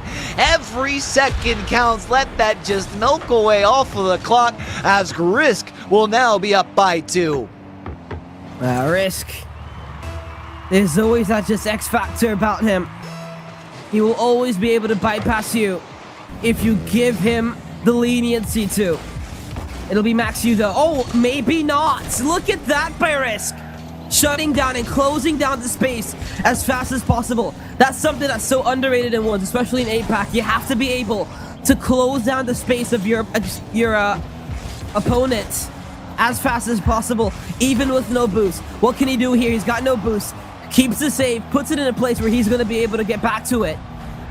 And only him. He's going to try to turn the corner and take the 50 and push the ball all the way far downfield. 2 wasted time. It is smart play by Risk right now. Maxiu on the counter. Risk shadowing, but he reads the flick perfectly. Amazing anticipation with 15 seconds to go. Here for Risk again, not really worrying about playing towards the net of Maxiu. You're already up by 2. You just simply have to burn the clock. More time wasted from Maxiu, and Maxiu will eventually find the lace, sure, but now you've only got 4 seconds. You've essentially got to rely off of a miracle on the kickoff here if you just want to simply force an overtime. Yeah, every time I blink, someone's scoring. It's 9 goals in this game. 5 for Risk and 4 for Maxiu. He wins the kickoff. Does he have the pace? The power? He scores at 0 off the kickoff. It was exactly what you were talking about. He had to be careful. He had to make sure it didn't pop up in his favor. It's giving the Nibra kickoff. My goodness gracious me. Maxiu, Risk in overtime. I was slightly concerned, Mel, that ball wasn't going to have the juice to make it across the goal line, which would have been heartbreaking, but it's almost anticlimactic in its sense because it's off of the kickoff just as quick as Risk giveth the overtime. Risk taketh away, and Risk will win game number 2. Okay, so Maxiu had went for the delayed kickoff once again. He's done it so many times that Risk was able to run right through it. He delayed his flip, so he was able to use the remainder of it to get the dunk. And Risk finding ways to be natural. Look at this class by Risk. Off the ceiling, got the extra reset, used it to get the bump. He has been so good. He has been class in this semifinal, and he ties this series. We talked earlier about how he needed to make sure this does not go out of his favor. He's done exactly that. Wins the second game and puts himself in an advantageous position going into the next game. I was a little concerned there early on. It looked like maybe Maxiu was just going to be able to continue to compile on down, but Risk seemed to hit a switch there around that second minute, right around halftime-ish, just before that.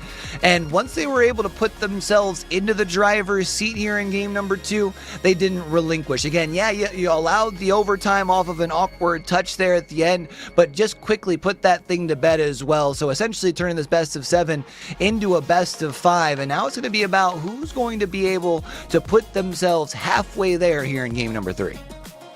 Yeah, he's got just about a couple more games to go, but Maxiu, I don't think Maxiu's too worried. I think it plays more on the mental, the fact that he was able to try to make the comeback but couldn't actually make the comeback. I think that plays more on the mental, because it's like, oh, I could have had it and I should have had it because I went all the way back. I worked all the way back into the game just to lose. And sometimes it is like that. Oh wow, what a strategy. Actually, that doesn't exactly have enough pace on it from Maxiu. Risk will turn the way Risk plays ones is just unbelievable. He traps his opponent, he makes his opponent think he's gonna do something, he fakes to do the other thing, keeps him in the midfield away from the big boost pad, so he always has to play the ball, and Max has got no boost to respond. This is amazing 1v1 play from Risk right now. He goes up by 1. Feels like he's really found a read on the Maxiu here. Of course, there's still time for Maxiu to be able to make some adjustments, but it feels like Risk is really living in Maxiu's head as far as for now. Seems to have a read as far as what the next move might be. Risk should be able to rise up and swat this one off of the backboard. Who wins the foot race to the ball, though? It's Risk, who will launch one towards the net, easily sent aside by Maxiu, but Maxiu finds a bump. It's a wide open field the opposite way, and that's easy money. It's 1-1. Yeah, it was a great transition from Maxiu. It was a foot race from Risk, and usually he's a little bit more careful with those. Not passive, but a little bit more careful to stay out of the way of the blue cart. I think one thing Maxiu, he does find himself in a lot of these 1v1s with the ball in his car going straight towards the net. Does Risk make it 2 off the kickoff? That was a very dominant kickoff one. Was this a strategy from Maxiu? Yeah, he did fake it again. And Risk has been reading it. The last 2 or 3 times he faked it, he lost game 2 off of it. He got scored on here because of it. You need to be less predictable. Gotta find ways to switch things up while still being able to stay deep in not your again. bag. And it's kickoffs that have been delivering thus far here on your screen. This time around, it's Maxiu who's going to be able to find the draw, and we're drawing up at 2. Yeah, it's just off the kickoff. It's a standard one for Maxi. He just has to find the shot, and it was a fairly routine one as well. Maxi finds himself in these 1v1s to the ball on top of his car, just going right down the middle. I think something he's amazingly powerful flicks. He needs to... Pace is never the problem on Maxiu's flicks. He needs to be able to find the accuracy. Yeah, you see Maxiu scoring the wide open net. Risk had miscontrolled the reset. And it's only the mistakes of Risk right now, letting Maxiu and giving him a couple of these goals. And Risk needs to find a way to turn it around. Maxiu's one of those types of players where you do have to play a pretty clean brand of Rocket League to take them down. So the fact that you're allowing them to hang around off of the back of this is tough. Whoa there. Risk and Maxiu just whimsically skedaddled around the entire back line. No one could score for a second. No one could get a hold of the ball for a second. Risk still couldn't get a hold of the ball. He was greedy. He went for the boost instead of the ball there. And you're right, you do need to play a clean game because Maxiu will punish every open net. He doesn't often miss open nets. He will just chuck it up in the tightest of angles.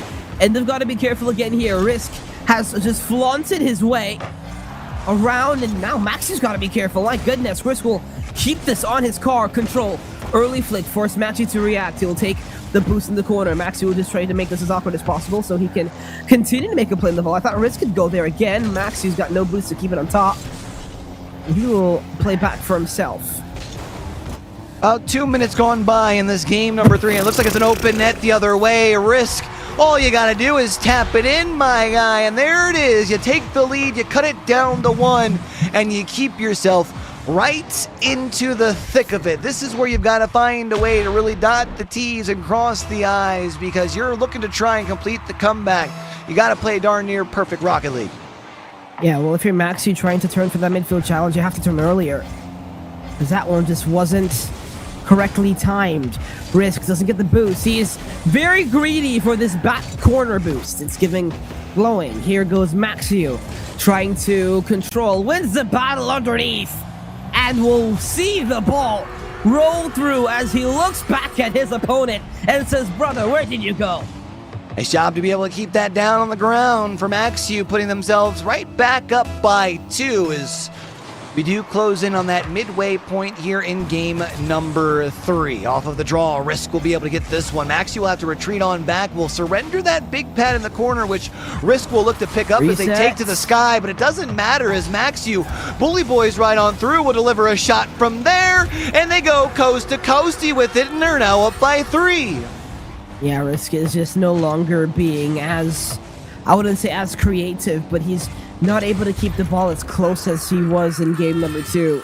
It's allowing Maxiu to just take the ball off of him at any moment in time. And that's something you've got to be careful of if you're Risk. It's an easy fix, but sometimes it's not very easy because it's a very conscious fix. Sometimes these Rocket League players like to be on autopilot. You have to be as alert as possible. He can't see his opponent, but he wants the bump. He is aiming low for the bump and has locked his target and strikes. Fancy with it even as well. Pops it on up, and then he's like, you know what? I'm going to go ahead and just hit the backflip for the bumperooski. Clear the way. I'm going to make my own hole. And able to cut this lead back down towards that 2 mark. And every time you feel like maybe Maxiu is going to be able to extend to the point that this game number 3 is going to be out of hand, Risk proves to be right there. Of course, when you get taken away off of the back of a demo, Maxiu going to easily score that one, and maybe now Maxiu will feel just a tad bit more comfortable. I mean, usually I'd criticize your average ones player for getting caught in a demo in that situation, but if you're oh, Lord have mercy. Risk is very awkward. Maxiu doesn't take the immediate shot. Will try to low 50 it, and Risk has done Just enough. He will get the boost. This should be a goal. He has to transition fast. Oh, but he's completely mistouched it. Either you boom it off the sidewall or you control it. And he has completely got caught in between. And instead it'll be Maxiu on transition. Risk too greedy, too eager. And Maxiu will take a 4-goal lead. If I'm Risk here, I am calling to go next game. But what a play by Maxiu. Really good play by Maxiu, and because of just the way of the sequence there, it puts Risk in such an awkward spot. I mean, the left spawn makes sense. It puts you closer to ball, but you just saw Maxiu take that big pad. You're probably too far out of the way the opposite way, and if the 4-goal lead wasn't enough to call it, maybe Risk now might consider it at the 5, and I know that there's probably going to be a person or two in chat that's going to say, hey, 80 seconds, a comeback is still plenty doable, but this is kind of that tipping point within the scale itself. If Maxiu can, I don't know, find themselves a 10th, maybe even 11th, that wave of momentum that we've talked about before firmly goes in favor of Maxiu as they now look for their double digits and their 10th there. Well, Maxiu yesterday, he scored 10 goals in 3 consecutive games. 3 of the 5 games that were had yesterday in the Maxiu tennis series were Maxiu scoring 10. And this game has been called. It has been called. Risk has said to go next. So we will go into next game. It'll be Maxiu, the 2 games to 1 lead over Risk as he ends his game 3 campaign. Maxiu 10, Risk 4. So not only do we call for the game to end early, but we're also going to pump the brakes here as well and call for the timeout here for Risk as well. And I like that call. It felt like things got a little out of hand here. There's always that flip side to the coin though, Mel. It's like as much as, yeah, this gives Risk a little bit of time to kind of cool themselves down, you also give Maxiu, the opposition, a little bit more time to think about what went right and kind of continue to structure a game plan to make sure that you feed into that a little bit more. Yeah, I feel like in a lot of different cases, I would say this is a good place to take a timeout, but I don't know if this is your best place to take a timeout, because I feel like for the most part in this series you've gone back and forth, but Risk just needs to make a couple of conscious decisions, and I feel like he can turn this series around. I feel like if he were to lose, but I understand, because you can't risk losing one more, but then if you lose one more after you use the timeout, you just get mentally demoralized. I feel like I would have played one more, because I feel like between game 2 and the beginning of game 3, Risk was in a bit of a flow state that, of course, Max was able to take him out of, but it shouldn't be too hard with a reset, a new game, to push yourself back in there. But now he's taking that timeout. He needs to be able to make some of these decisions at a higher frequency. He's got to be able to keep Maxiu from taking the ball off of his car. He needs to continue the creativeness, keep the ball close, go with the low 50s. If he's feeling uncomfortable, he can place down the 1v1, go for the air dribble bump. He can do a lot of things to change the game, but right now, it has been a Maxiu masterclass to turn the momentum back in his favor.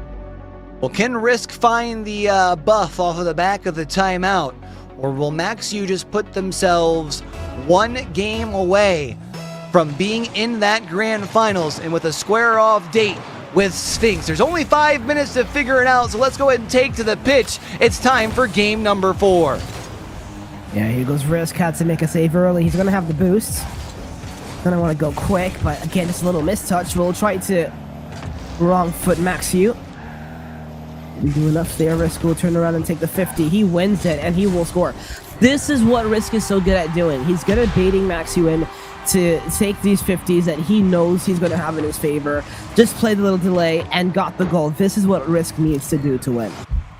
To find ways to be able to force just the small little mistakes from Max. You reach, I teach. And Risk going to be able to win up off of the kickoff here. However, it will be Maxiu. Oh, I thought it was going to pick up the possession off of the back of that. However, instead prioritizes boost over ball, allows for them to later on get the ball instead of the boost, and also finds the demo off of the back of that. Has space to be able to rise up off of the back wall. Risk, however, will be able to rise to the sky to deny, and Maxiu will have to retreat back to get possession. Yeah, the touch was just a little bit too loose from Maxi on that offensive sequence. Risk, he's got the flip. He got it off of, I think, Maxiu's car under the ball. Maxiu will try to force his way through. He won't, but Maxiu will get the demo, and that should be a tie game. Oh, what? Risk has recovered, and he saved it. Can someone clip that, please? Oh, that's a bad save. Oh, and he's let it go. Oh, no. That's a tough one, too. You have such a big save on the first. You find a second save as well. You just can't get enough behind it to do anything but leave the ball right in front of the net. And as we talked about earlier, that's the type of mistake that Maxiu is going to punish each and every time. Now it will be Risk who has possession just inside the box. We'll look to fire one on, but that one just as well has no one behind it. Risk will, though, turn against Maxiu and score. This is something Risk is good at, and I'm going to bring it up time and time again. He is so good at being able to trap his opponents in the midfield, in the corner, turn the play, turn the way of the momentum, and score. This is something that Risk individually is just so good at doing and finds a way to do it once again. Maxiu off the sidewall. Look to make a quick play towards the net. That will be high. Ding Fry is ready. That's tough, bro. And now Risk will look to go the opposite way with it. Unfortunately, the ball gets just a little too far away off of the hood. Risk will be able to stick a nose right on in there like we've seen them do multiple times. Now looks for the bump off of Maxiu. Finds just enough of an angle, however, to keep the possession. 50. Another 50 keeps this thing pinned back, but unfortunately won't be able to find anything on the scoreboard off the back of it, at least until the ball's in the midfield line, but that shot's high. Yeah, but Risk is still pressing. He's trying to keep this space closed. Maxiu in the air, reset. Risk takes the ball off the top of his car, and he had to note to avoid the demo. It was better for him to do that. They get around the ball and shoot the open net because he would have been toast. Now Risk taking the ball off of Maxiu's car, but once again, he's just barely missed the target. Good awareness, though, to realize not to press forward. There's no way you're cutting that. You just want to make sure you retreat back to D and keep yourself in front of the ball. You'll eventually be able to poke it away from Maxiu. Now the question becomes, what can Risk do with it? It's a flick of the wrist by Risk. However, it does get sent aside by Maxiu. Will be picked back up by Risk. Has the full gas tank, and you dunk it. Oh, that's on your head, boy, as Risk goes up by 2. Every single time Risk puts the ball on his car in the air, you know he's going to take a 50, and you know he's going to win that 50. And when you're at point blank range to your goal, it's going to end up in your net 9 times out of 10. And that's exactly what happened. Risk, absolutely amazing. Once again, he will take control. He will try to wrong foot Maxiu. He's done just enough. Maxiu's got no boost. He'll turn around. Maxiu has 100 now. He will take control. Risk, what will he do? Maxiu plays back in field and take the quick shot, but Risk has a red routinely. Maxiu keeps the possession and the pressure, however, down on this orange side. Very deep in the corner, goes for the demo, won't be able to find it, and now the question becomes who's going to be able to chase it down into the blue corner. Maxiu picks up the big pad. They keep the possession as well. No, it's actually the fake red by Risk. Risk shuts it down around the midfield line, and will also be able to find the timing off of the big pad. Will look to fire a shot, but Maxiu easily sends it aside.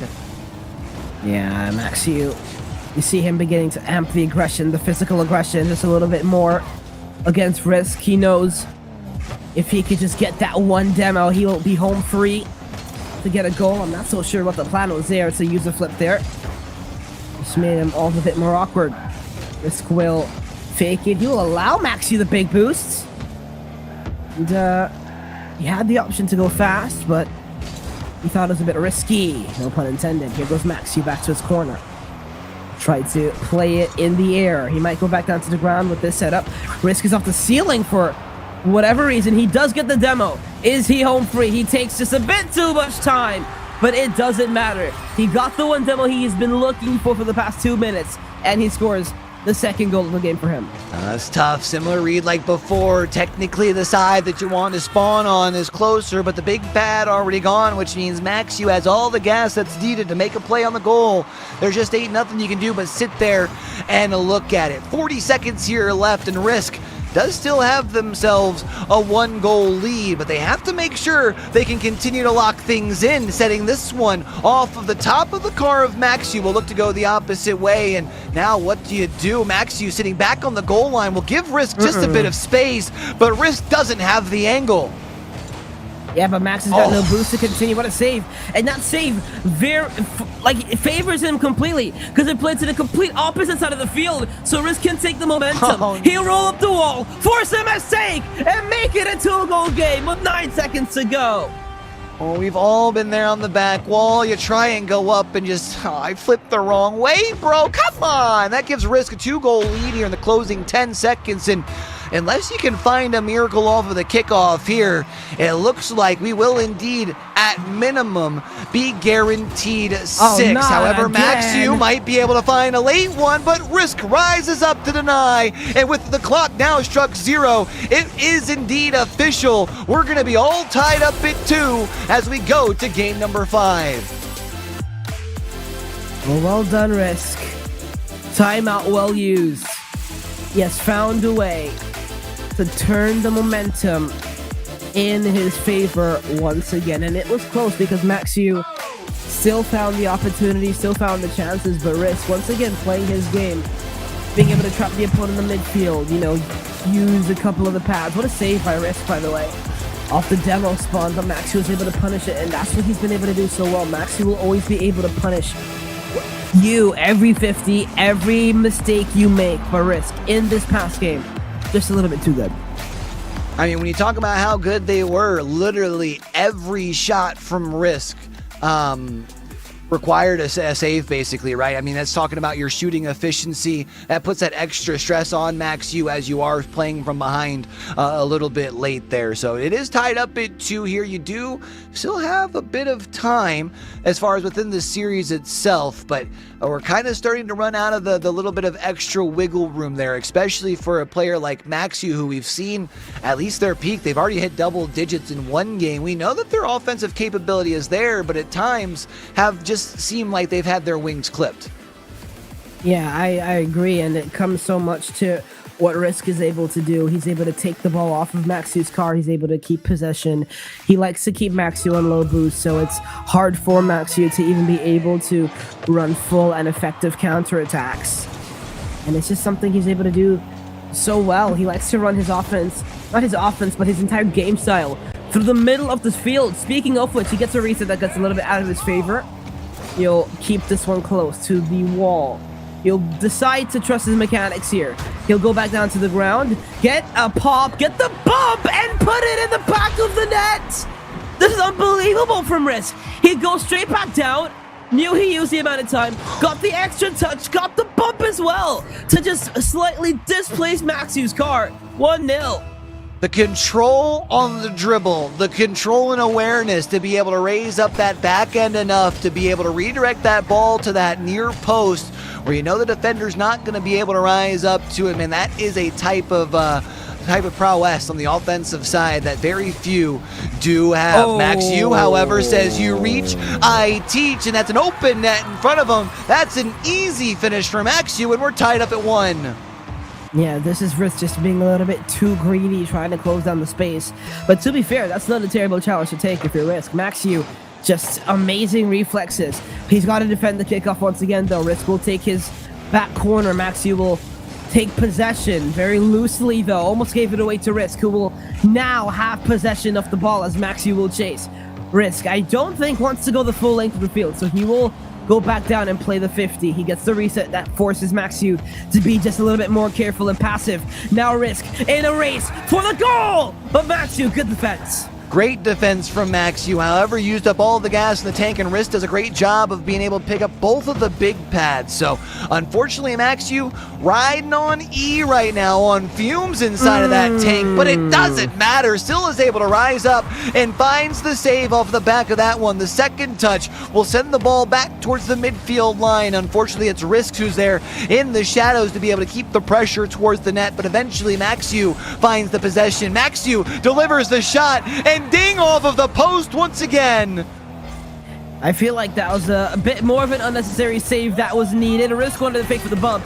Too greedy, but both of them have no boost. Risk is just riding the pads all the way back to the goal. If he hadn't, that would have been a surefire goal. He used the 224 pads, the 2 pads in the back line to try to get the bump on Maxiu at the beginning of that sequence, which he did effectively.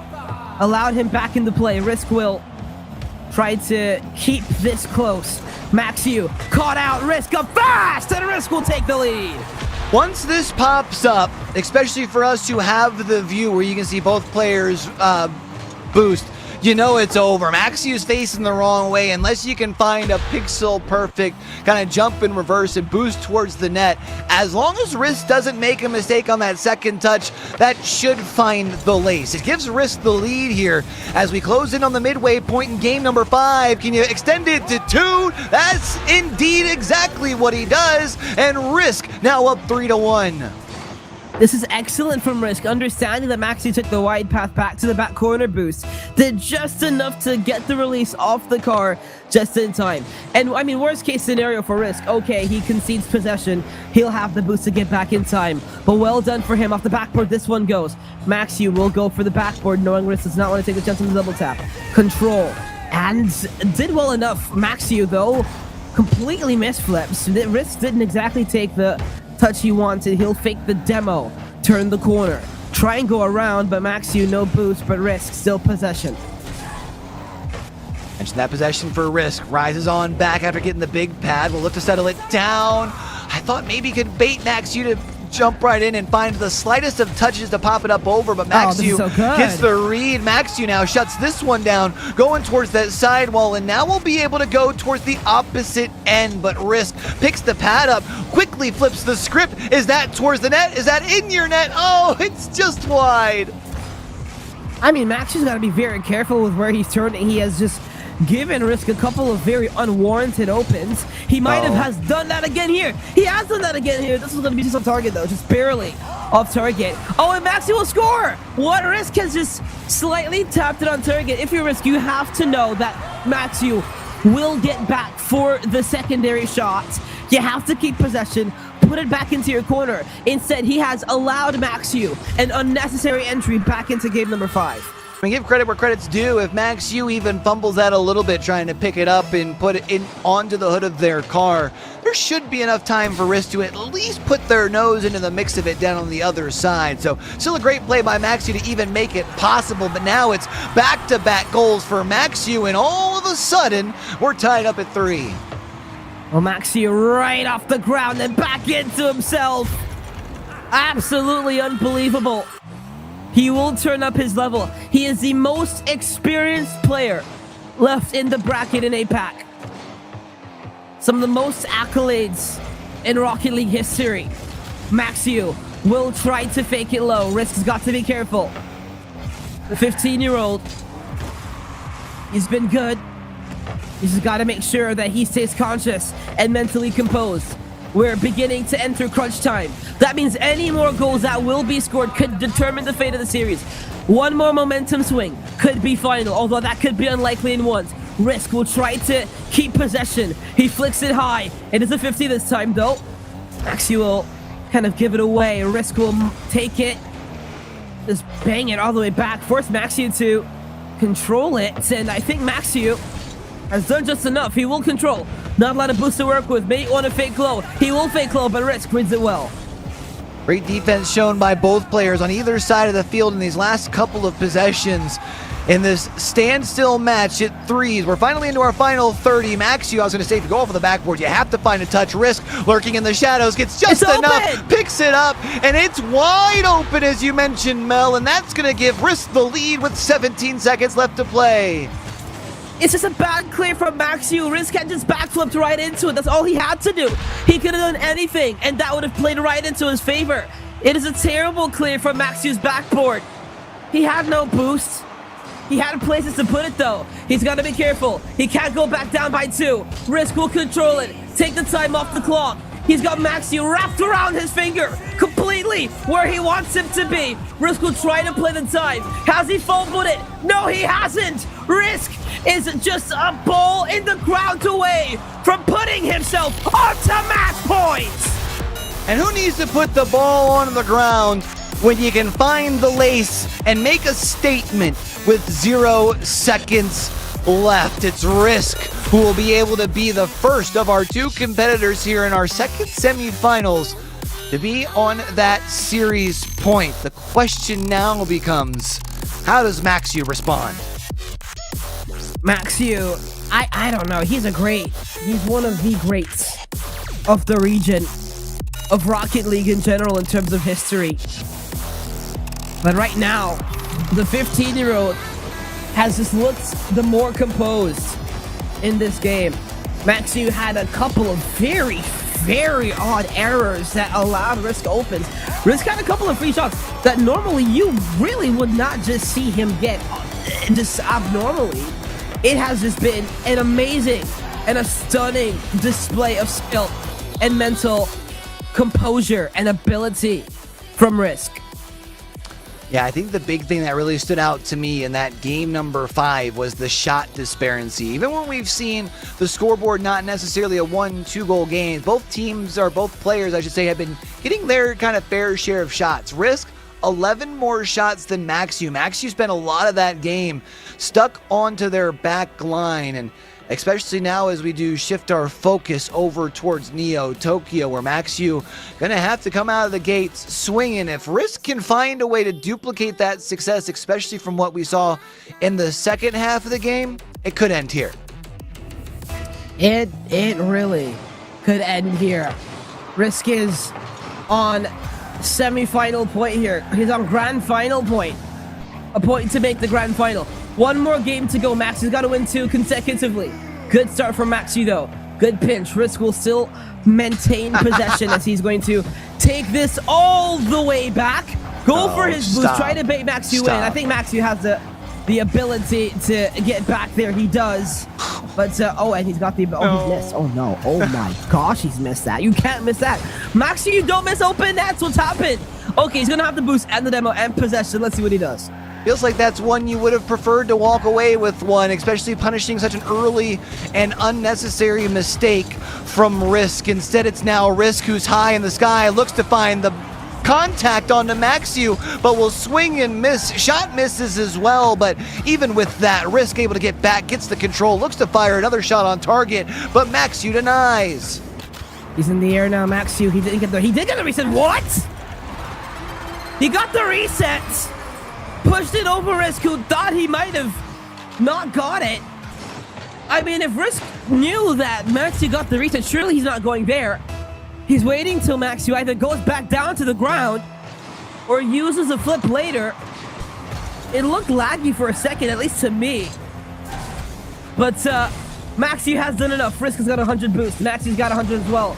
Risk has he done enough? But Maxu has the extra touch. Has he scored the open? Oh my goodness, has he missed again? Are you serious? That's tough, just off of the post, and not going to be able to punish this one either, because Risk is going to be able to put him back into respawn, picks up the big pad, and now will look to take to the sky. Low 50, not going to work. Risk keeps the control though, and that will allow Risk to tie things up. I mean, he's just so good at keeping the ball close here. No matter what he does, he's never putting himself in a losing position when he's got the ball right there on his car. Taking the 50, putting himself underneath the ball so he doesn't go past it, keeping the control. Maxu flung his car right through that 50, and it just didn't work for him. This is the way Risk likes to play. but Max is beginning to find form. Good challenge by Risk in the corner. He's going to have the boost in space.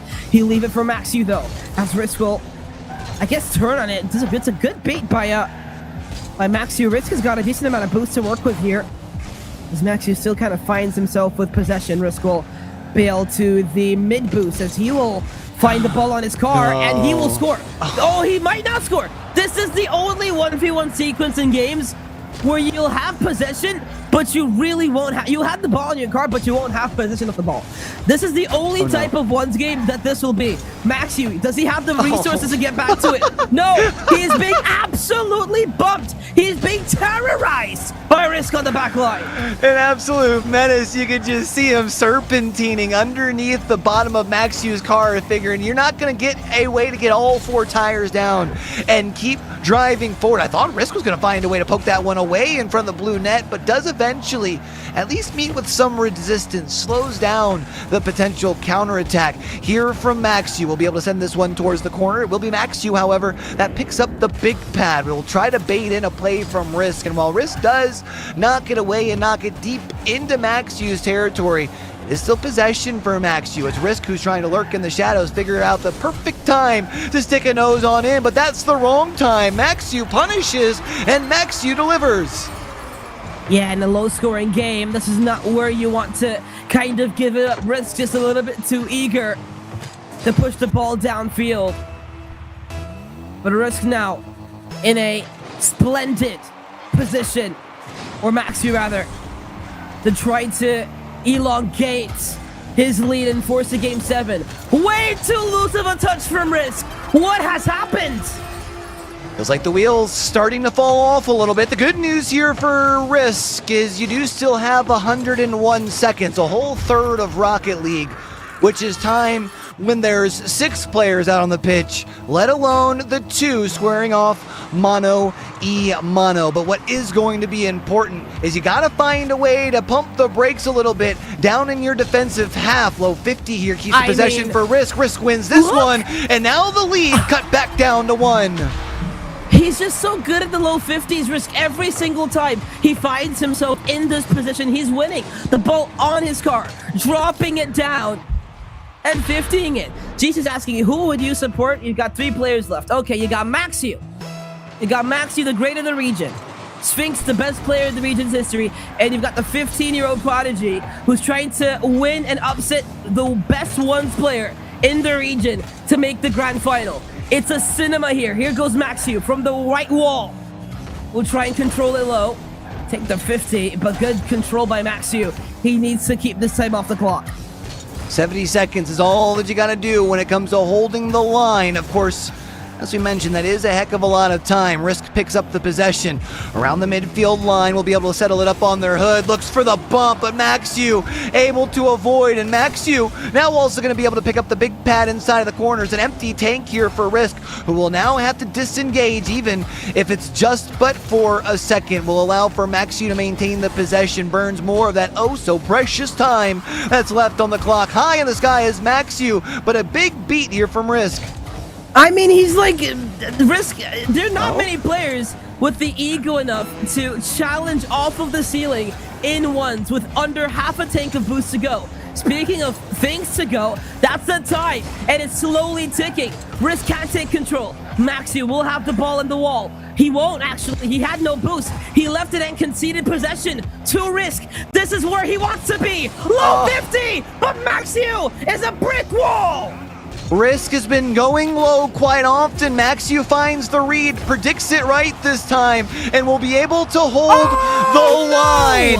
And we're off to a game number 7 as Maxiu steals game 6.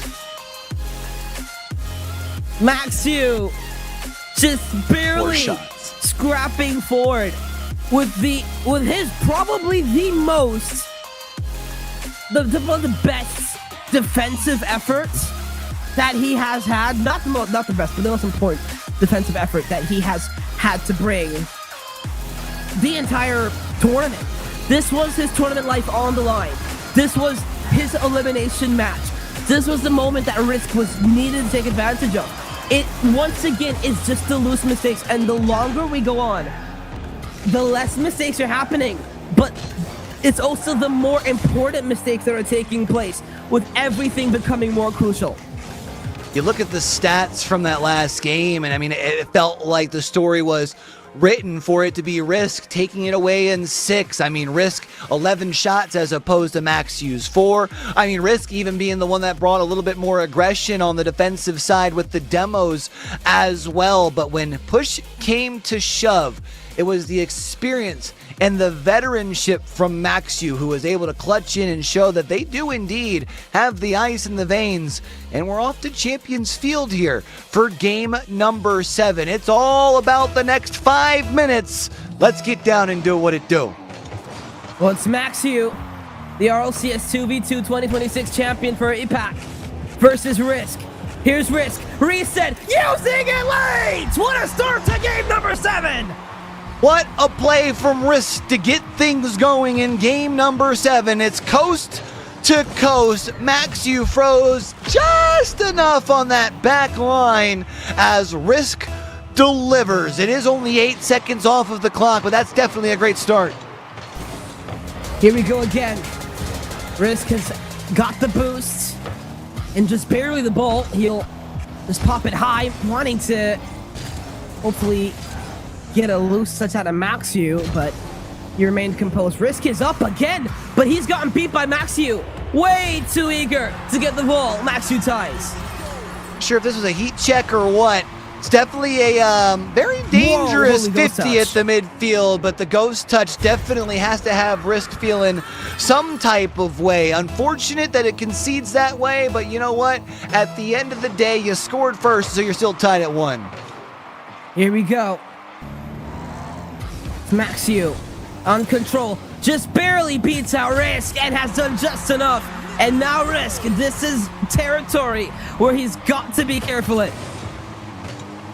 Can't allow too many more mistakes to go punished here early, especially in such a crucial moment. Game number 7, we're still in the opening minute of it where either one of these two players still has time to really assert themselves and take the control. But if Risk surrenders a couple more, you're in trouble. Risk knows that. Risk is going to be able to quickly turn defense into offense and knot things up at 2. Here we go again. That's an amazing play by Risk to make sure he is keeping himself mentally composed. Finding the open, striking, taking the chances that present themselves. And here he goes again in the air. He trusts his mechanics. He wants to go low again, but Maxu has read it. Risk will take the boost, keep Maxu off of the most amount he can have. Maxu actually has done just enough to cut in front of Risk's car. Risk will fake the jump and try to make Maxu as awkward as possible. Maxu will be late, but still gets a touch on the ball. Risk, can he turn? Can he control? Can he score? Oh, well, he's taken too much time, but I've just realized he was on no boost. He was on no boost and was hoping that back left corner, as far as on the Maxu side of the field, was going to pop up in time. That way they can make a play. Instead, Maxu picks up the demo, and takes the possession as well. The good news is Risk is able to find a way to retreat back to defense and does make sure that there's no easy goal down on this orange half of the pitch, but it's now Maxu looks for the reset. Shot's going to be fired, but Risk with the save. Yeah, here goes Maxu again, trying to control it. Risk. Try to make it happen. He's gonna push it back to himself as he will bang it downfield. Maxu will put it back in his corner. Risk will take Maxu's boost. He's got 100, so he has nothing to worry about right now. Maxu will try to beat out Risk. Risk got the touch. He's going further back from the play than he's usually done in this series, but he's cheated too close there. He will not get a touch here. Risk is just kind of letting Maxu have his will with the ball. I guess knowing that Maxu's not going to do too much with it. Maxu has to defend Risk, who has a reset. Trying to get the bump as well! And has done it! To the highest order! Risk is showing levels on Champions Field! Well, if you can't beat them, delete them. That's exactly what Risk did on the back line. Maxu had the read and figured out, you know what? If you can't move them out of the way, I might as well take them out of the way. And it's now a 1-goal lead as we enter in to our final half of our second semi-final. Risk to the sky, delays off of the first touch, but it's Maxu who finds the bead. He's got to be careful, though, on the rotation back. Maxiu will try to go the full way. Risk pre-jumping off the ceiling. What a bump, but it does kind of push Maxiu into the corner. If he hadn't gotten that bump, though, Maxiu might have been able to find a way to score. Risk has no boost. He loves to play with no boost, though. He knows how to do it very well. He'll stay close. He's got to be careful not to turn too far out, though. He'll challenge effectively here. It'll bounce to himself. Stop. What can he do? Reset Stop. control. One more No touch. way. Bypassing Maxiu, but it hits the post twice. Oh, Maxiu surely going to be sighing a little bit of relief off of the back of that one. They're still just one goal away from tying things up. And what way to catch up than add a little bit of mustard, baby, as Maxiu ties it up. This is the only time Risk has allowed the space and the post superiority to Maxiu on the transition, and this is what Maxiu will do. This is a game 7 and 1. It's a game 7 and 1 that's entertaining. But Maxiu, what have you done? That's another time you just cannot fake the kickoff. He's done it, I don't even know how many times this series. It's been so predictable. All Risk has to do is drive into the ball.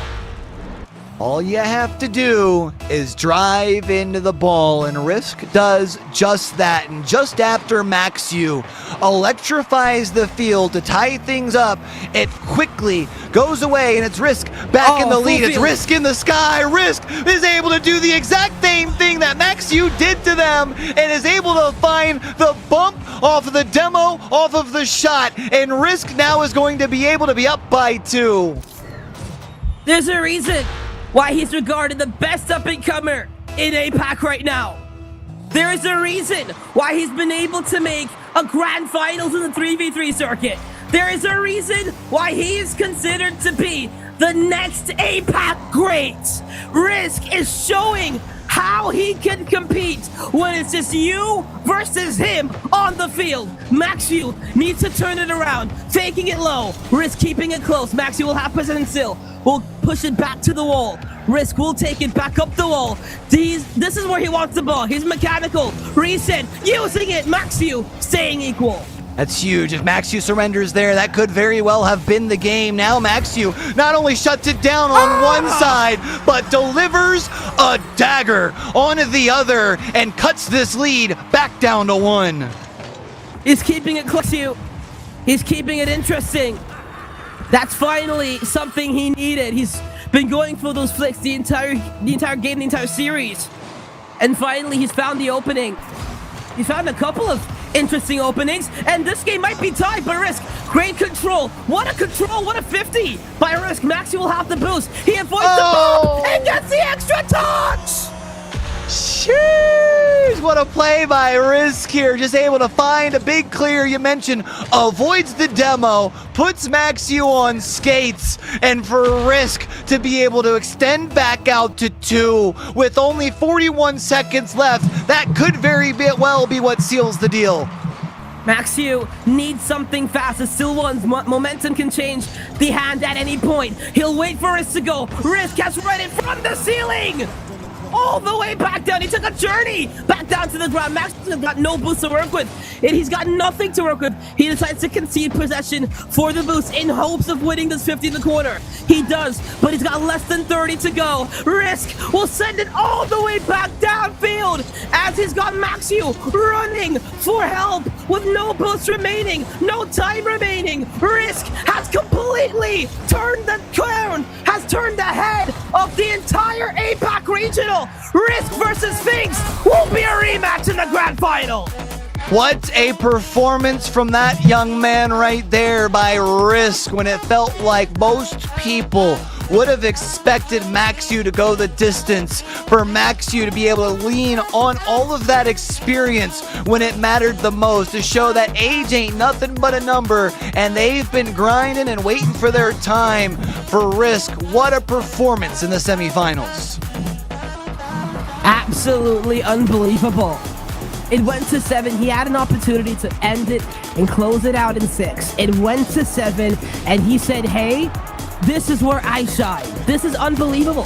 What a tournament from Risk so far. I mean, he had so many moments where he got caught out. There were times Maxiu just was finding ways to just score and turn the head and turn the corner in this grand final. But Risk, at the age of 15, able to stay composed, able to keep it in a position where he can only make a play on the ball every single time. He never let it get out of hand. He kept it close. Absolutely unbelievable showing and display of mental endurance from Risk. We said that Risk was probably going to have to lean on some of that experience from their other best of 7 that they started off their day with in Cash, and I feel like that probably helped a little bit. They already knew that they had the ability to overcome adversity, and that's what it took to take down Maxu. The question now becomes, can you do that against what I think a lot of people are considering the top dog in Sphinx here in this grand finals? I'll tell you what, Melikim, I am super excited to see how this plays out. I'm excited to see how it plays out. You know, I had a conversation yesterday with Nye. He told me every single time I predict him or his team, they lose. So you know what? I'm not going to predict them next time. Risk has shown absolute levels to enter the grand final. We'll see you for the grand final. It'll be Risk versus Sphinx, their rematch to see who takes the prize.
do need you.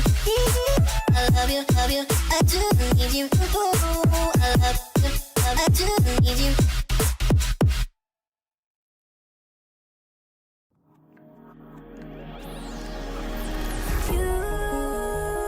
You wanna know my feelings every time I look in your eyes.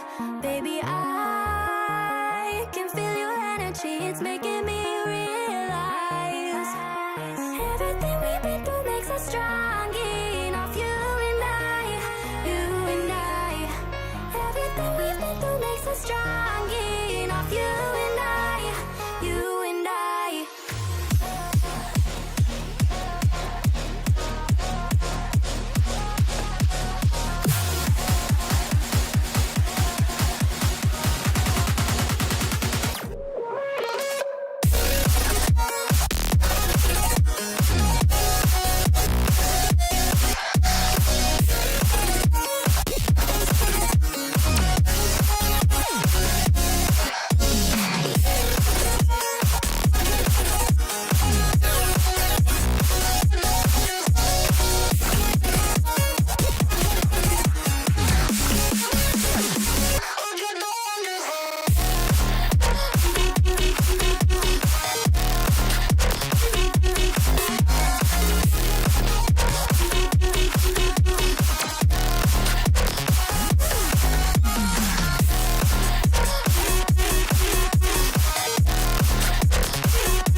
You wanna know my feelings every time I look in your eyes. Baby, I can feel your energy, it's making me realize everything we've been through makes us strong enough. You and I, everything we've been through makes us strong enough. You and I, you and I.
on my mind.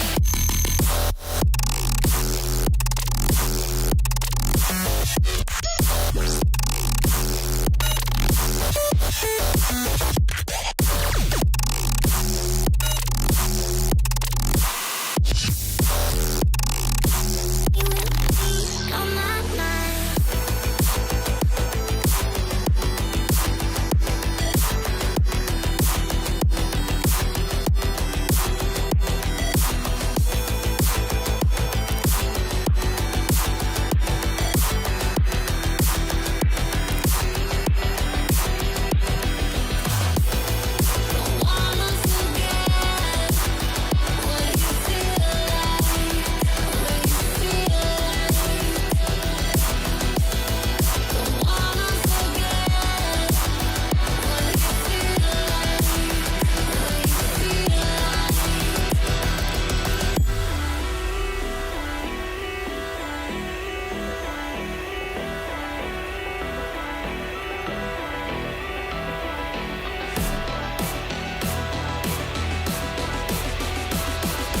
Tell me somebody how long he will be on my mind.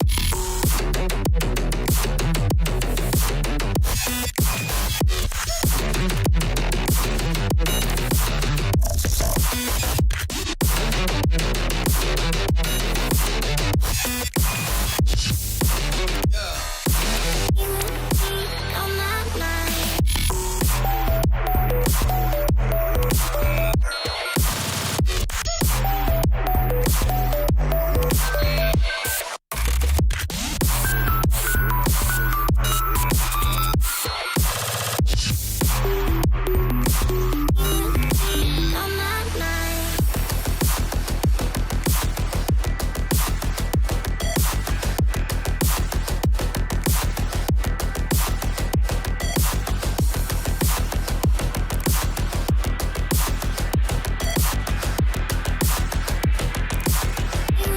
On my mind.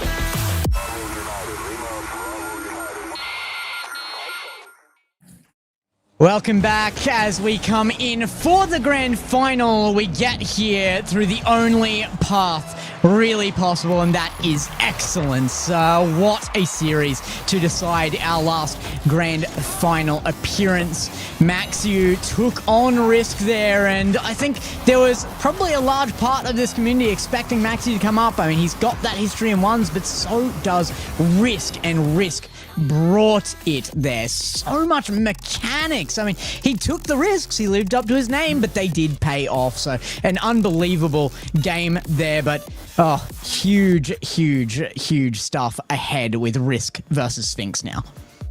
Yeah, I mean, it's going to be incredible. You've got the current GOAT of the region, if I may say so myself, versus probably the best prodigy since Sphinx. And this is unbelievable. This is like the new guard versus the current guard. I'm not gonna say the old guard because Sphinx isn't old.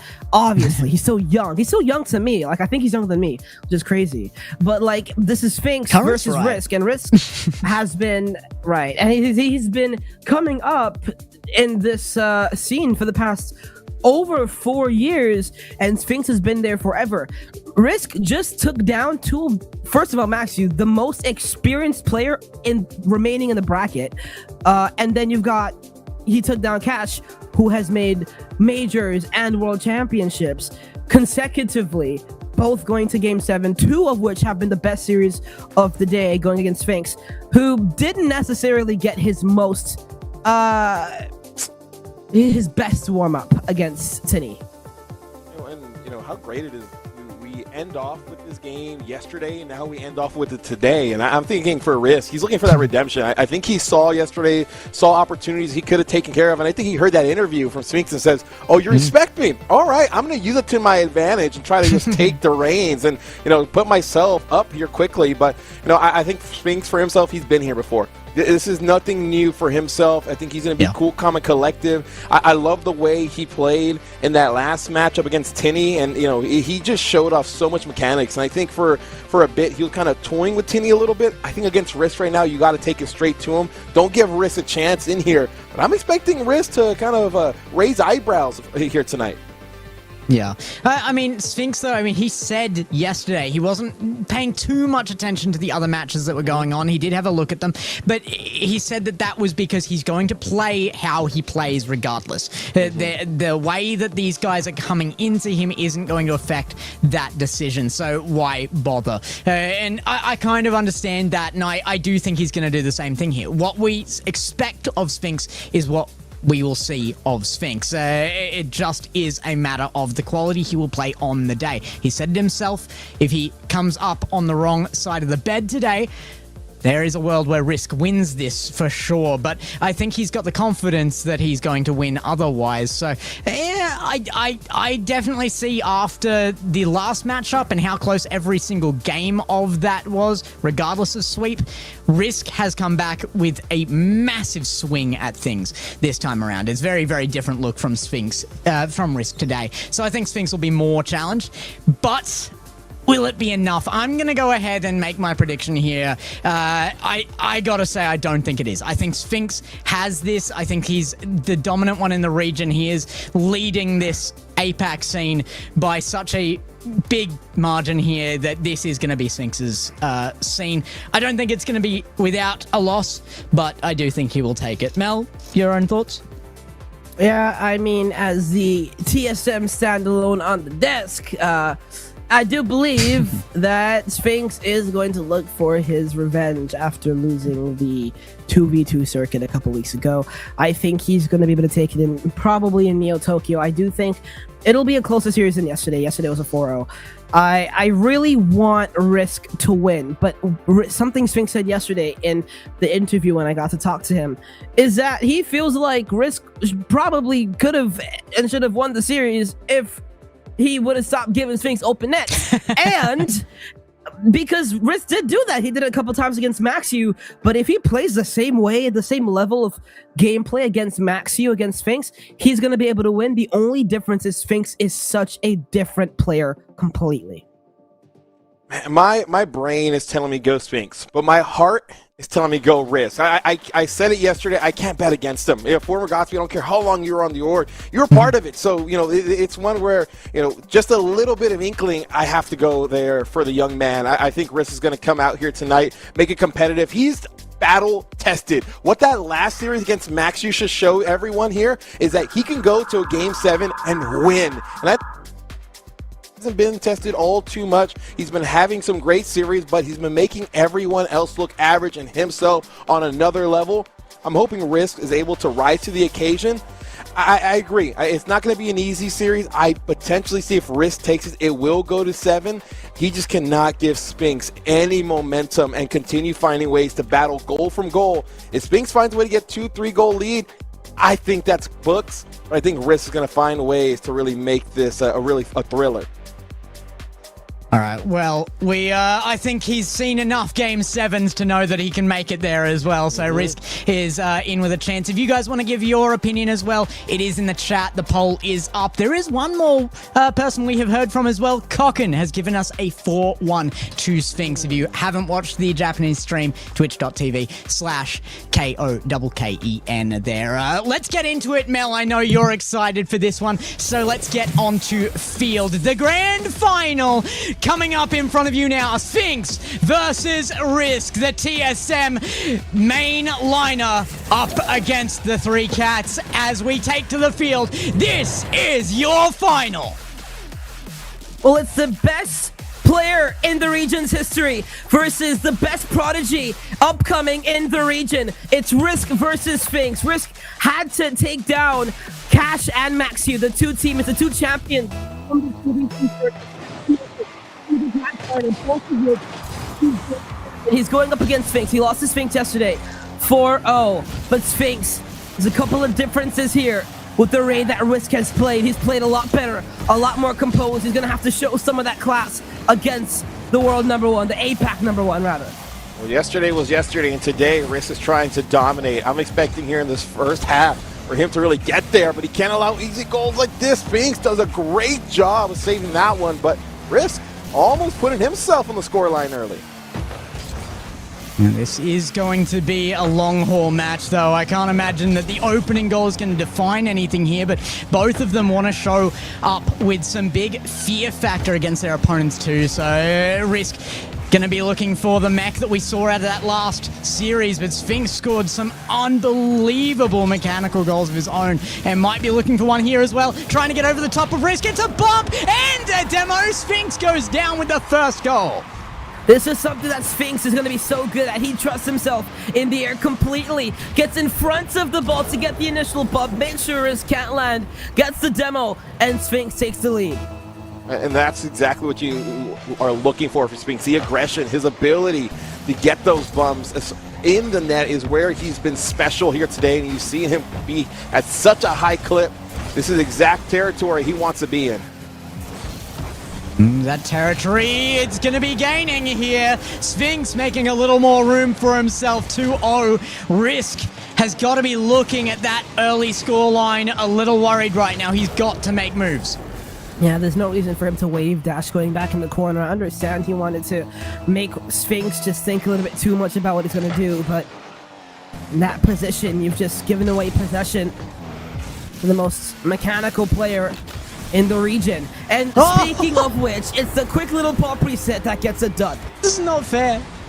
No, it's not, especially for Risk. It makes it so difficult here, and Sphinx just says, over you, in the goal, and now a 3-goal lead. He has popped off. He has started with some fire. Sphinx right now saying there's levels, and right now, Risk, I'm trying to little brother you.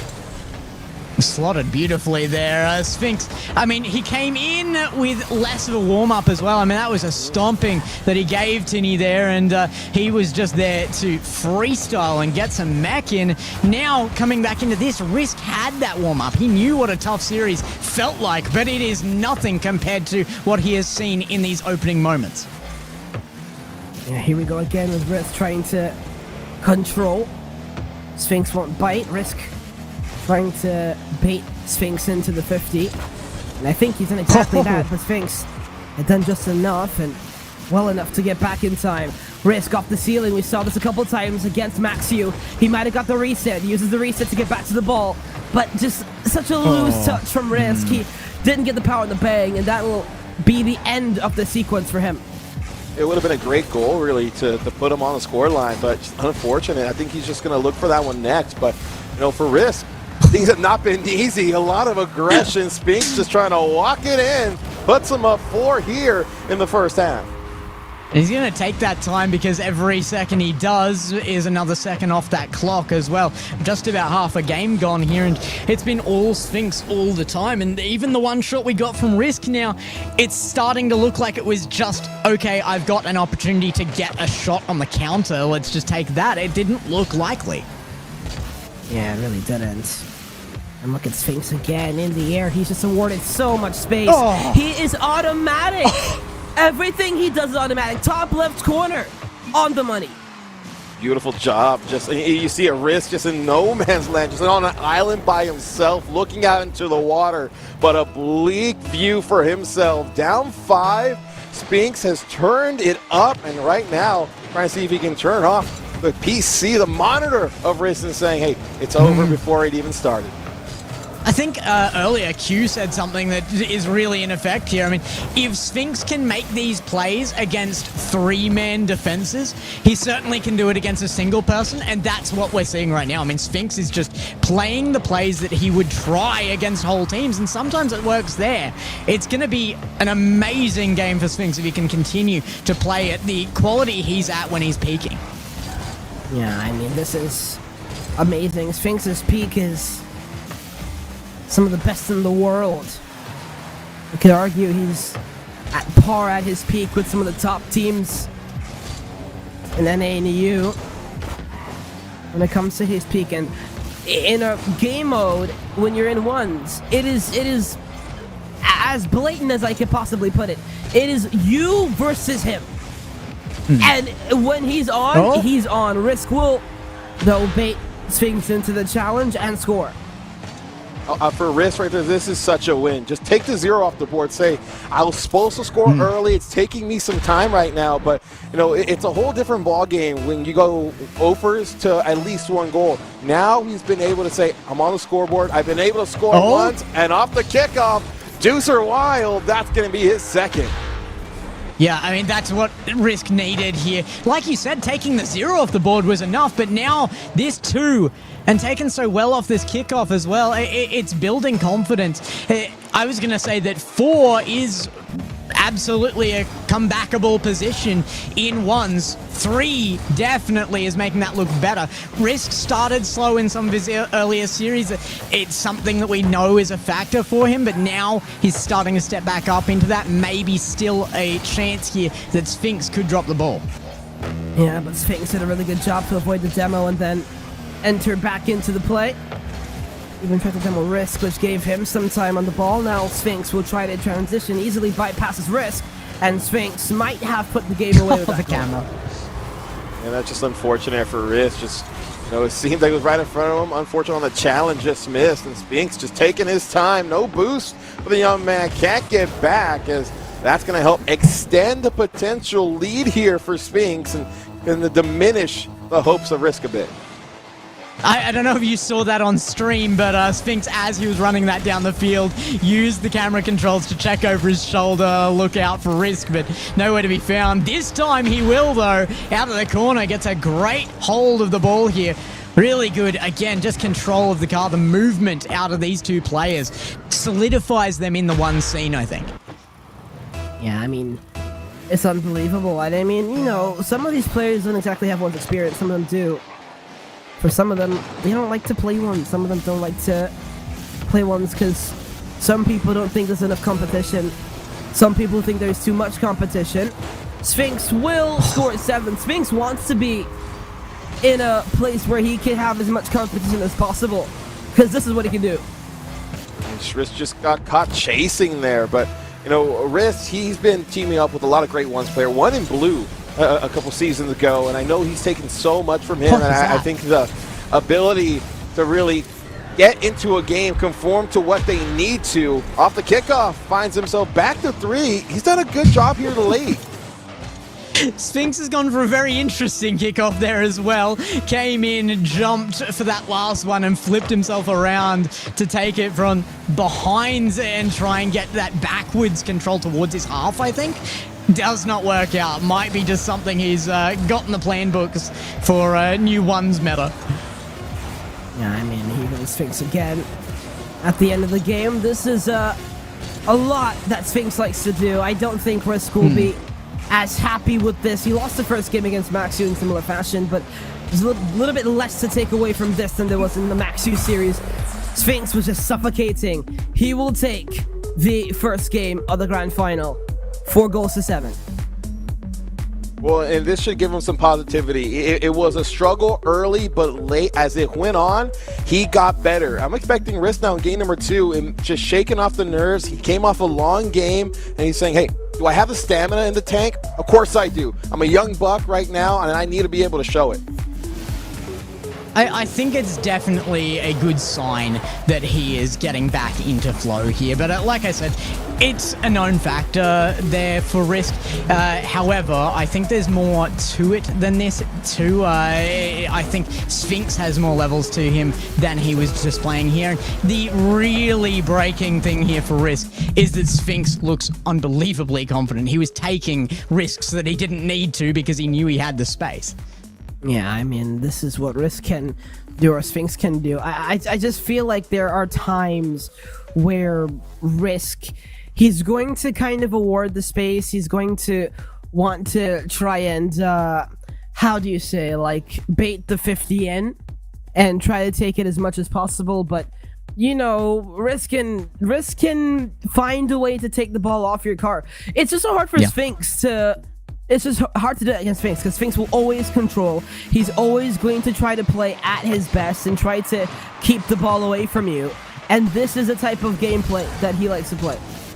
Well, welcome to game number 2. 5 fresh minutes here. Risk trying to say that last game was in the past, and my future looking bright. Looking for the first goal. Both of them up for this one. Will go for a beautiful save there by Spinks. It's going to go very high here as well, looking for a 50 down. That is great work from Risk to not let that get away too early, but there was an error there, and Sphinx still can capitalize on that one, Mel. That's not a great start for Risk.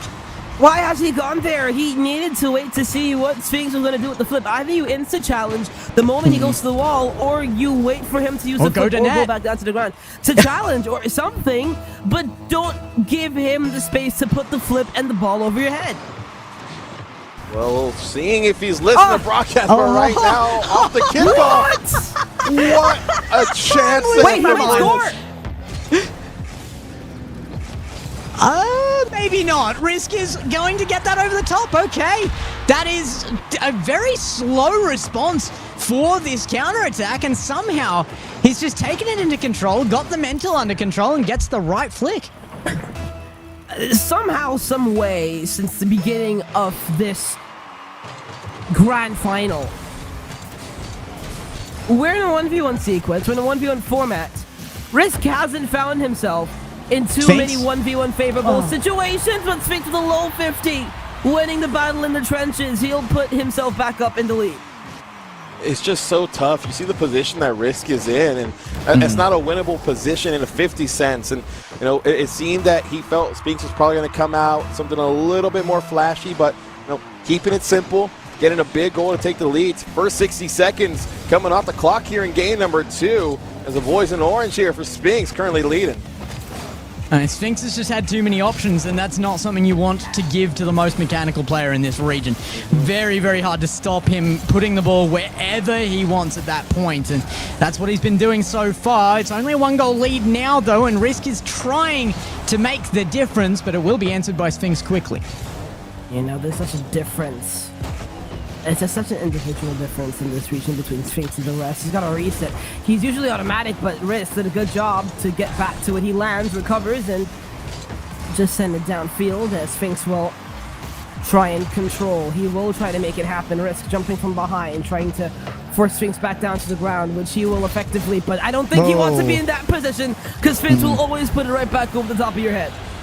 That's just trying to do too much in a situation, and you know, was behind him. Sphinx just said, now you're awkward, small flick into big fortunes. He's making it look easy right now.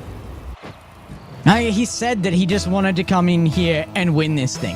He said that ones isn't his main motivation, but he knows he can take it. I mean, this is what that looks like. Sphinx is just coming into the region. He knows where he sits. He knows his power. He knows his prowess. And he's just come here to demonstrate that. It is one more in the books if he can take it. But Risk, I still, this is not the Risk we've seen in other series. I feel like if we saw the Risk of last series, Sphinx would be a lot more challenged than this right now. I also feel like it's just what Sphinx does with the ball. He's just playing keep away. The reason that Risk was able to be so successful in those other series is because he was always finding ways to take the ball off of Matthew's head. Sphinx's movement is just so fluid and so clean. He's getting around the bumps of Risk. He has the space. Risk has just allowed him the entire field for some reason, and he's made it 4 goals to 5. I think this is where you kind of take a small page out of Tinney's playbook on the one game he won. It was really allowing for Sphinx to go for some of these mechanical shots here and then hoping for a miss and then going back for a counterattack. And, you know, you're down by 4. You've been aggressive on the defensive end. Maybe just try to simplify things, allow for Sphinx to come to you, and just have a hope and a prayer, see if you can get past him. It's a good bump on Risk, but only if it actually keeps him from the ball, and Risk goes straight back to it. A freebie upfield will look good, but I mean, you don't want to look like this is the matchup with Tinney earlier, and that's kind of what that's looking like for Risk right this second. The freebie, the only one being found, you've got to just earn a little more than this. Yeah, you've got to find a way to just close the space down. He did that so well against Maxi. Risk was able to close the space down at every point in time, but he tried to do it right here, and he was just a little bit too late to the challenge, and when you're too late to a challenge, that's what's going to happen. And, you know, Risk right now, just not too much boost to even contest some of these shots. Has just been put into positions where when he's trying to recover, you just have anything to get there quick enough. And, you know, this is where you're saying you might have to manage that a little bit more. Might have to find ways to take that boost away from Sphinx. But Sphinx right now, Whoa. looking for his 7th, will go off the crossbar right in front of the net. But Risk with a good save. Yeah, that's really good defense from Risk there, but I feel like the opposite might be happening to what we had hoped, that Risk had listened to that interview last night and he knew that Sphinx had some fear there against him. In fact, it looks like all of the respect here is being given to Sphinx, and the fear is in the eyes of Risk and has been from the beginning. Of course, this is a mentor to Risk, and Sphinx just demolishing him right now. I mean, it's unbelievable. Every play, every runaway has gone in Sphinx's direction. And I don't know, I feel like Risk is in the mentality of which he's run out of options. I don't think he has, but I feel like that's the way he feels. That he's run out of options. He's trying to do so many things. Oh, that's an option. Well, there is an option. And finally, Risk will make it a 4-goal game. Let's see if he can make this game interesting. There's always a chance as long as you believe. And, you know, I think all the Risk fans right now, they're having their hands up saying, hey, Spirit Bomb, anything we can do to pump some energy into them. 139 remaining. It's not over till it's over. And I think for Risk, he has to just have that mentality of just having a good mental, don't get frustrated, and just try to find a way to continue playing your game. For threes, I have an expectation that is kind of that 1 goal per 30 seconds is the viable format to not be scared of the scoreline, and that changes dramatically in the ones. That 4 is not looking too bad. It's going to be made 3 here. Risk really keeping some control of the ball in his opponent's half this time, and that is a great 50 on Sphinx. Sends him into the net and collect. Yeah, I mean, Risk just has to find a way when he has the ball to. First of all, his touches are so loose right now against Sphinx. Make sure you're not giving up unnecessary space and not off the kickoff. Not like that. It was just getting interesting. But Sphinx has other ideas. I think he's just teasing us here as viewers, saying, I want to make it interesting for you at home so you continue tuning in. Don't kick that X button. I want to make sure I'm put onto the main stage, but when things start to threaten, I'm going to put myself right back on the up and up. It's up and a little down right now for Risk. He had his moments, but now that 4-goal gap has come back. It's crept its way back in. A minute left to do it, and this is starting to hit that area that I thought was kind of scary in ones. Now needing one every 15 seconds, and it's not looking good. It's really not looking good right now. I think, like, if you're Risk, you're in the grand final, so you obviously don't want to do the go net. Oh, that's insane. Pass to the ground, off the ground, back into yourself, and into the back of the net. I mean, it's just crazy right now. You know, most players are happy with one clip in a tournament. I think he has a whole reel at this point. We'll need an entire YouTube channel just dedicated to them. I think we're gonna run out of internet storage. Sphinx gonna take a lot of control here. He's just trying to drain the clock, but that is a bad move. Really gives that one away to Risk, and there's still no, there's not a world. I'm not gonna give you the false hope. Don't even bother. I think you probably should have bothered a minute ago, but it's okay. Risk, this is where he needs to call a timeout. He needed to call a timeout last game. I'm gonna be really honest with you. When Sphinx gets started, it is so hard to stop him. You need to be able, whatever he did last series against Maxi, when he was able to call that timeout and turn the momentum back in his favor, he needs to do that right here, right now. He needs to find a way to change the course of this grand final in his favor. But right now, it's all Sphinx as he takes the game 9-5. Well, Sphinx right now continuing the domination factor he has had throughout his entire tournament, making it look easy. Risk has looked good throughout it, but Sphinx saying there's levels to this, and I am at the pinnacle of. And Gex, I'm expecting him to continue speeding up, not slowing down. Yeah. This is one where I think he's trying to continue taking and do not give Risk any sort of leeway whatsoever. I mean, you made the choice to back Risk on this, and I don't even disagree with it. I think that it would have been an unfair desk to not give Risk the benefit of the doubt that there was a day that he can take this against Sphinx. It's just certainly not today. You needed that hot start against Sphinx. You needed to dampen Sphinx mentally, and with Sphinx just having fun with this, it's going to be real hard to bring this one back in your favor.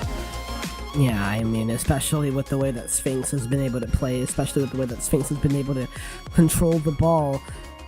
There is a very big difference between the individual level of Sphinx between everyone else in the region, because when you are coming onto the field, you are playing him. You're not playing two other people. You can't just like get him out to play him or whatever with your teammate. You can't force Sphinx off the ball while throwing yourself out. You have to be able to play against him, earn the ball, and then find a way to score. That's not what's happening. Risk isn't actually doing that. He's not going for the challenge. There's too much respect here. This is where he's going to have to say, throw the respect away, and I need to get bloodthirsty. Oh, it's just too good. Oh, my goodness. I really thought that was going to be the save from Risk there, but Sphinx nails the placement and the pace, and Risk is denied the privilege of some time on field. I mean, dude, I don't really know what you're supposed to do against this guy. He is just unbelievable.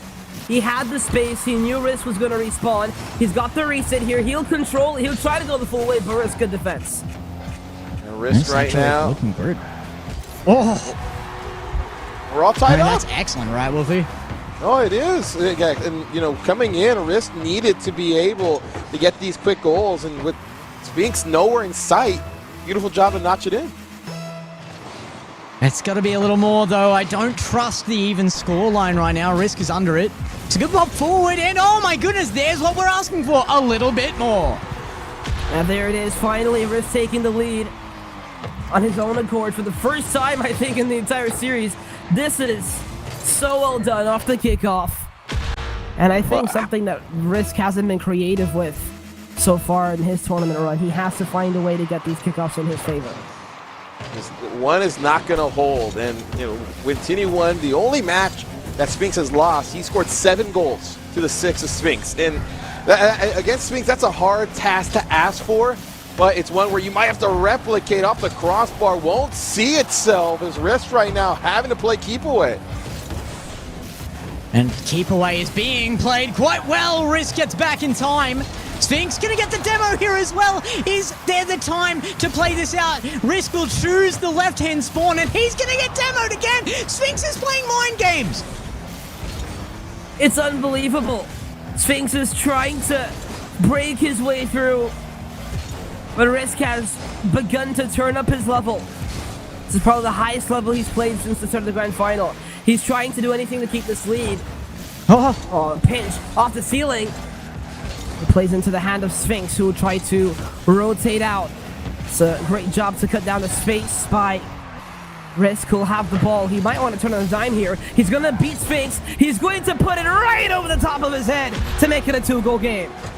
And I love what he's doing right now. Give himself some space. Allow Sphinx to utilize and take away all that boost from himself to where he can't find a way to get into your face once again.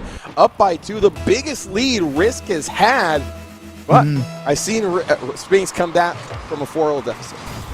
Sphinx is also still having too much fun with this even while he's down. I mean, that demo game that he was playing earlier was unnecessary. That second one, he knew he wasn't going to score out of it. There was actually more risk that Risk would respawn and get there in time, and he just about did. I think it contributed to that goal, but 3 minutes on the clock, and Sphinx still down here.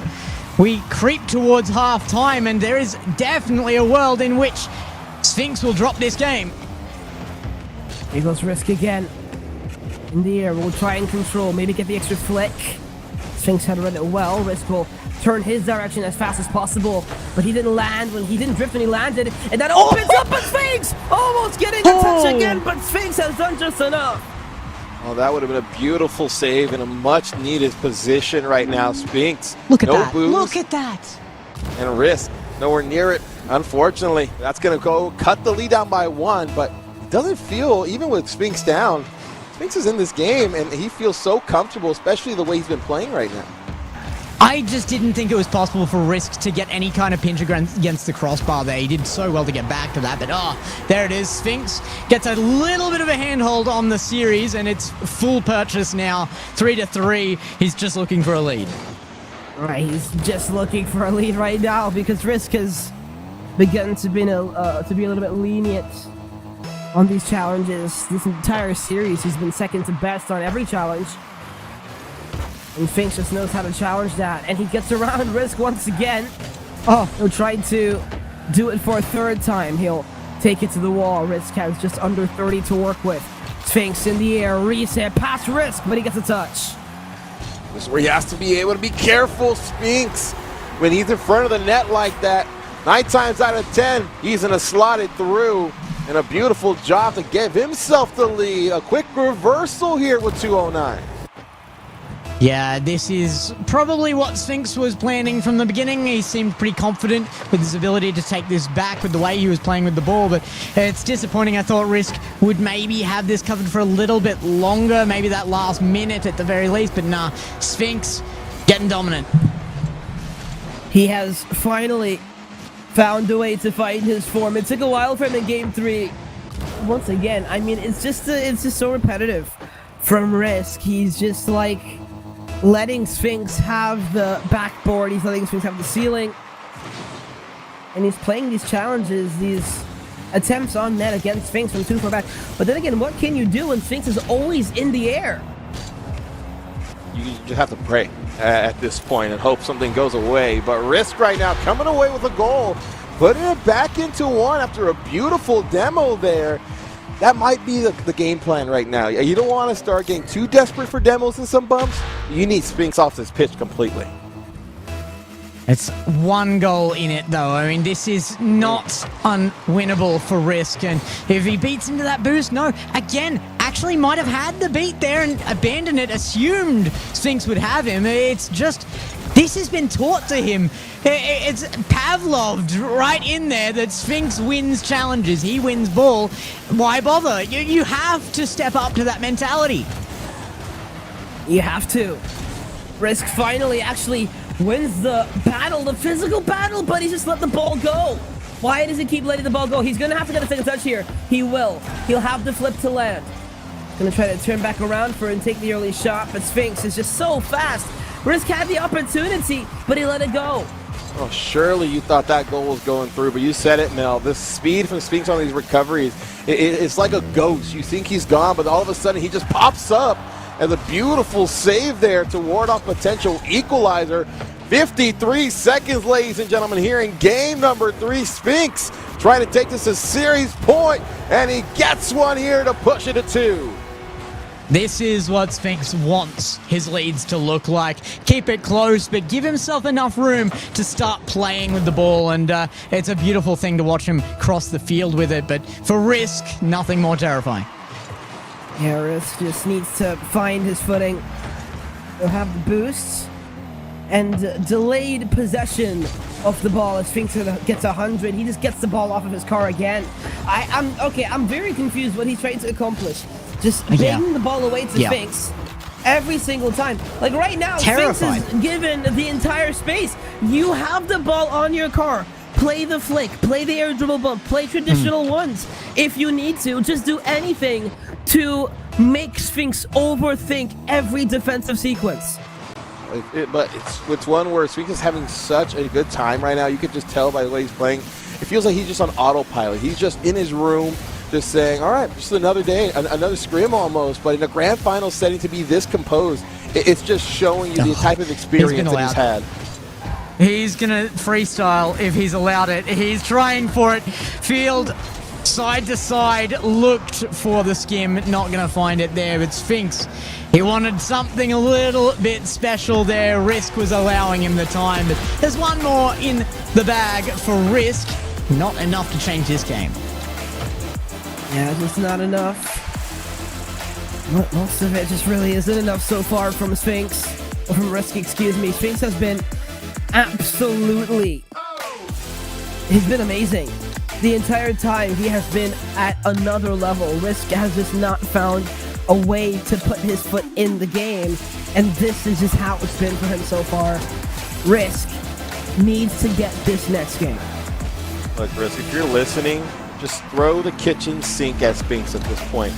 You have nothing left to lose here. It's win or go home at this point. And you're saying, two's not that bad. No, I want my flowers now. I want to be able to get first. And the reverse sweep Spinks, that's a tough tale. But I think for Risk, it would be one for such a early career of his if he can continue making this look impressive. Well, I mean, Sphinx, he's got all the room to do that, right? But so does Risk. Risk, probably one of the youngest prodigies in this region at the moment still. And like I said, Sphinx has been a bit of a mentor there, as would have been Kevin and so many of the players that he watched coming up, even going back to Misty. But it's been a long road to get to this point where he can face down Sphinx head-to-head in a grand final. And currently, I just don't know if we're seeing that. I don't know if this is head-to-head or if it is Risk bowing his head. I mean, regardless, you are finding yourself going up against the best in the entire region. Sphinx off the ceiling, Risk. He wanted to go off the ceiling to challenge, but he just decided to stop at his tracks. You need to decide what to do because you have just given the goal away. And that's what we're talking about. Make your life easy, but the hesitation, a millisecond, is almost like an hour for Spinks. And it's one where now Spinks leading. Well, all the pressure is now on Risk.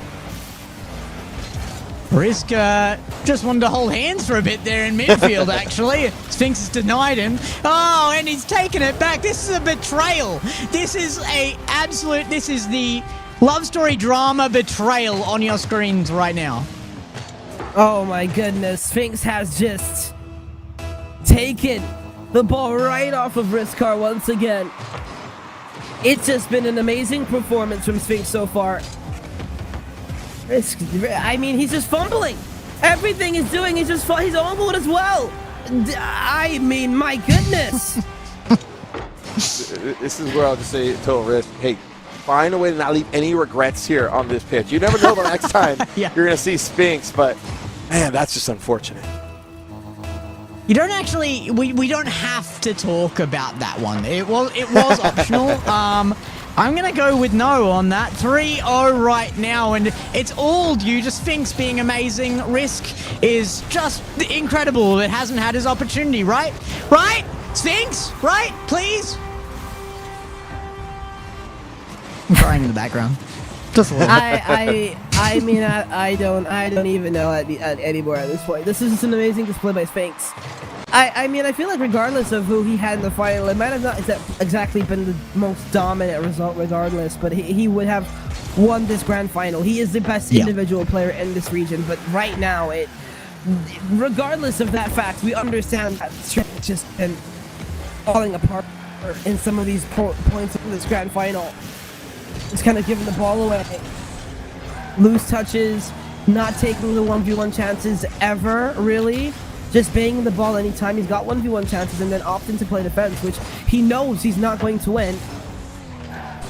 1v1 defensive sequence against Sphinx, who's up in the air again, who has beaten Risk and has scored the double. Are you serious? This is insane. There's no shame to losing to Sphinx, but I think this is one of those growing pain moments where you're saying, this hurts to watch, this hurts to play against, and right now, Sphinx is trying to run away with this one. I think he might have already done that, if I'm honest. Yeah. 5-0, looking quite run away with right now, but Risk still trying to play this out. Oh my goodness, just cannot get this past Sphinx right now. I feel like mentally, this was over a long time ago, and it's just Risk playing this out right now. But I mean, if you could see the scoreboard right now, 812 points on Sphinx, 58 to Risk. Did Risk call a timeout this series? Don't think so. Yeah, I feel like, I don't know, that first game or two kind of just took a toll on Risk then, so I feel like he's just been trying to put this out, to be honest with you. If he hasn't taken the timeout, I don't think he's, because in the last series he took the timeout, reversed momentum, but I feel like he might have kind of given up before. It's just a disappointing way to see it happen when we've seen such unbelievable brilliance from him this weekend. I understand Yes. having a respect for the reigning champ. Like, Sphinx is unbeatable here, but you have to do your best. You have to show that you are the next in line. Yeah, I mean, it's just kind of been, I don't know, it hasn't been great for him. I mean, Sphinx is still going at 100%. That is one thing that Sphinx will never... Actually, I'm lying. Sphinx will always take his foot off the gas for fun, but he's not right now because he's got a point to prove. And I like that. He's respecting Risk here. He's not playing around. He's giving him his full effort, and that to the very least is saying, hey, I respect you to know that if I take my foot off the gas, maybe a comeback happens. 247, it's very minimal that it is, but the probabilities are potentially there. And 9 goals. Yeah, 9 goals. That's where Risk just needs to say, all right, we go next. But unfortunately, there's nothing next left. We've had a few toughies this weekend. The ones can bring that to the fore, particularly when there's just playstyle matchups that are different. But this doesn't look like the Sphinx Risk matchup we already saw this weekend. So we know there's more in it, and I just hope that Risk knows it as well. Regardless, Sphinx is absolutely setting himself up on the pedestal of APAC, and is going to take a monument to take him down. Yeah, Sphinx has been unbelievable this entire season. He's won 5 out of the 6, 5 out of 6 or 6 out of 6 regionals. That's unbelievable. That's this is we're just we just keep going. I think he's won all 6 regionals. He made the finals in 2v2. He's about to win the 1v1. By far, right now, the GOAT, especially at the very least of this modern era. That is going to be the game. That's going to be your series. It will be Sphinx who has won the grand final. He is your APAC 1v1 champion. Well, on the route, Rushmore here in APAC, Sphinx just saying, I am chiseled in, locked in. And that's the reason he's been the face of this region. And, this is such a fitting position for him to be in. Risk, do not hang your head out at all. You played in a great tournament. You just got put into a buzzsaw into Sphinx, who, there's no shame into losing to this man here. Well, there it is, set up and, like you said, written in stone. His face is up there in lights. It is Sphinx once again, and we will be looking forward to that interview if we can get it as well. He's earned it without a doubt. Risk, though, I mean, it might not have been the series for him, but what a day he gave us. I mean, the best 2 experiences of 1v1 in my life as a caster, I think, came out of Risk series today. And this third one, it just got too much. I can't imagine how much energy he had to put into today before he even got to Sphinx.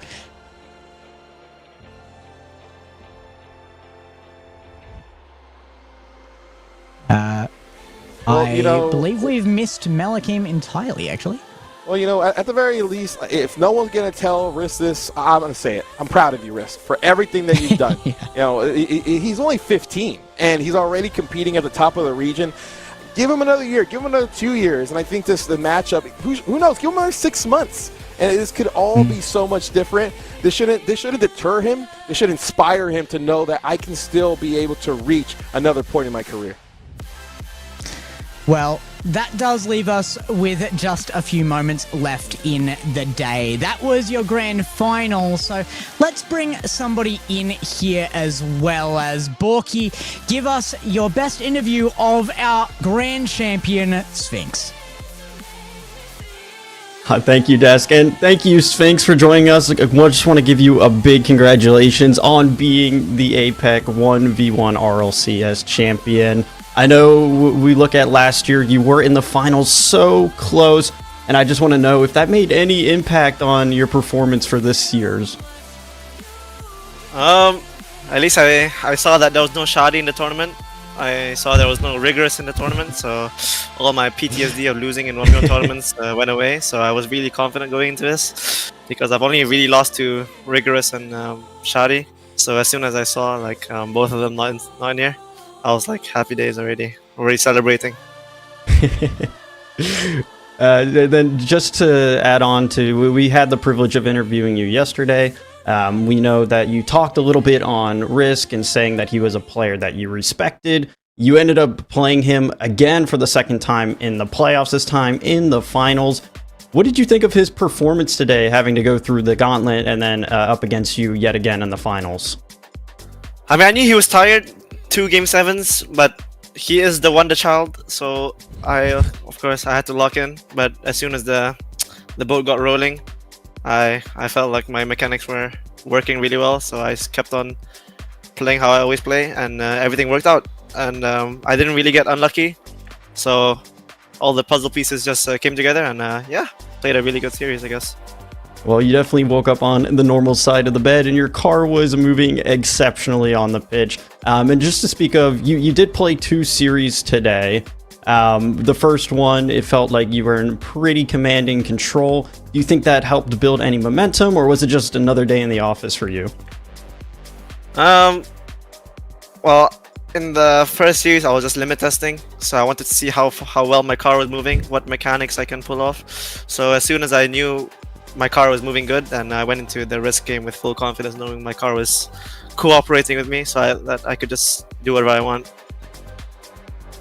And now it can be officially said that you're both a regional champion in 3v3 and then the 1v1 champion. I know you're a very humble player when it comes to it, but do you think that this helps cement you at the top within APAC?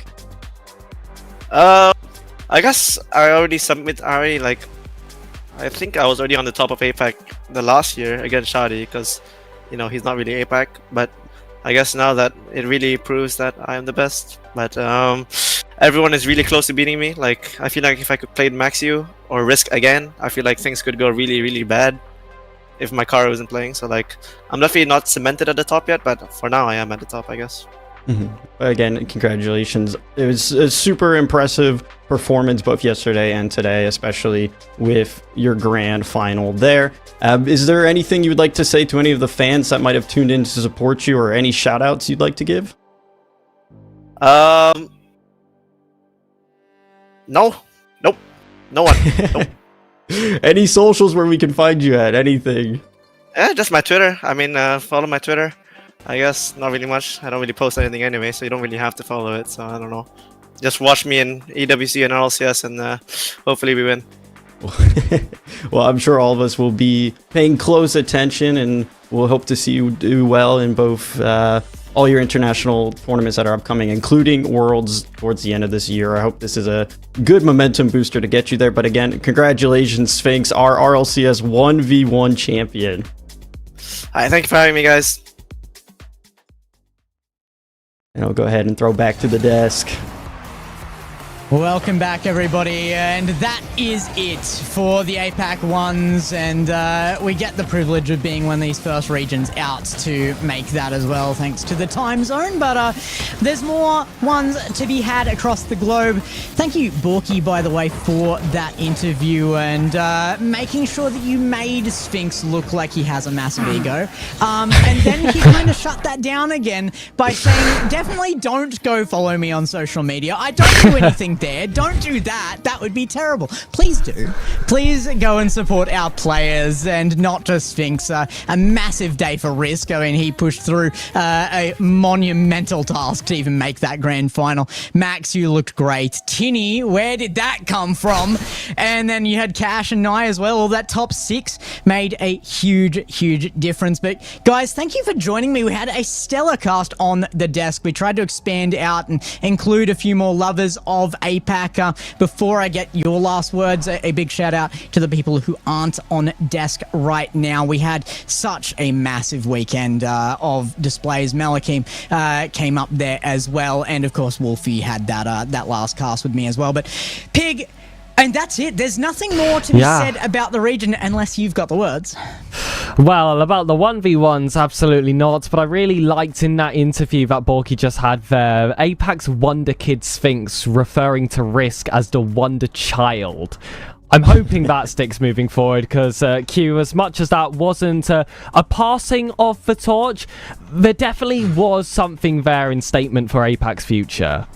Yeah, I think it's always nice to be able to see at least the acknowledgement of the up-and-comers from the people who are already at the top of the summit, right? And I think not only is that nice for the people within the community, but I think especially when you are in the trenches, we know that, all of the players that have been out here today have been putting their grind and their time in, so I'm sure especially for Risk, a young talent to be shouted out like that is so huge. I mean, you can definitely just see and feel the passion within the region itself, and was very happy to be along for the rides here for once.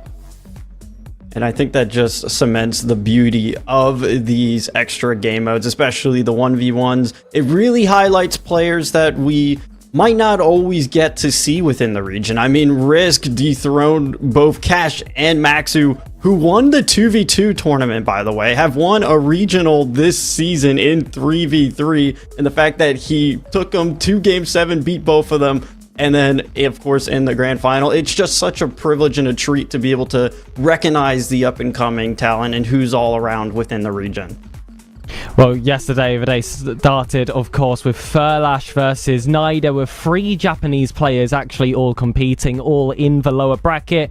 Nai took that one pretty confidently. There were times that one was close. Maybe we could have got Neo Tokyo, but as we found out today, it took quite some time to get to that point. Cash was also the shock here in lowers, but with a defeat to Maxu, that can definitely be accepted. That was pretty confident versus J-Box. But then in uppers, Maxu versus Tinny, we were unsure as to how Tinny was able to get to that spot, and it wasn't exactly the match to give us an explanation why. We saw the first series between Sphinx and Risk, and immediately we did get some respect for the losing side here. But then today, Risk versus Cash, what a series that was, going to 7. But Tinny also shocking all of us as well with that advancement to the semi-finals. And well, you saw it for the past few hours. Sphinx taking down Tinny, that limit testing, as he was saying in the interview.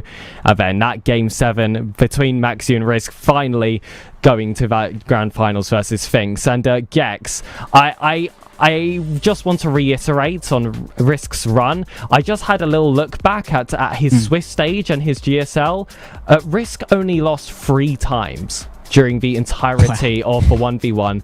All 3 times were to Sphinx. This is your definitive number 2. Yeah, that's the only way to make that message clear. But it does mean that we've got a face to look to for the future as well. And we've had plenty of faces to look to for the present. Sphinx is there, but so are ours as well. So make sure to follow our socials down below our names. And for those guys who aren't on the desk right now, at AnnoSpot for Melakim and at Wolfie2hot_ for Wolfie as well. A big shout out to those guys. Thank you guys for joining us on the desk. Q, Borky, your first times here on the APAC main desk as well. It was wonderful to have you. Do you have any last words before we sign off?